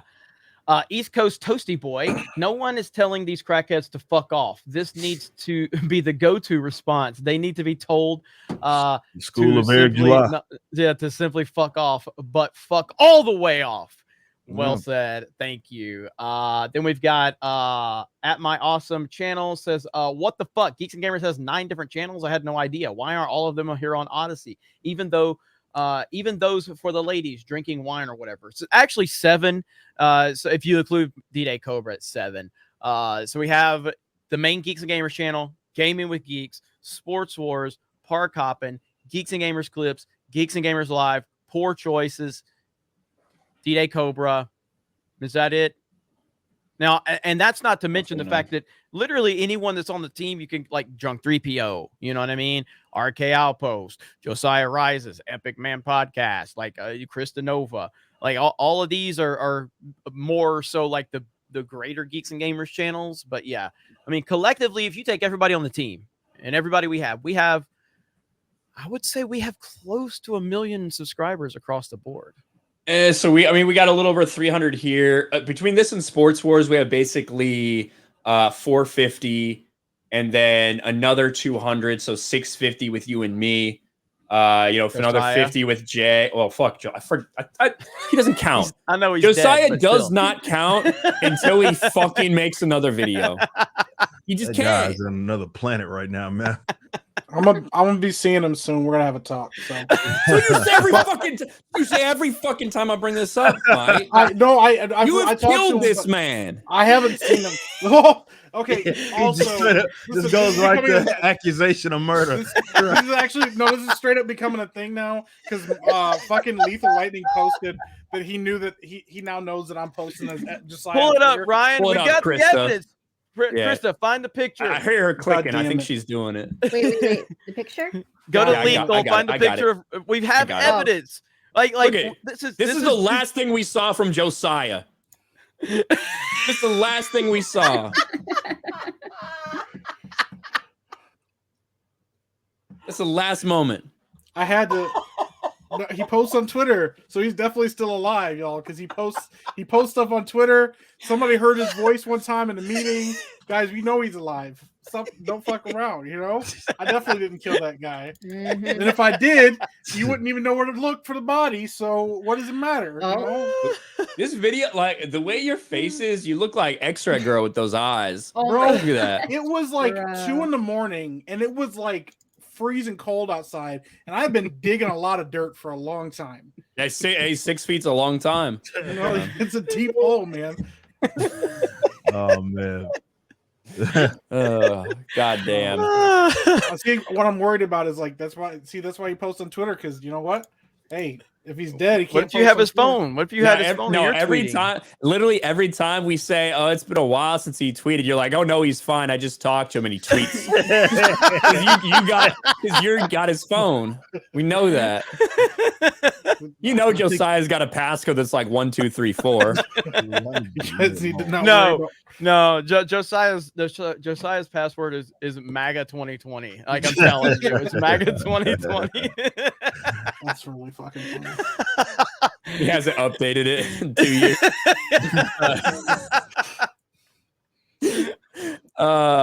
Terrible news for 10. Breaking news. Next Disney film will be a black screen with no sound to be fair to sight challenged people in the deaf community.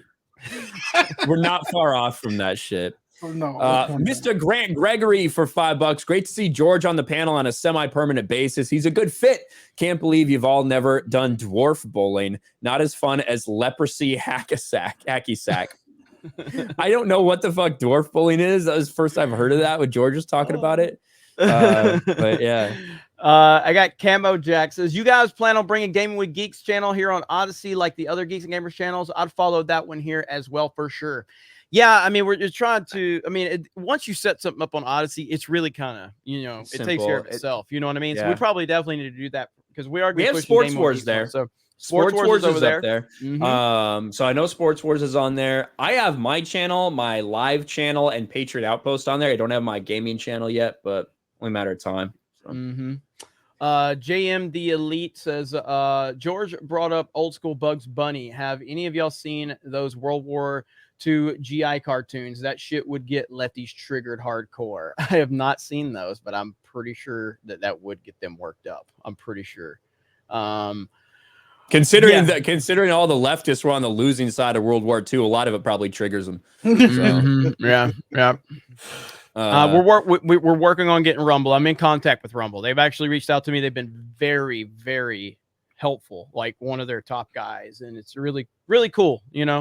Odyssey's the same. Odyssey's been great. Odyssey's communicated with me. Really appreciate that. So we're working on the Rumble thing. Yeah. There's been a lot of comments, and I don't even know what to say to any of them. Fuck. I have just so the joke doesn't go too far. I've spoken with Josiah on the phone multiple times, so Mike did not kill him. I didn't really fucking kill Josiah. We are working. That's what I would say if I killed someone. Too. Look at Ryan accuses him right out the gate too. He's like, "You killed that man. You murdered him in cold blood, right in my fucking life." You better find a Matthew McConaughey defend you in this one. You're gonna need a good lawyer. No, literally every time we say Mike comes back with the "I'm gonna talk to Josiah. He's gonna upload a video. Don't worry." Every time. I'm trying. Okay, epic accomplice. That was a good one. No, we're also working on a project behind the scenes, and I know we've been busy with that too. So that's kind of a big deal. So we'll announce that once we actually get some traction on it. So once I find the body, I forgot where I buried him. It was actually supposed to be this incredible thing. It was like Josiah buried alive. It was going to be this like really cool, like Mr. Beast level of like cool thing video that they did. Josiah actually just died. Now Mike's just trying to figure out what the hell he's going to do because he still wants to use the footage. I'm looking for the Necronomicon so I can bring him back, but I haven't found it yet. I mean, these are not. I mean, if I'm doing an investigation, okay, things like this aren't the best look for you, Mike. Okay, Josiah on November 9th. I'm buried in dirt. On November 10th, dirt feels so much heavier when you're buried. Oh my gosh. What? I can say that in that conversation that night, Josiah did say to me, "Damn, I couldn't get out of this even if I wanted to." Holy fuck. I just Chris Hansen'd your ass. You avoided one guy, but you found another one. Because I don't know what to tell y'all. Like, I don't, you know? Why don't you take a seat? He's tweeted other things. He's talked to Jeremy on the phone. All right. Oh man, Mike, I didn't mean to put you on blast like that, man. So. No, you're fucking fine. I'm not worried about it. No, man. we're just kidding. Mike's not a murderer. Well, I didn't say that. I just said I didn't murder Josiah. Fair enough. Where is this? Bruce Lombardo, what's up, man? For 5. Ryan obviously never watched Ramstein's Son, did he? Snow White snorting gold and spanking dwarves. It will help you with a good release. Have you seen it, Mike? Seen what? The Sonne? fuck? No. I don't know what the fuck that is. I've watched a lot of porn, nothing like that. But thank you, Bruce. Snow White and Seven Dwarf porn. No. Gavin Spirit for Aussie 8. Go watch the Goodies take on Snow White. British humor from the 70s. Fucking funny. Sounds good. Brown Gaijin for 2. Al Pacino is an ableist for playing a blind man. You know, I think that Al Pacino is the worst person of all for being part of that Jack and Jill movie that Adam Sandler did, where he did a Dunkin' Donuts commercial. It's like Dunkachino. Yeah, Al Pacino is dead to me because of that.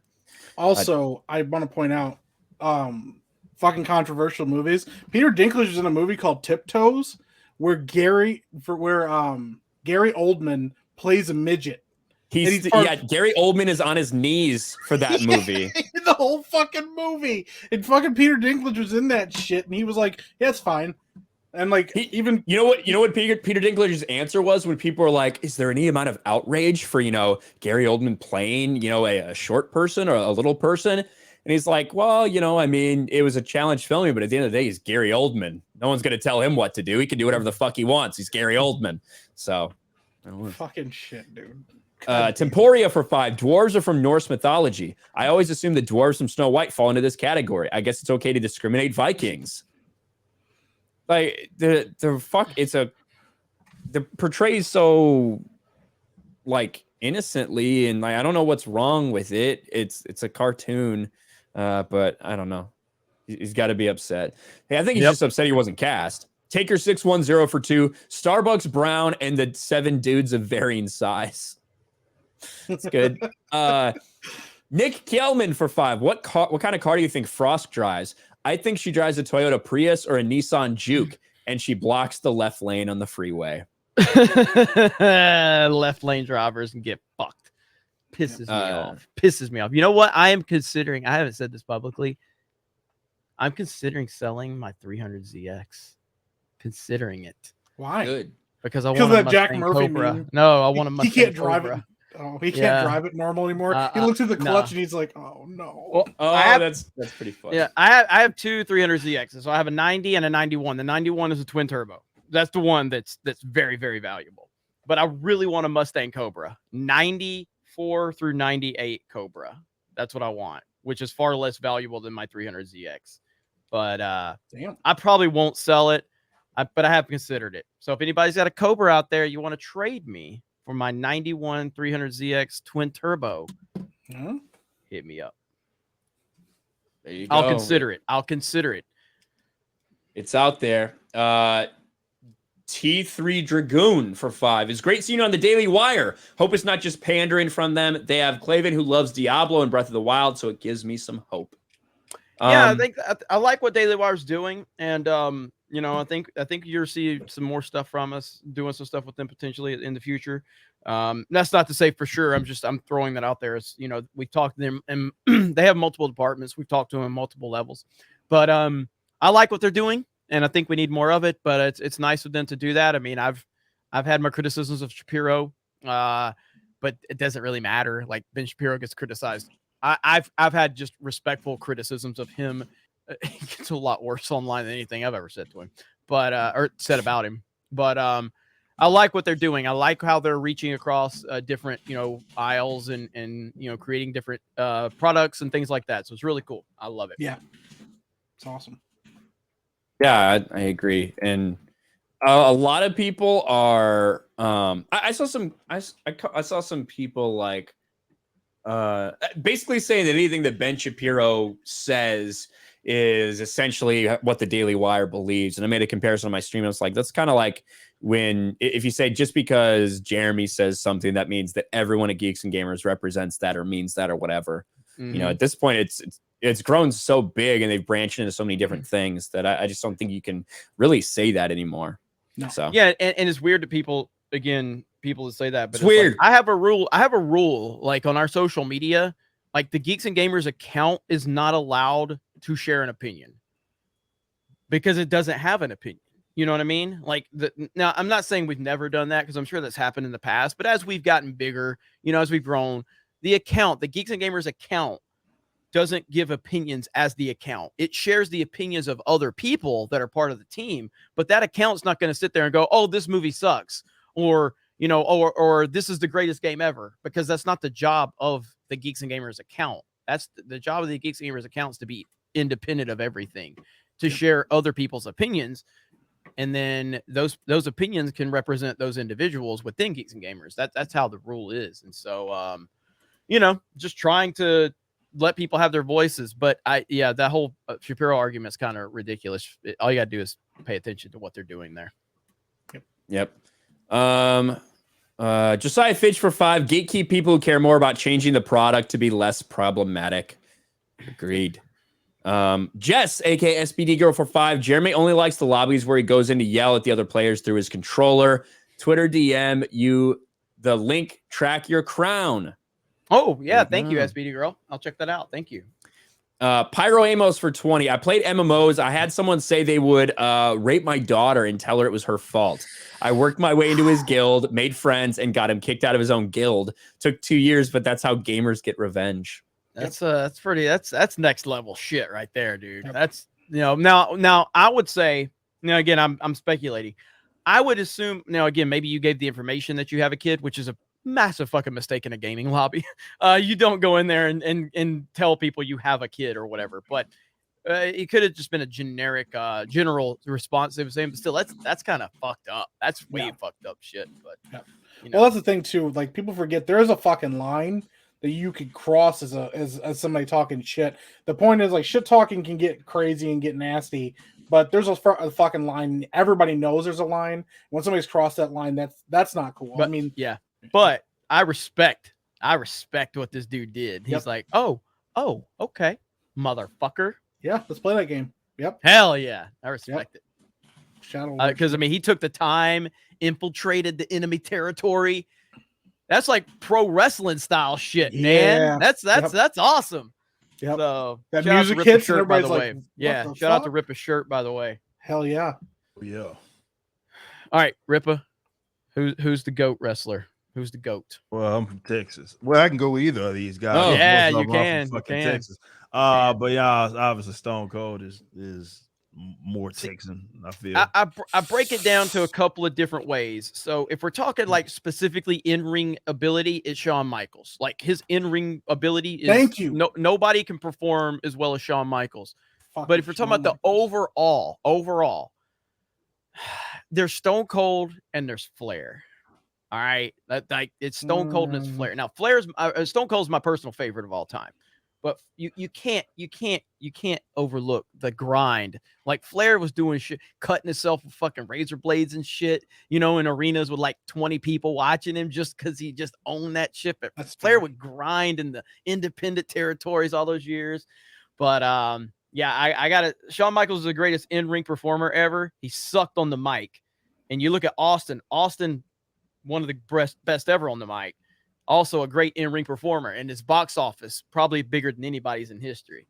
So that's a good discussion we could have. I'll be honest, I still think it's The Rock for me, but that's just the fuck out of here. Listen, man. I was gonna say John Cena. What? Get the fuck out of here! No, no. It's not okay. It's just not. Shut the fuck up, and then Mike Brian to shut the fuck up. Back over real quick. I was like, what the fuck? Okay. I knew that would get that reaction. We're going there, I guess. God damn. I love Max Landis's video, Wrestling Isn't Wrestling, with the That's chick. a great video. And the chick who plays Cena, and it's just like some guy going, and he's just like, he's so fucking annoying. He's perfect. He never loses. It doesn't matter. Whoever you put up against him, he just fucking wins. Let's see. Pyro Amos for 20. I said that one. Troy Neiman for Aussie 5. I'm just here because no one else is streaming yet. Well, thank you. Buford T Justice for $40. Ryan's last video on the Galactic Star Cruiser Help Wanted sent Gary into a rage, and he destroyed one of his monitors. I plan to gatekeep the hell out of the Ripaverse. I'm sure young Ripa is that how he glad broke to hear it? that. Is that how he broke it? I'm pretty sure he threw the head of an Andrew Garfield Spider-Man hot toy at, like, he got really mad because of your video. I think he watched my video and he went to the article and was reading through the article. I'm pretty sure that's what happened. Harry Chan put up a Nerd Rage video on Nerdrotic Daily. But yeah, he's like, God, what the fuck? I hate Star Wars. And he fucking just grabs something and throws it. And I'm pretty sure it was the Andrew Garfield head for his amazing Spider-Man figure. Damn, that's awesome. But thank you, Buford. Appreciate that, man. Sorry, you know what, Buford, and I did see you sent that 40 earlier. I meant to get that earlier, buddy. I apologize for not getting that sooner. So, Squirrel Lord for 5. Which Star Wars character would you rather be trapped in an elevator with? Jar Jar Binks or Rose Tico, and why? At least I know Rose Tico cleans up. So Jar Jar, I like Jar Jar. I'd pick Rose Tico because I mean, like, you're stuck in an elevator. What are you gonna do? I could find some things to do with Rose Tico. I couldn't say the same for Jar Jar. Although he does have a long tongue. I meant to upload this earlier and I forgot. And when Ryan brought that fucking John Cena comment, I wish I would have had this ready to play, but this is what I wanted to play. Shut the fuck up! From Step Brothers. Yeah. That's one of the best scenes ever. That's fucking great. That's a good movie. Heisenberg for $20. I'd rather sit through Joe Biden on morphine teaching an English literature class than watch Thor: Love and Thunder. Savage. There you go. Abe is. Thank you for the $20, Heisenberg. Appreciate it. Able is great for Canadian 5. This is all part of the Great Reset. ESG scores in order to get bank loans. So government, big business, media. This is the CCP credit score for the West. Thank you. Abe is great. Helva for another 5, just like Matrix Resurrections. I don't remember exactly what we were talking about, but yeah, thank you again, Helva. I think the Thor losing money potentially or something like that. So. Hey, Rippy, you need to get going. Yeah. I got some emails that I need to for sure get caught up on regarding the book and shit. So I want to go ahead and rock that out. Yeah, man. Of course. Oh yeah. You got a lot going on, bro. So fucking Rippa's fucking G. Like if you need to start having like a hard out at like 2 hours or something, let us know, because I know it's hard to because you sit here. It happens to me on Friday Night Tights. Like yeah, I'll look at my phone. I'm like, fuck, there's so many messages I got to get to. Yeah, You know what I mean? yeah. So It piles up, man. Definitely when, Mhm. like I say, I think we'll get to a point where we're just coasting. Yep. We're just, the preparation part just takes so much time and so many teams that are fucking involved in shit. So that's been the story of my life, man. But yeah, no, it's been a good show. Yeah, The fact hell that yeah, we man. had, as many as we had is of course special, man. You guys have been knocking out the park, Chad and everybody that's coming through showing some support. Of course, all the everybody that can be part of the panel. It's always awesome. It's a good, just an all around good show, and I think it's just going to continue to grow. Hell yeah. It's just where everybody stops by on a fucking Tuesday night. So again, appreciate everybody as always, man, and it's been a good time.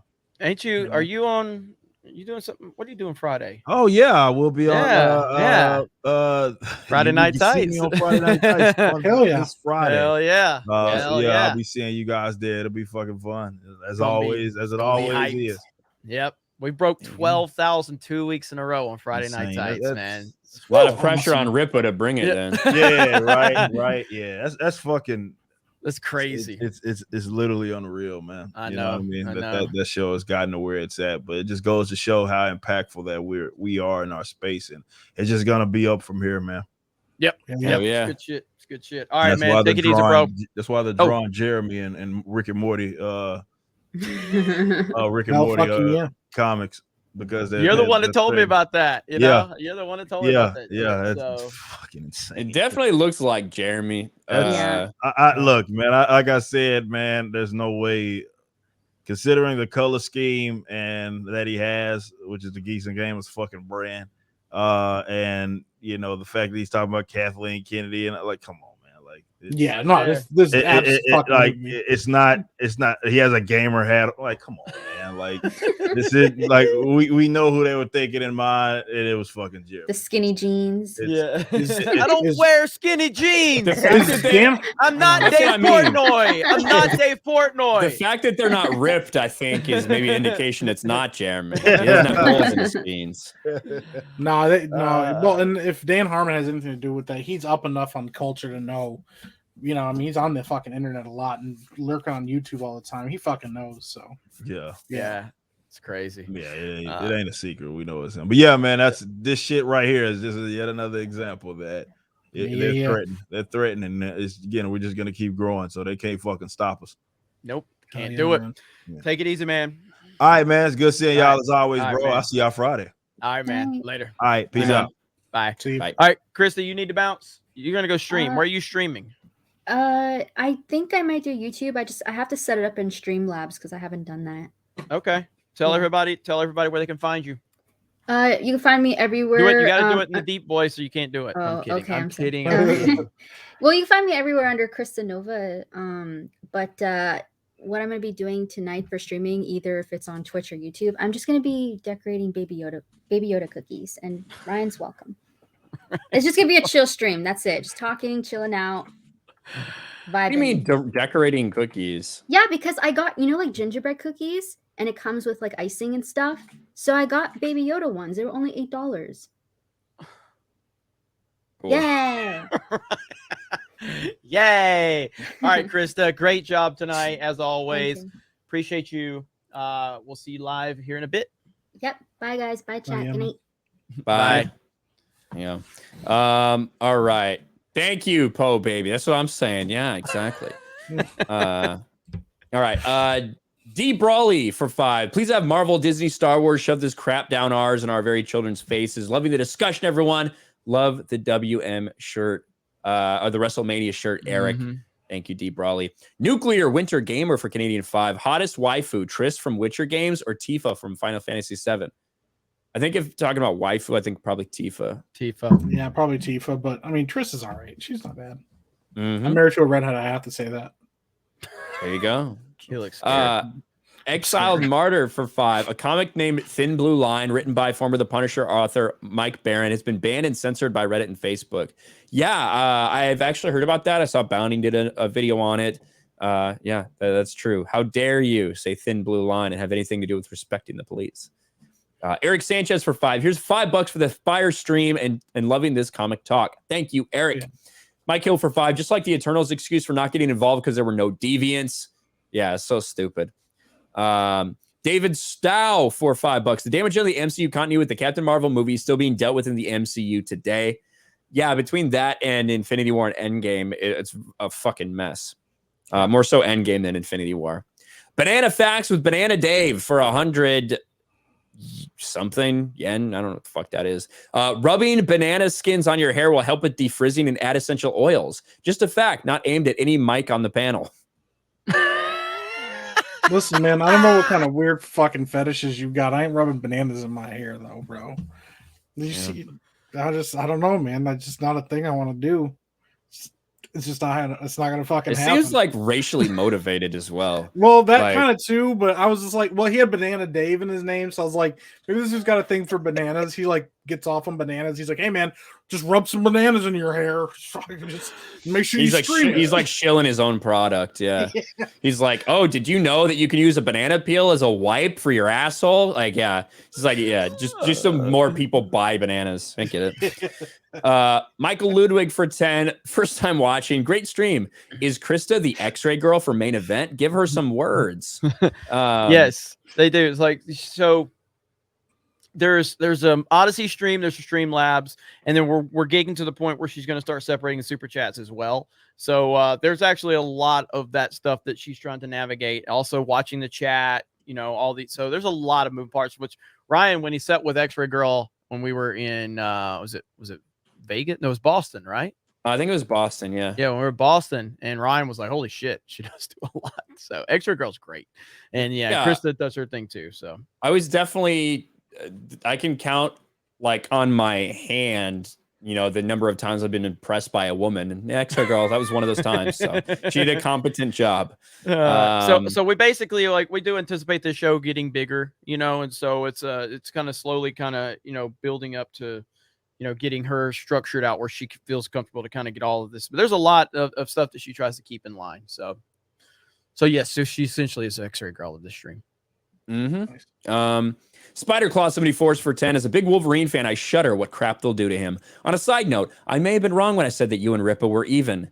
Your performance Sunday was bad. Great show as always. Yeah, I wasn't great Sunday. I did win a couple times, but yeah. Dude, Jay Ice for $5 reminds me that I actually bought Bud Ice to fucking troll Ripa. I forgot to show it. God damn it. I disagree with this. Mike does not need his own show. I just no. That's coming. No, listen, he's got his fucking channel that Josiah doesn't upload to because he's dead. So so I gotta start my own channel. But yeah, starting my own channel is gonna be a whole nother fucking thing. So once I start talking, I don't stop.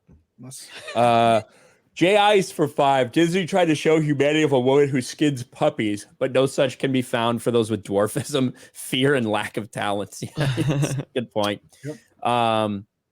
Ashton Clark for 20. Latina Snow White doesn't make sense. It's a German story.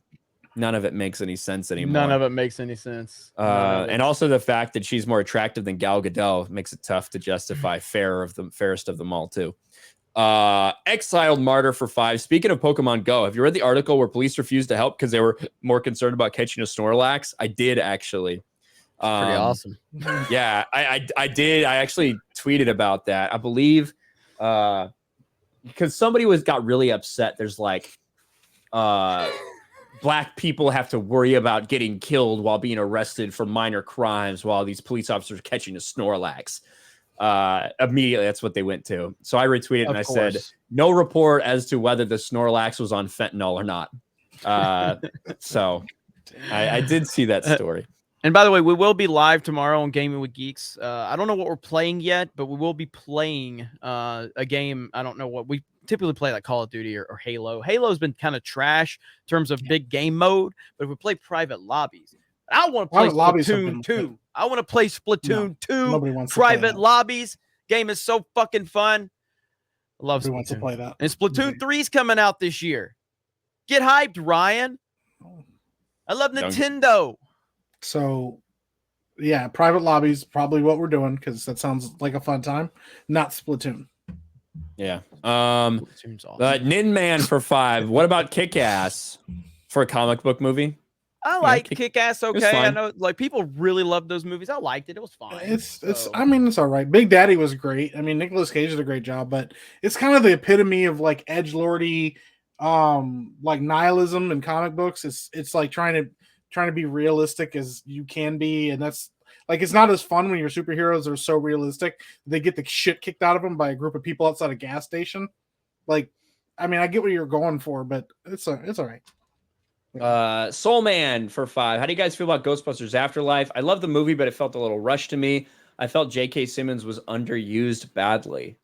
I think that Ghostbusters, I got a little heat because I said I thought Ghostbusters Afterlife was a very meh movie. But I don't know. It did not perform very well in the box office, just being honest.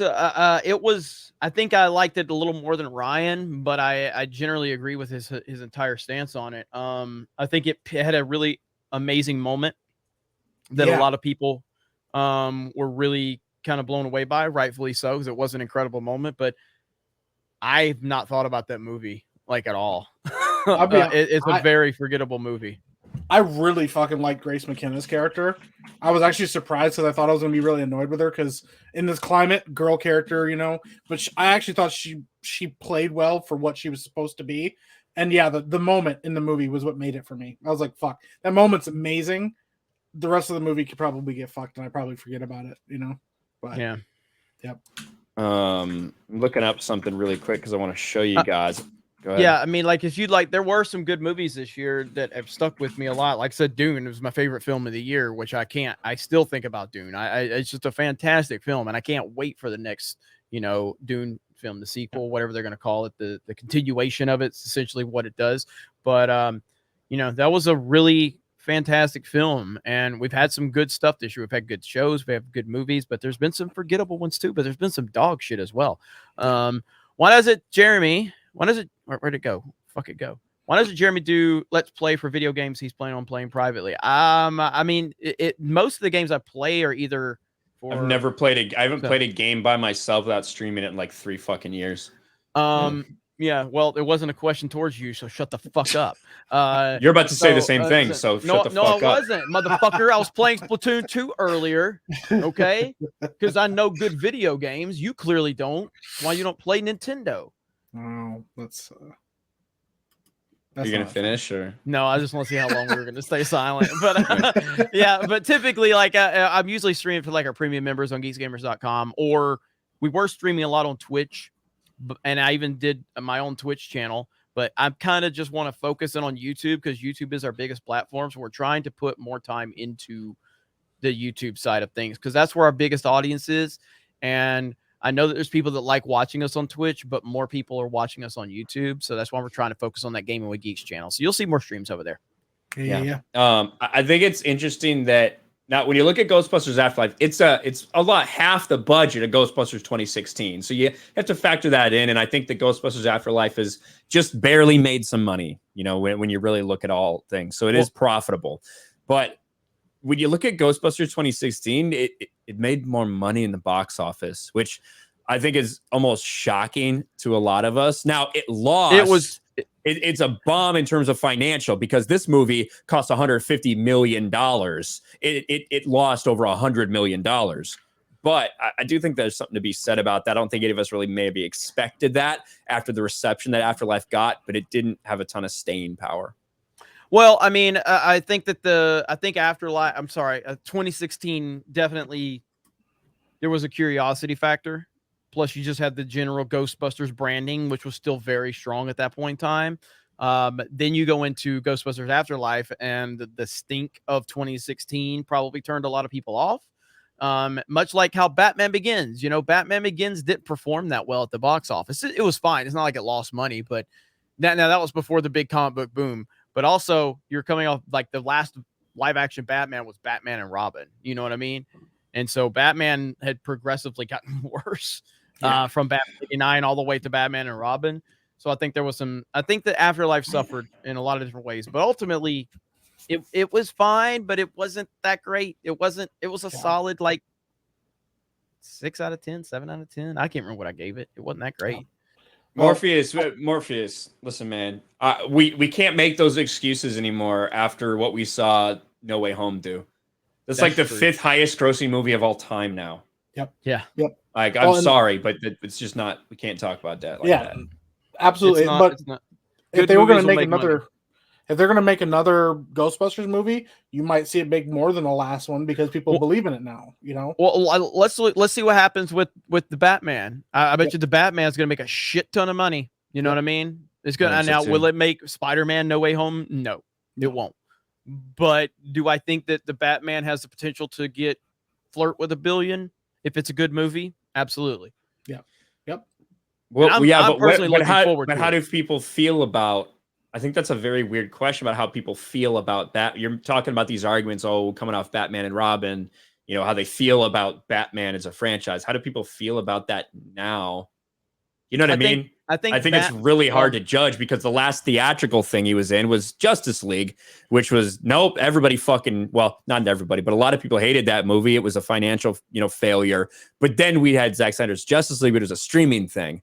Yeah. So I think don't know. Batman. I think in a post Nolan world, and a post Arkham world, and a post even like Scott Snyder's run, Batman was bigger than any superhero has ever been at that point. You know, you had the Nolan trilogy, you had the Snyder's run in the comics, and you had the Arkham games. Batman was dominating every front of the entertainment industry at that point in time. I think Batman went to the top of the food chain. He's always been near the top with Spider-Man and Superman, but Batman kind of transcends everything at this point. Batman and Spider-Man kind of transcend. So even if they have bad movies, they're still going to be relevant because they're Batman and Spider-Man. So we've seen bad Spider-Man movies and Spider-Man still performed. Yeah. So in back in the Batman Begins age, that was a different time, different world. I think now Batman's always going to bring people into the cinema. Yeah. It would be weird to see a Batman movie flop, but arguably Spider-Man is definitely, I think, the more popular of the two characters, at least in Western audiences, maybe not internationally, but so yeah. And then the fact that you're bringing back almost, 10 years of nostalgia with Doc Ock and Green Goblin and all those characters, I mean, we all knew that bringing all those characters back was going to be a huge draw too, yeah. But we'll see. I think that I also think I'm looking forward to it. DC fans are a little more like autistic about the shit than Marvel fans than like Spider-Man fans are. You know what I mean? Even though Spider-Man fans definitely are like very picky about, like, especially like Andrew Garfield and stuff like that. Yeah, but I feel like we haven't DC fans are. We haven't seen a different. We have not seen a drastically different take on Spider-Man. He's still Spider-Man at his core. Yeah. There's like. He's still Spider-Man. You know what I mean? He's still Tom Holland's Spider-Man is very different. We never see him go through. We never see him go through any loss.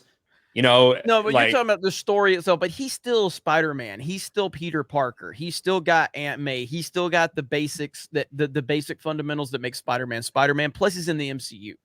I think the MCU carried him. But yeah, like if you look at going from Michael Keaton's Batman, and we'll just call that like all four of those movies, even though we changed Batman, they still that's hard to even judge those because fucking bat credit cards and shit. But then you come into the Nolan thing, whole different take on Batman.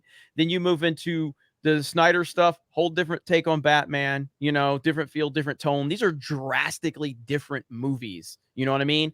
Whereas the Spider-Man movies are still Peter Parker flying around as fucking Spider-Man. Yeah, I guess that's true, especially compared to like the early, like the Clooney, the Kilmer, that was the Keaton Batmans. Yeah, like it's a very different tone for sure. Anyway, even like Arkham games are drastically different from Nolan, and then like if you want to say there's some similarities with the Snyder stuff in the Arkham, I guess you can say from an action standpoint, but I still think there's so many drastic differences from those Batmans as well. So there's just different takes on Batman. Arkham Batman is probably my favorite Batman besides the animated series. Yeah. Someone said that Tom Holland's Spider-Man's has lost more than any other. I don't know exactly what you're phrasing it, but yet now he has. That's the problem. We never saw him lose anything. I don't mean a fight. I mean lose Ben, right? Have this shock that gave him this desire to have the responsibility, to realize that he has this responsibility. In fact, he spends his entire arc, it's one of the things that's so fucking frustrating, not like shirking his responsibility until it's forced upon him at the last moment. Yeah. Like Yep, the that's first literally movie, what he all he does. wants to do is just take the girl to the dance, take the girl to the dance. The second movie, I just want to kiss MJ on the Eiffel Tower and tell her how I feel about her. I don't want to have to save the world. I don't want to be a superhero. I don't want to have to do all this, until he's finally fucking dragged into it, you know? Yep. Whereas Spider-Man, one of the very Go ahead. frustrating parts about Tom Holland's Spider-Man, in my opinion, was like, until Aunt May utters the line, with great power comes great responsibility, it doesn't really dawn on him to take the initiative to be that guy who is ready to have it all. 100%. And I think that's a big problem with the early ones, but they did rectify it at the end, and I think they had a good ending to it and sets them up for a lot of potential future. But they also rectified it because they realized that this Spider-Man had not gone through what the other Spider-Mans had gone through. And frankly, like once you see Toby and Andrew again, you realize how like much his Spider-Man doesn't stack up to the other two. Like Never did. Never Nobody. did. I see you, chat. Arkham games are goated, at least the first two for me. The first Arkham City is like one of the best video games ever made. I still think Asylum's I like Asylum more because I like the small contained nature of it, but City is a better game. City's fantastic. Dude. I think City, when they open it up for you to fly around, it's fucking but that last the climbing of the tower in like City had me fucking on like the edge of my seat. I was like when you're climbing the fucking tower and trying to like stealth all the fucking guards and shit. Yeah. And then the ending of City is like one of my favorite video game endings ever. So yeah, I have finished Ghost of Tsushima and the DLC. So I have.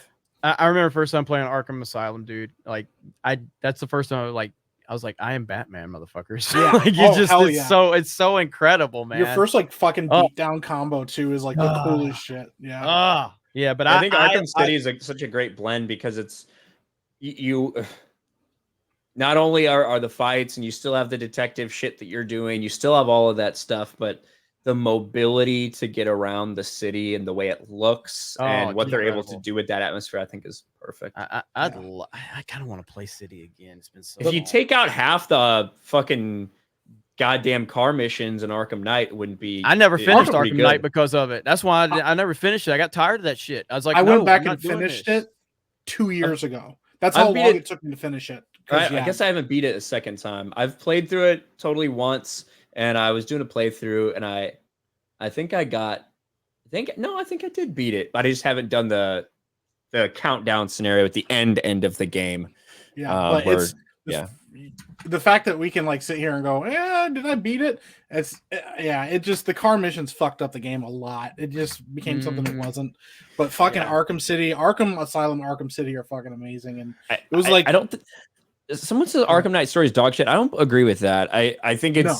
I think it's too predictable who the Arkham Knight is, like way too predictable. But I also think there's a lot of good things about that story and interesting things. So there was some cool shit. Yeah, I will say after I got done with Arkham City, I put my fucking controller down and just stared at the credits. I watched the credits all the way through. I was like, "Fuck, this is." I don't know what the fuck just happened, but this is. Sure. I just had an event. Yeah. So why can't we have games like this? Oh, man. I know, right? We are going to get God of War, so go ahead. Yeah, we got to get through this shit. The Sod Monster for 10 pounds says, no love for the Shadow, 1994. Alec Baldwin plays a vigilante that terrorizes the set of a Western movie. Oh, I fucking Is that true? Because I've never seen that. I've never seen it. You haven't seen The Shadow? No, okay, is that true? No, that part's not true. It's a fucking like pulp fiction adventure from a radio series. It's corny, but I fucking love The Shadow because the score is awesome and the concept is actually pretty cool. And Alec Baldwin uses a lot of guns in that movie. I wonder how many people he killed then. Bird Up for 2. How do you rate Kick-Ass as a comic book movie? We actually talked about the earlier Bird Up. It's fine. Relis, what is this? Zalashi ZZZ for 2. Watch Dirty Laundry on YouTube. Jane is in it as the Punisher. I think that's like a fan film that he was in, right? I don't know about that. Yeah. Look up Dirty Laundry. Dark Galaxies Gaming for another 10. Best part about G&G is everyone's authentic and real, standing by what they say, even if it means eating crow later. Real, unscripted diversity of thought. Much love. Thank you, Dark Galaxies Gaming. Appreciate that. Pop and Rico for 10. Have you guys considered doing a fighting game with G&G? My favorite franchise is Tekken and Soul Calibur. We have a video game, but it's like side scroller kind of thing. Yeah, I mean, we really hope to get at some point in time, and obviously this is next level shit, you know. But like we hope that we can eventually get into some more, you know, ridiculously good big time video game development. I mean, right now we're on a smaller scale. We have a video game right now. It's called Fact Blast. If it's not in the description, I'm sure if we have any mods left watching, because I know it's getting late. But it's called Fact Blast. It's a side-scroller game. I'm the lead character in it. It was developed by a fan of Geeks and Gamers. And I think it's pretty good. It's pretty difficult, too. Ryan raged like hell when he was playing the final boss. The final boss, the only thing gave me any trouble. It's very difficult. I really do. It's really good. It's humbling as hell. But now we have another game in development by the same developer. And we're going to try to take that to the next level. But these are like lower level stuff that we're trying to create. And there's Eric K right there. Thank you, Eric. You're awesome. So right there is the link to that. If you guys want to play Fact Blast, you can. It's a lot of fun. It's pretty challenging. But down the road, I would love to where we could get to a point and develop our own video games. That would be fucking Hell great. yeah. That'd be awesome. D-Day Darrow for 5. Speaking of horror games, when will Krista continue her Dead Space playthrough? Not gonna lie, I get triggered watching her fail at opening doors and missing items. Yeah, I want her to go back to GTA. Like that is some of the best shit ever. And I'll show everybody that real quick as we wrap this up. If you guys have not seen Krista, That was pretty good. It's that was some premium content right there. Go ahead, Ryan. Yeah. MJ1 Media for 5. I streamed Army Men 3D and Sarge's Heroes recently. There's a new online game based on them called The Mean Green Plastics Warfare. Not being played. There you go. Cool, MJ1. Hey Zeus, channel member for 3 months. Jeremy, you like Resident Evil 4. You might like The Evil Within 1 and 2. Yeah, I've heard about those. I've heard of them, so I have to check that out. All right, so Perry Chan actually edited this together. He did so fucking good. Perry Chan is a goddamn genius. Go ahead though, Ryan. I want you to finish. He really is. Bird Up for 10. Ever go old school with horror games? Example: Splatterhouse 3 on the Genesis or Clock Tower on SNES or SNES. The teddy bear boss fights in Splatterhouse 3 was legit creepy and still holds up. You guys hold on, bro. Go ahead and keep reading. I'll be back. Oh shit. Okay. You must have it. 0 Hour discussion with JM Cruz. Hail TNME. Big Silent Hill 2 fan here. Would like to recommend pure survival horror game Forbidden Siren 1 and 2. Sent Jeremy the trailer on Twitter. Thank you, JM Cruz. Appreciate it. This fucking cocksucking bitch skipped on me. Hold on. Right there. Oh my gosh. We have there. so much to do. Look at that. That's on the TurboGrafx 16. That is an expensive ass game right there. Splatterhouse. Wow. Oh, damn it. Hang on. It's fucking old school. Look at that. Look at that. Look at that. Woo! Oh my god. Damn. Look at that. That is beautiful right there. So, hell yeah. How much more do we have, Ryan? We can't have that much more. We got a lot more. Really? You guys got slammed at the very end there a lot. I mean, there's a lot. All right. I can run through them if you guys need to bounce. I can handle the rest of it, and I can show them this clip. So, Ryan, you're fucking 1:30 for you. Both of y'all are on Eastern time, so y'all can bounce. I got this. Where did you leave off? What was the last one you read? So the last one in the list should be JS Pena's $20 about the. I got to be honest with you, Jeremy. You're a hypocrite. That one. Okay. Oh, got it. Okay. Yeah, we're good. Cool. Okay. All right, we're good. There's a decent amount after that. All right. So, Ryan, thank you. Obviously, the backbone of Geeks and Gamers, and Mike, the diversity of Geeks and Gamers. No, but you guys let them know what you got going on. Go ahead, Ryan. I am gonna. So I shared that little thing about Frost deleting that that comment earlier in the stream. I'm gonna release that video like right now, basically. So after Jeremy's done, go take a look at that. You can see the full explanation. Other than that, fuck, I'm just doing videos and streaming. I don't fucking know what we're doing or where we're going, but we're here for the ride. So yep. All right, man. Appreciate like I said, I've already plugged the channel. Check out Epic Man, everything. going to be on Twitch at the end of the month here. When you get started on it, I'm probably going to go balls to the wall, probably do like a stream every day or something until I get a schedule because I don't have a life. This is my life now. So, but yeah, and then I'll be here every Tuesday as long as Jeremy doesn't cut me. Trying to avoid letting other black people get on the team so that he doesn't cut me.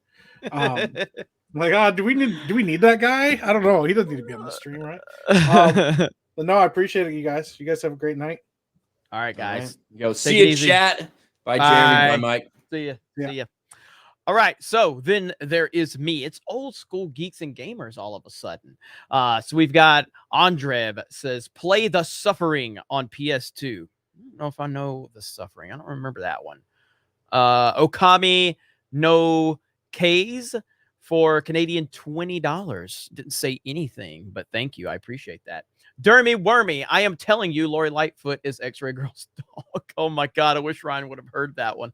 Helva, I'm listening at work. I know he already got this one. Driving my big rig, and y'all keep a motherfucker entertained. It's like being on a group party call with a bunch of friends. Thanks, guys. Thank you.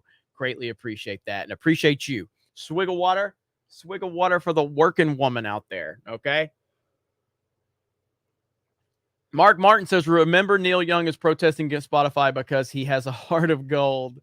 Man, I got to get further into this story. I didn't know he deleted it, so I'm gonna have to look further into that one. Let's see.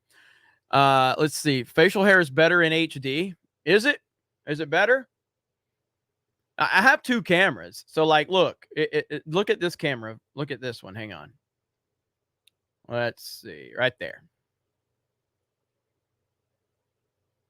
See that? And that looks even worse though. That's a weird angle. So we'll go back to the better camera. We'll go back to the better camera. All right, there we go. There we go. Okay. Let's see. ScudX says Lori Lightfoot looks like both famous Beetlejuice did in the DBZ fusion dance and made a mistake during it. Tim Southern, another excellent show. Always the best part of Tuesday. All hail geeks and gamers. Thank you guys so much. Seriously, it means a lot to me. I didn't know how this show was going to do when we started to when I came up with this idea to do Tuesday night's main event. It's a play on Saturday night's main event, the old school WWF show. So that's where the Tuesday night's main event name came from, because I'm a big wrestling fan, or at least an old school wrestling fan. But yeah, it's really cool, man, to see the show continuing to grow, and you guys are showing a lot of enthusiasm, seeing some memes. And I love seeing the fact that for the second week in a row, we've had 1,000 people waiting for the show. That's incredible. That blows my mind. And yeah, it means a lot to me. So thank you guys.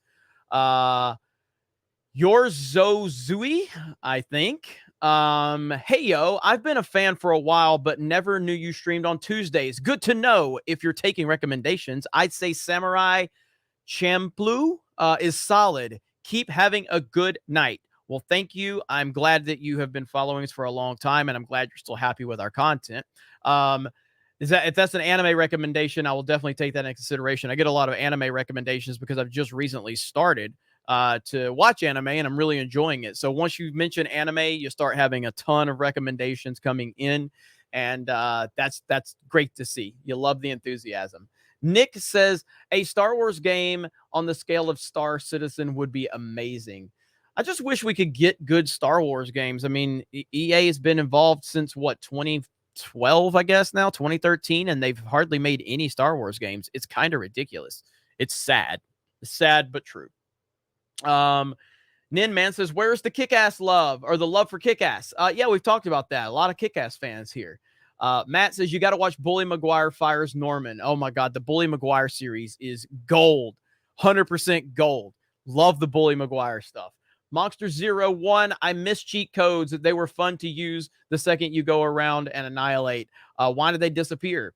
Yeah, it's weird, man. I mean, back in the day you had that, but now you just can't. I don't know. That's a good question. Why did cheat codes disappear? I guess just because the internet age and everything like that, because now you can fix almost any problem. So even if there's a cheat code, they can upload a new update that kind of makes it irrelevant. I'm not sure. That's pretty interesting. Let's see. Nick says a build of the unreleased GoldenEye remaster for Xbox 360 leaked a few months ago. You can play it with the Xena emulator. You should check it out. I typically don't do a lot of emulator stuff. That's not to say I'm against it, because especially with like there's like apparently, because I love Tecmo Super Bowl. That's my favorite sports game ever. And apparently you can download the Tecmo Super Bowl emulator and play with updated rosters from the NFL with updated players. That sounds incredible. So I'm not against emulators at all. I just haven't played emulators a lot. Mark the Cyborg, we'll discuss that. We'll discuss that this week on Geeks and Gamers Gaming with Geeks monthly podcast this Saturday on the Gaming with Geeks YouTube channel. Revenge of the Netherrealm. Ryan learned the hard way. Don't ever F with Nintendo and Nintendo fans. Hail to the Geeks and Gamers, and hail to the Tuesday night's main event. Thank you so much. Yeah, fuck Ryan. Nintendo for life, okay? I love Nintendo. I've always been a fan of Nintendo. I'll criticize Nintendo. I'll definitely criticize Nintendo. 100%. You know, because that's what being a fan is about. But when you look at the overall scale of what Nintendo does, they give me games that I enjoy. They do a great job of giving me games that I enjoy, and they don't annualize their games. That's a huge part of me being a Nintendo fan. They don't annualize their games. They don't water them down. They mean something when they come out. It doesn't really mean something when a Call of Duty comes out every single year. It just doesn't mean anything. You know, it's just another Call of Duty. When a Mario Kart comes out, when a Smash Bros comes out, when a 3D Mario comes out, it means something because it's special and time has went into it. You know what I mean? So I'm just saying. Andre, to an SJW or a crazy person, any words said that alone or otherwise is a disturbance to their safe space and mindset. 100%. 100%. Riker. Got to hear Krista say in that voice, it's ma'am. Well, she's live right now, and I'll send you guys over to see her here in just a few minutes. Binox says, it's strange that game companies don't listen to fans, but bend the knee to whiners. By the way, I meant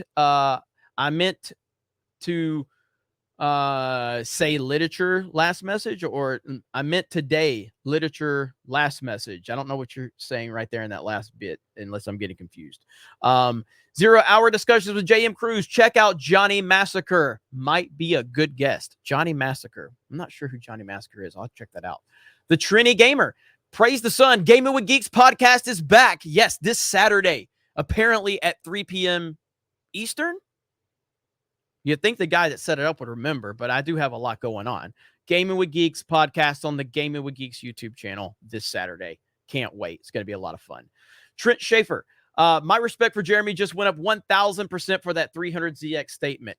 Look, the 300ZX, the Z32. It's my favorite car ever. I've always loved that body style. I have a 91 300ZX twin turbo. I love it. It's a 5-speed. It's fantastic. But I do love. I want a Mustang Cobra as well. So I am considering trading or selling, but I probably won't get rid of it. Leon Dreidel here to show the Geeks and Gamers Reddit at Geeks Gamers Community. Thank you. You've been doing that for years.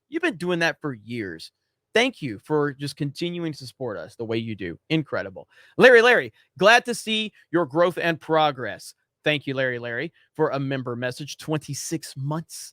Master Shujin has become a new member. Thank you so much for that. Bruno, best used car for my 16-year-old son. Checking Civics, but they are too good.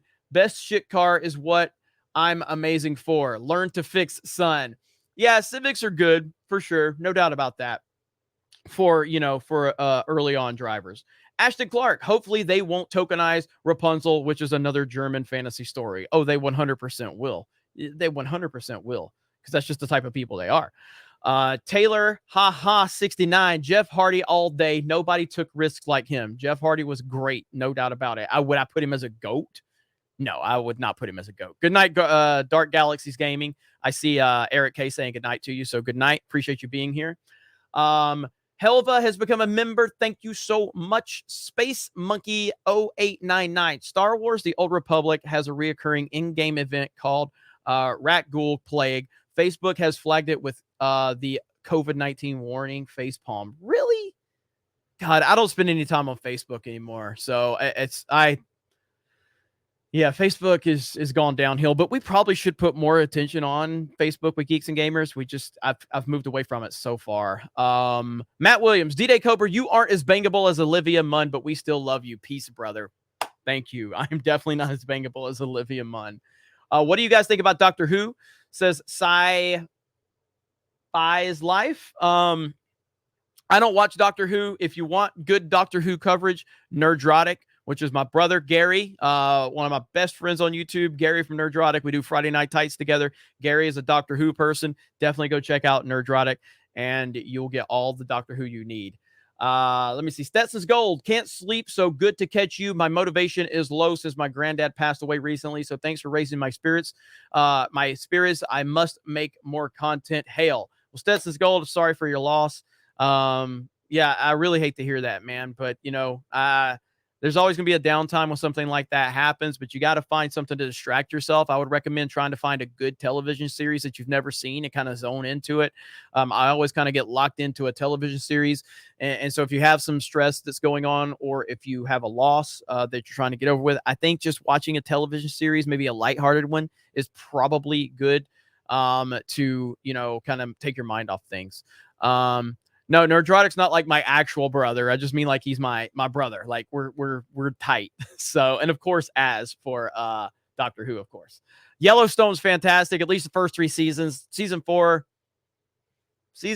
has got some problems. It's got some problems. Still good. Still good. Bird Up. Restore the Sega verse. Hell yes. Keopak 395. You guys are crushing it. I really enjoy your posts and live streams. Well, we enjoy you, so thank you for being here. Really do appreciate that. Eric K. Batman will be 20 minutes of Pattinson doing meth and drugs, and then 2 hours and 40 minutes of him on a drug-induced trip under a bridge thinking he is Batman. I'm looking forward to it. I'm looking forward to it. Let me see. Share chat without money. There you go. There you go, Glenn. I've shared a ton of comments that aren't super chats all night long. But you got to take care of the people that are spending their hard-earned money. You got to do that. Nick says, my only concern with Spider-Man No Way Home's ending is that characters won't appear in future movies, that it could go woke. That's true. It definitely can go woke. That's a concern with anything right now these days. Bird Up says, ever play Spider-Man and Venom Maximum Carnage? Was that a Super Nintendo game? There was a Maximum Carnage on Super Nintendo. I can't remember if it was called Spider-Man and Venom. I can't remember. Kook X84. Do not play The Evil Within X. Noted. Eric Miller. Check out Spec Ops, The Line, and the first Homefront game. I remember Homefront. Both games have dark, rich stories. I do remember Homefront. I do. And then let me take this down. Remove. Let me see. Come on. It doesn't let me see this last message from JS Pena. So I'll try to get that one in a minute. Now let me show you guys this from Krista Nova. This is Krista Nova playing GTA. Okay. Perry Chan. Hail Perry Chan for editing this.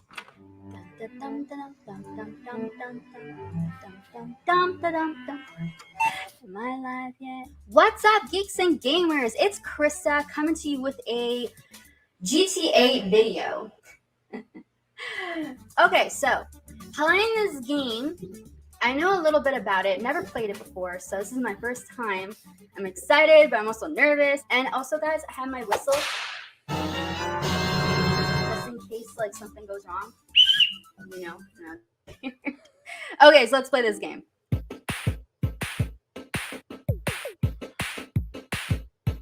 This is a great video.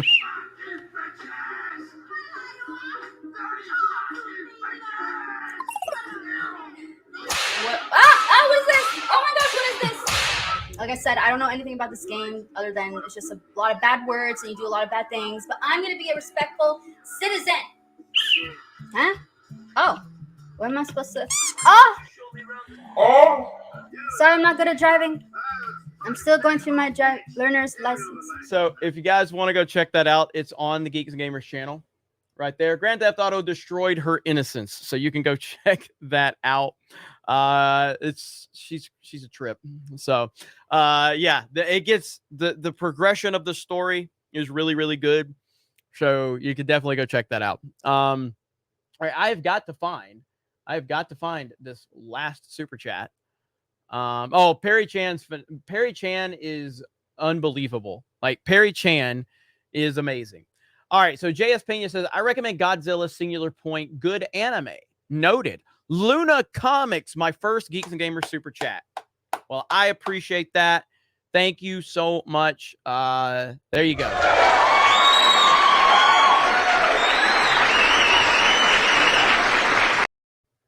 So thank you for that, Luna Comics. And are you new to Geeks and Gamers? So if you're new to Geeks and Gamers, really awesome to have new people here. And it's been a wild ride for us this past, I'd say, month and a half. It's been really crazy. You know, the whole Daily Wire thing really took us to another level, and I'm really humbled by it. I do feel I feel the Geeks and Gamers community just coming together, and it's really feeling like we're about to take things to the next level, and that's exciting. But that means more pressure on me, because you're not here to just for me to maintain what we have. I'm here to help grow it and help build it and help you, have whatever you're looking for, give you something that's going to mean something, and that's going to take some time, obviously, for us to do that. But the motivation is definitely there. So it's really good stuff. Let's see. Stay away from Godzilla Earth trilogy, though. Noted. JS Pena is clearly a Godzilla fan, which I respect. Totally respect that. One thing we used to do back in the day here, and I used to do a lot of solo live streams, and I need to do more solo live streams. I've moved away from that because I'm so freaking busy. But I definitely, glad you found the channel. Well, I'm glad you found the channel, and everybody's here. Everybody's here. Everybody that was here and that is part of this thing, I'm being tired, is happy you found the channel. So let's see. So proud of you, Jeremy. Thank you, Antoine Soldier. Big supporter. Always been here, having our back. And let's see. Looking to see what you guys are saying. Trying to have some more conversations with you before we wrap this up, because it's been a lot of fun. Let's see. I lied. Good night now, boys. Oh, you lied earlier? That's okay. That's okay. D-Day Cobra, what venue gives you guys the most money? Takes the less in the transaction? Geeksandgamers.com, our website. So with geeksandgamers.com, basically it's $10 a month to become a premium member. We do a few live streams every week, and we're trying to do more content for you guys. But essentially, you can give $10 a month, or you can give as much as you want. We have people that give more than 10. We have people that give us a lot more than 10, but 10 is the minimum, but you can give as much as you want. But that's the platform that obviously is the least amount of cut. But let me see. Bird Up, Maximum Carnage was SNES and Genesis. Yep, I remember it then. I remember it. The band Green Jello did the soundtrack. I remember that. I remember that song. Three Little Pigs, the animated music video they had. Yeah, I remember that. That's a rock song. That's a great freaking song right there. I love that. Yeah, so Maximum Carnage on SNES and Genesis. I remember that. I'm a 16-bit kid. So like that was the heyday for me, man. Super Nintendo, Genesis, and Super Nintendo is still my favorite video game system of all time. So Guts the Black Swordman says, thanks for another fun stream, Jeremy. You are absolutely welcome. And I appreciate all of you being here. It's been a lot of fun. You guys have made this night amazing. So yes, that was a great song. It absolutely was. All right. Is Krista live? Let's raid Krista as we wrap this up. Krista is live. Okay. So she's doing the Baby Yoda stuff. So let's go raid Krista. You guys have a great night. Here we go. There's Krista. So go raid her. Tell her a Geeks and Gamers raid. What's she doing? This is definitely something Ryan is not going to tune in for. So patchy. This is not. You can't raid Ray, but I'm saying just go over to her channel and raid Yeah, her. but I can make it work. I mean, So again, thank you all. If you're new to Geeks and Gamers, we welcome you with open arms. I appreciate you being here. And other than that, you know, I just hope that you're enjoying what you have. I'll see you on Gaming with Geeks tomorrow night. I don't know what game we're going to play, but we're going to play a video game over there tomorrow night on Gaming with Geeks. The Gaming with Geeks podcast returns on Saturday. Friday Night Tights will be there live on Nerdrotic's channel for Friday Night Tights. Other than that, go support Krista. Thank you to the entire panel. Thank you for all of your kind words, your enthusiasm, your criticism, your support. We're trying to do the best we can for all of you, and it means the world to us that you are here. So go check out Krista Nova, and we will talk to all of you. Oh, shit. Hang on.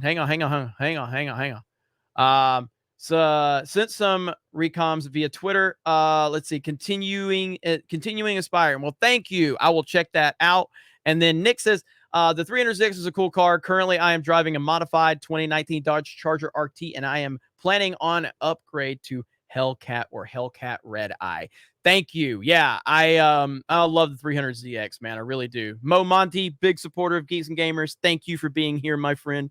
Appreciate you. Demajanai is in the house. What's up, Demajanai? Appreciate you guys.